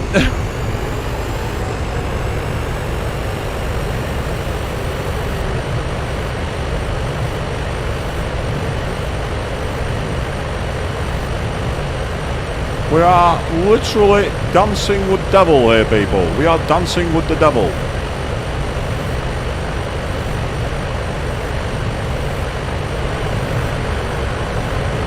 Oh my god, this is insane.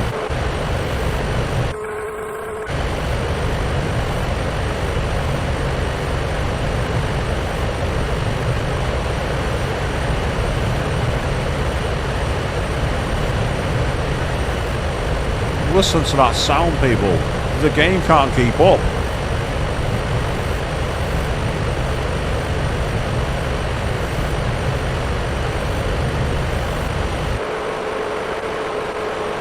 I can't look at my wheels like this, unfortunately, unless it goes side on. But just to give you an idea of how crazy it looks from the outside, people.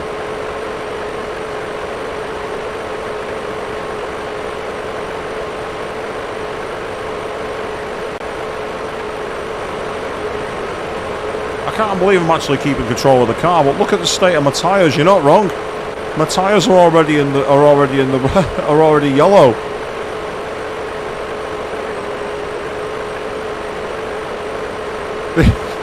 I didn't even notice my tyres going that cold already. That's a major problem. We're gonna be spinning soon, people. I can tell you that for free. Look at that, already going to orange. This is insanity.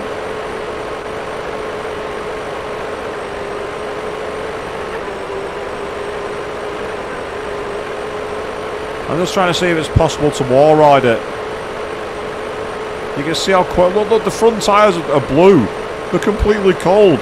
The front tyres have got no problem whatsoever, but the rear tyres are absolutely shot.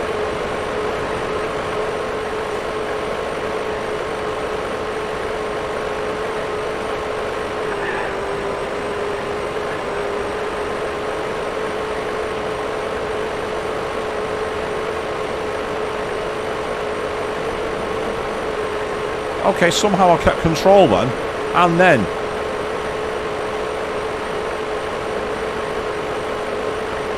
this is absolute insanity.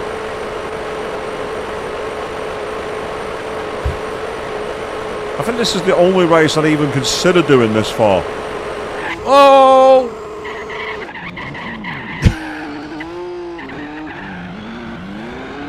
The game has no idea what it's doing anymore, people. I knew it was going to happen eventually. The tyres went. My tyres have literally gone. Look at it, I can't move.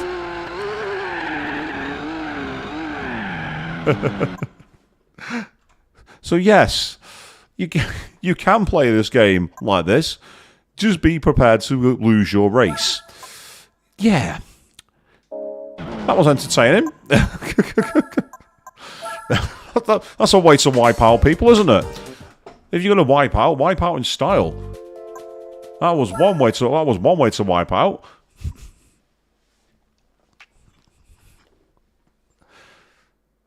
Yes, this game, it certainly has its things that make you wonder what on earth were they doing. Quite crazy. Now, meanwhile, while we're over here, there we are, Lexus. So annoyingly, you have to buy, I think it's the IS200. It's for a tournament that I want to do, the Altezza tournament. Car from the 1990s. Yeah, you see there, J, Lexus ISJ. I need this for a tournament. Oh, we'll go in yellow, that looks awesome. We'll have that. But yes, so the Minolta is very fast indeed, and then decided to literally melt my machine because it couldn't keep up. And yes, we can still race for a little while longer. My aim is to do this tournament, I think. And then once this is over, that will be where we end it, I think.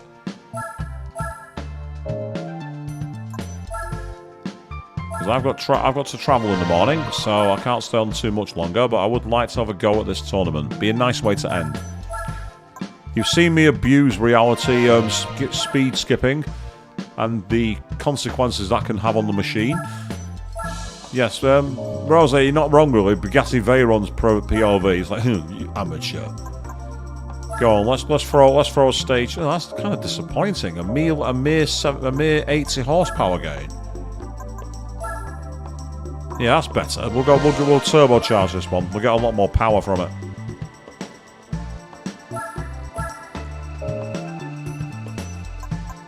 Now we'll do all the usual bits here, the port polish and the NA tuning.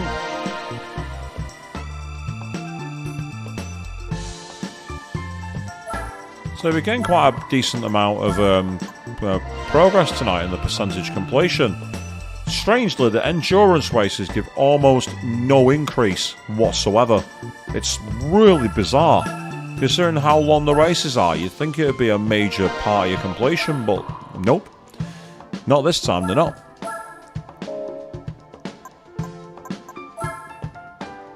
And then we will go with...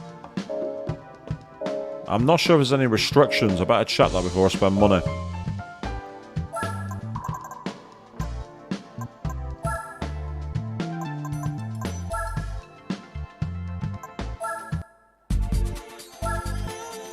Ah, there's no restrictions. Cool. I want tyres.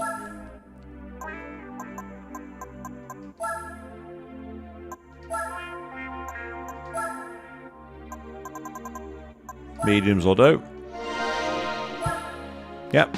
Money will open all... Oh, in the words of Karen in Shin Megami Tensei 4, Marker opens all doors. And he's correct. Money is what we want. Money is good.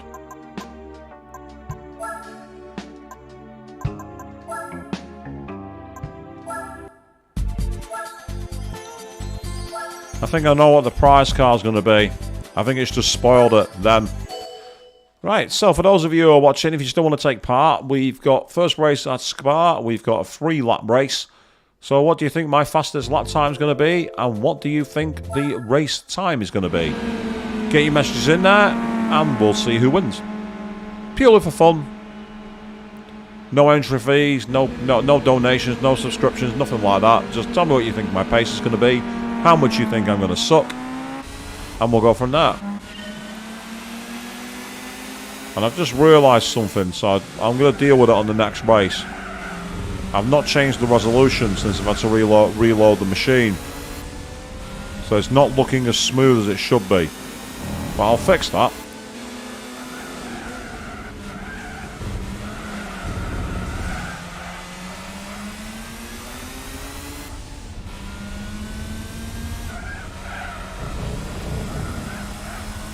Car corners very well actually. It drives quite nicely for a Lexus.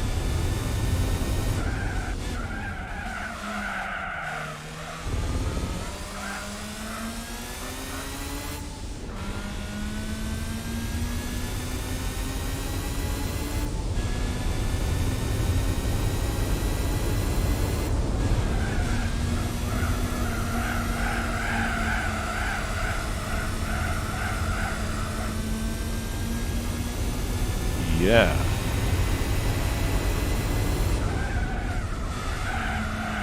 I'm disappointed that the 1886 Motorwagen didn't look much faster. That was really irritating. I'm just glad we didn't try and take it for a 10 kilometer run in that car. I mean, good lord, how long would it have taken us to get around the test course? It was like more than 2 minutes to do 400 metres. So by sheer mass, that tells me about 3/4 of an hour.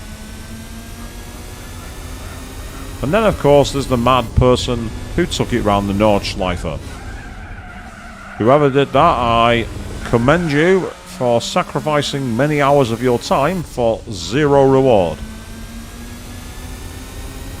Kind of like when Zero Master beat that level of Doom by making it run itself on a script forever.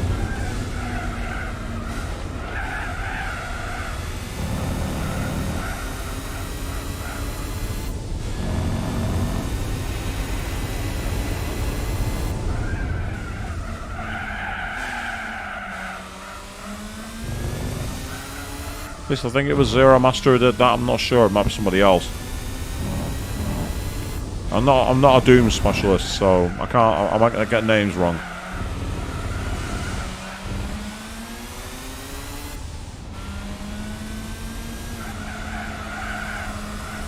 So this car's not bad to drive. It's not as fast as I'd like, but it's still pretty good. It's just weird that you have to know to go and buy a Lexus to be able to enter the tournament.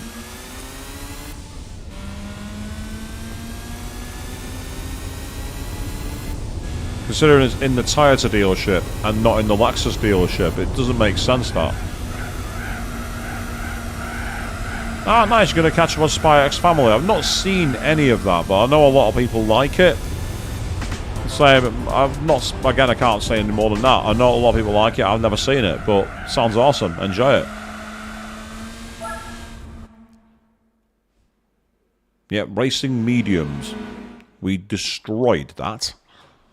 That was relatively routine for us, it must be said.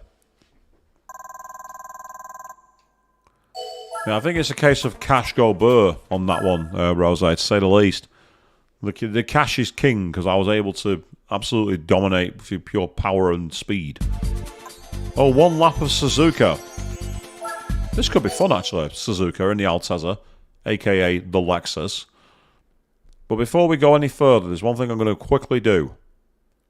If the game works, and it has, fantastic, I'm going to very quickly change the visual resolution. Because this being the American version, a game from the 2000s has a HD mode.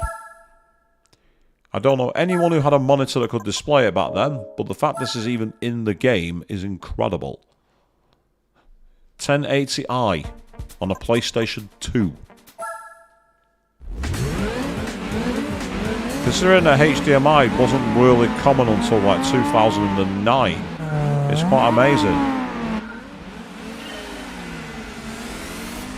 I think there was a Jackass game that also had the same resolution, which has always blown my mind. Gran Turismo, I can understand, you know, a really nice technical demonstration of cars and physics and everything else. But a Jackass game? It's like, really? You want to watch, like, Bam Margera and all that doing stupid stunts in HD on your PlayStation console? And to be fair to all the Jackass fans, they're like, yeah, that's amazing.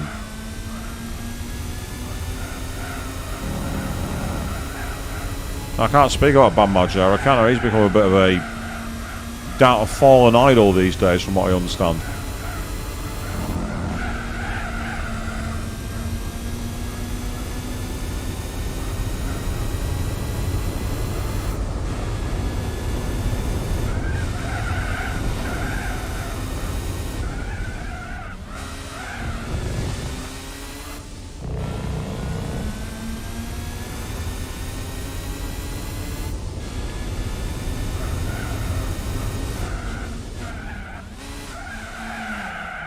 Exactly, that's the best way to sum it up for that one, Rose. Not the same person, not the same mannerism, that's the best way to sum it up. I don't want to say too much more about that particular individual, because it's not fair on them. You know, they've obviously got their own struggles, and you don't want people dunking on you when it's like that. Last thing anyone needs.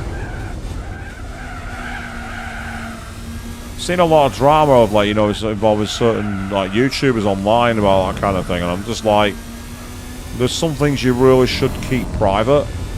Having a camera following you around at the darkest moments of your time is not good for you. And I also feel kind of I feel that the people who hold the cameras have to take some responsibility for that. It's like, you know, at this point you're entering bear baiting kind of situation, and you should be going, is this professional? Is this in the public interest?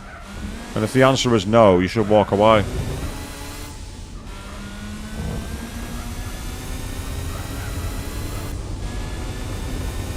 I didn't know Steve had a channel, that's kind of cool.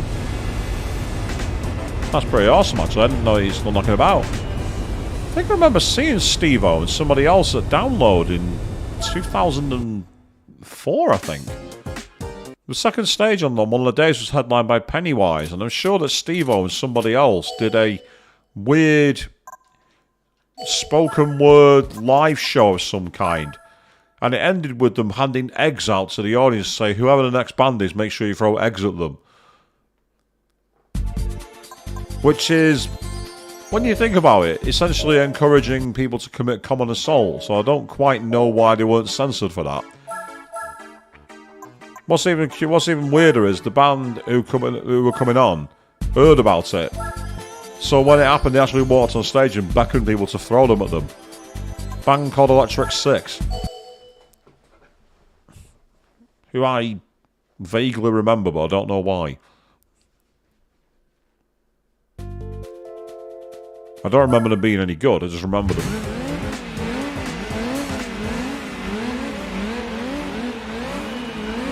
Yes, talking about attending festivals nearly 20 years ago. I am so old.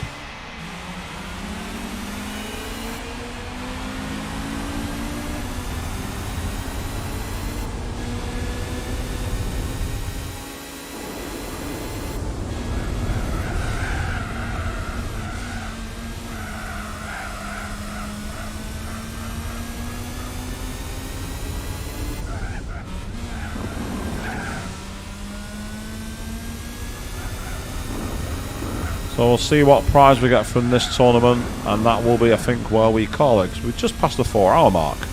Doesn't time fly when you're having fun? Absolutely. Yes, it does.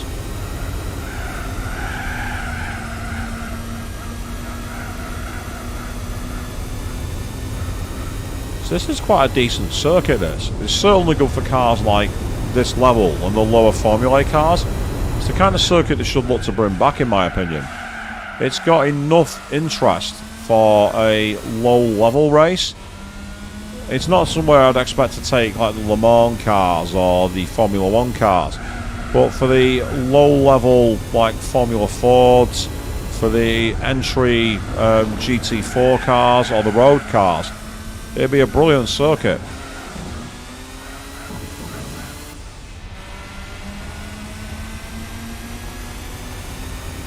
Interesting history to it too, considering at one point it was called Plum Strip before being changed to Apricot Hill.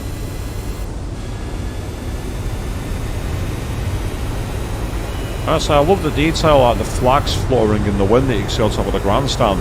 Something I never noticed back in the PlayStation 2 era.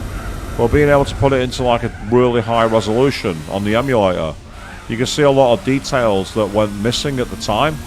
And I find that fascinating. It's why I love modern emulation of old games, because there's sometimes you look into it and just realise there's a lot in there that no one knew was there, and it's really quite fascinating.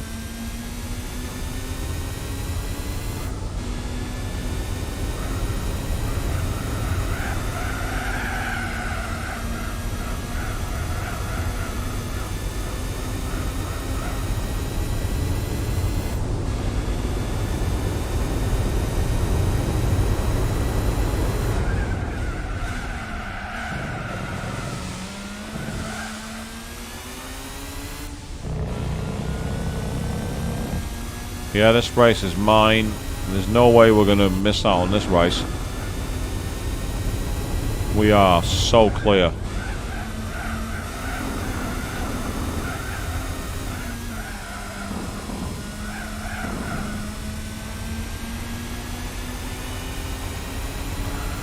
Pace difference between the first lap and the second lap is what's got my attention here. It just shows how much you lose warming up the car, so to speak, because we've literally just gained nearly 11 seconds in one lap. That's pretty extraordinary. Won by a long way. Yes, winning a Lexus. I drive a Lexus! Yeah, no one wants that.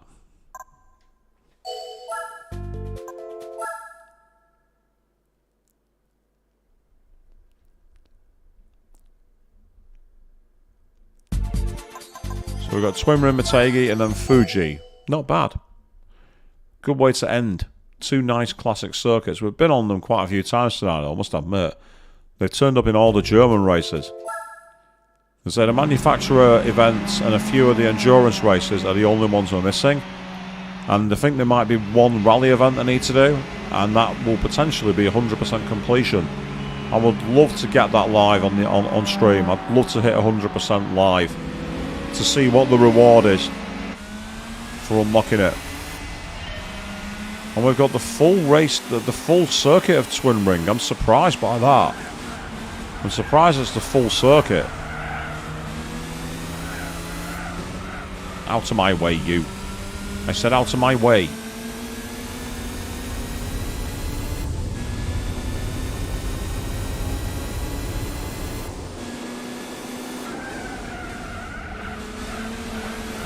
Seeing all these Lexuses is making me think of that clip from Mean Girls. She has two big purses and a silver Lexus.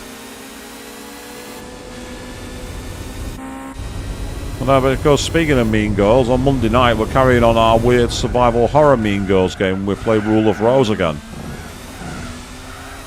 Very strange game now. I've really enjoyed playing it though. It's just been so weird. And really surprisingly disturbing at points. You'll never look at an onion sack again, having watched what happened on the last stream. Isn't that right, Queen?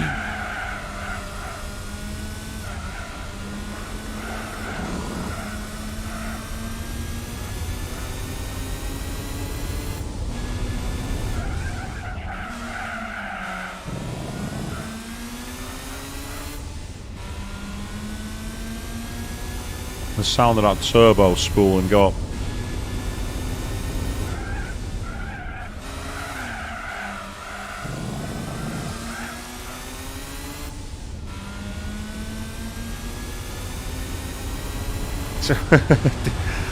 DPM. Don't. Gotcha. Don't remind you.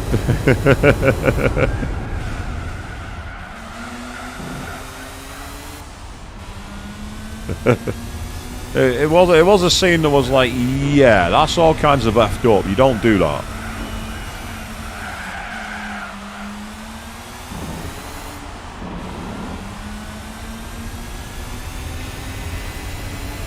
Well, this is going to take us a while, this race, by the looks of it. This one's going to be much more closer to 4.5 minutes by the time we're done.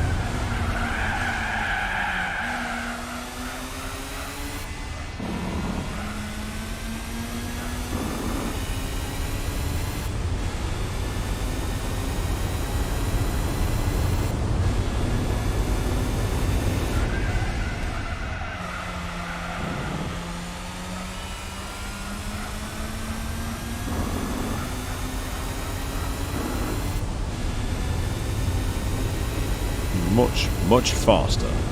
We're not far off now.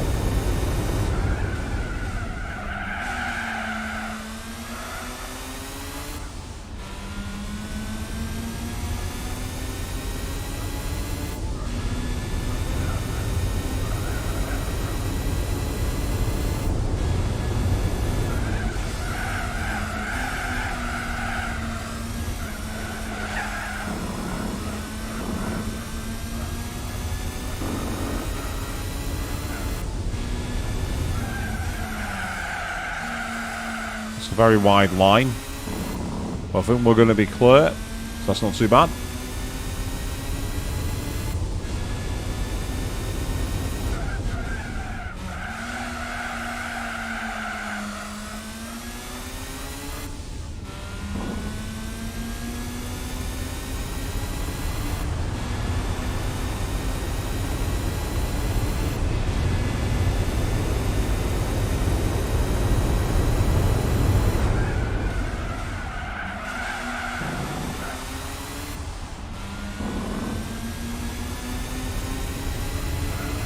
Almost there. We're almost at the end of this lap. And then after that we've got one more race at Fuji and we're done.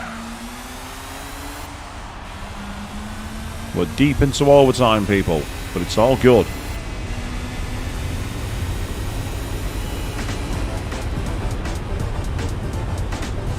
Yay. 4 minutes 23. I said 4:30, so we've gained a few more seconds there, but still. Long race, that one.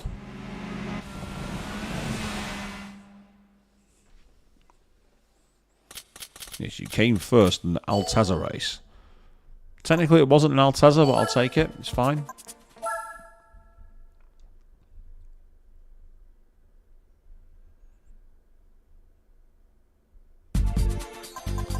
And the final race at Fuji. This is our final race for tonight, people.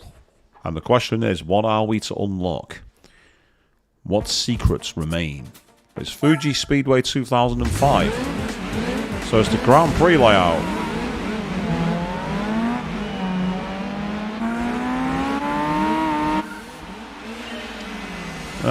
New rumour about what, Rose? And again, it's rumours are something I tried to avoid. I mean, Rose, I mean, that's a game that's not even been announced. That kind of rumour of a price seems very silly. I can't see any game company in their right mind charging $150 for a game just as the base game.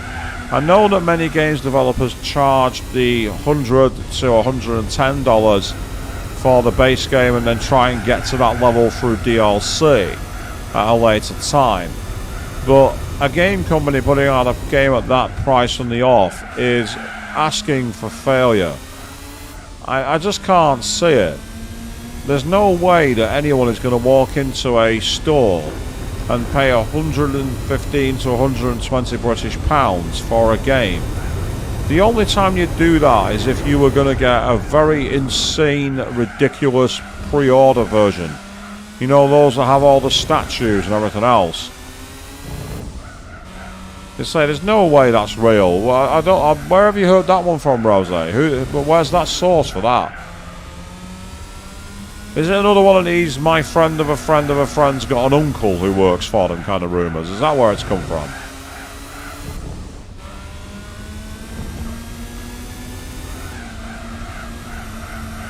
Yeah, exactly. You're quite right there, Queen. If it's like a special digital deluxe or one that includes like bonus content, then maybe so. I mean, a lot of games companies now, I mean, I'll be honest, as much as I like their games, Atlus are notorious for day one DLC, which massively bumps up the cost of the game. Content that really shouldn't have been cut in the first place in the eyes of many. And I think that is where this might be going, essentially. It could be one of those where there's a day one campaign and you get access to, I don't know, the ability to play as Trevor from GTA 5 or as CJ from San Andreas. You know, that's the kind of thing I expect, maybe. And if it includes like a special collector's edition with, like, you know, a replica something from the game, I don't know what. It might go at that level, but for the base game, not a chance. If a base game ever costs that, it will never sell. It's as simple as that. Right now, gaming is a tight luxury as it is.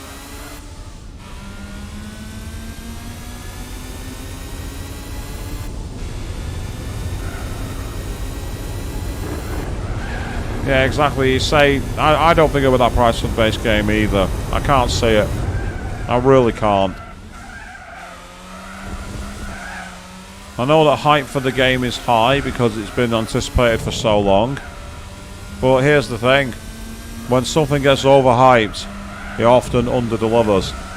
And that's where companies like Rockstar and that have to be very careful about what they're marketing their games as. It's very easy to overpromise and underdeliver. I mean, again, Gran Turismo 7 is a case in point. Gran Turismo 7 was advertised as Gran Turismo being back. And most people who played it said, this is not Gran Turismo, this is not the Gran Turismo we played. And they got badly burned by it, Polyphony, and many other developers have been guilty of that in the past. Well, Duke Nukem Forever, yeah, that's a cracking example. You're not wrong there, Queen, yeah. Duke Nukem Forever. Or that horrible game made by Silicon Knights, Too Human. It was promising to be the most epic Norse-inspired game in the world. It was absolutely horrible.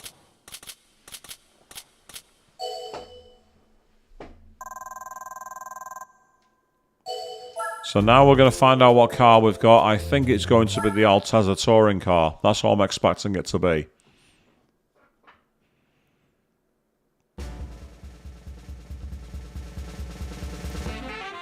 Yep, called it. The moment I saw that name in the car list, I knew that's what was going to be there. But my, that's a very rather bulky looking machine, isn't it? Look at the skirts on the side of that car and the body kits of that. That's a rather mental looking machine, to say the least. It looks pretty fast, to be honest. Could be a great touring car, that one. What got leaked, I believe, Rose, was test footage rather than the actual game, but who knows? I don't work at Rockstar. So let's quickly check our actual percentage completion. We're now 82.8% complete. Looking at our status, we have a win ratio of 86%. Our B-Spec driver has now gained a lot more points, so they're getting a lot stronger as well. We've got all the gold in the license tests, and we've got some good performance overall there. So, with that in mind, what's going to happen here is that's where we are going to wrap up for this evening. And I'm going to be offline now until the Monday, when we come back and play Rule of Rose on the PlayStation 2. And who knows what creepy things await us in that game. Until then, thank you all very, very much for watching. And don't turn off the frame limiter for the Toyota Minolta. It will break your game.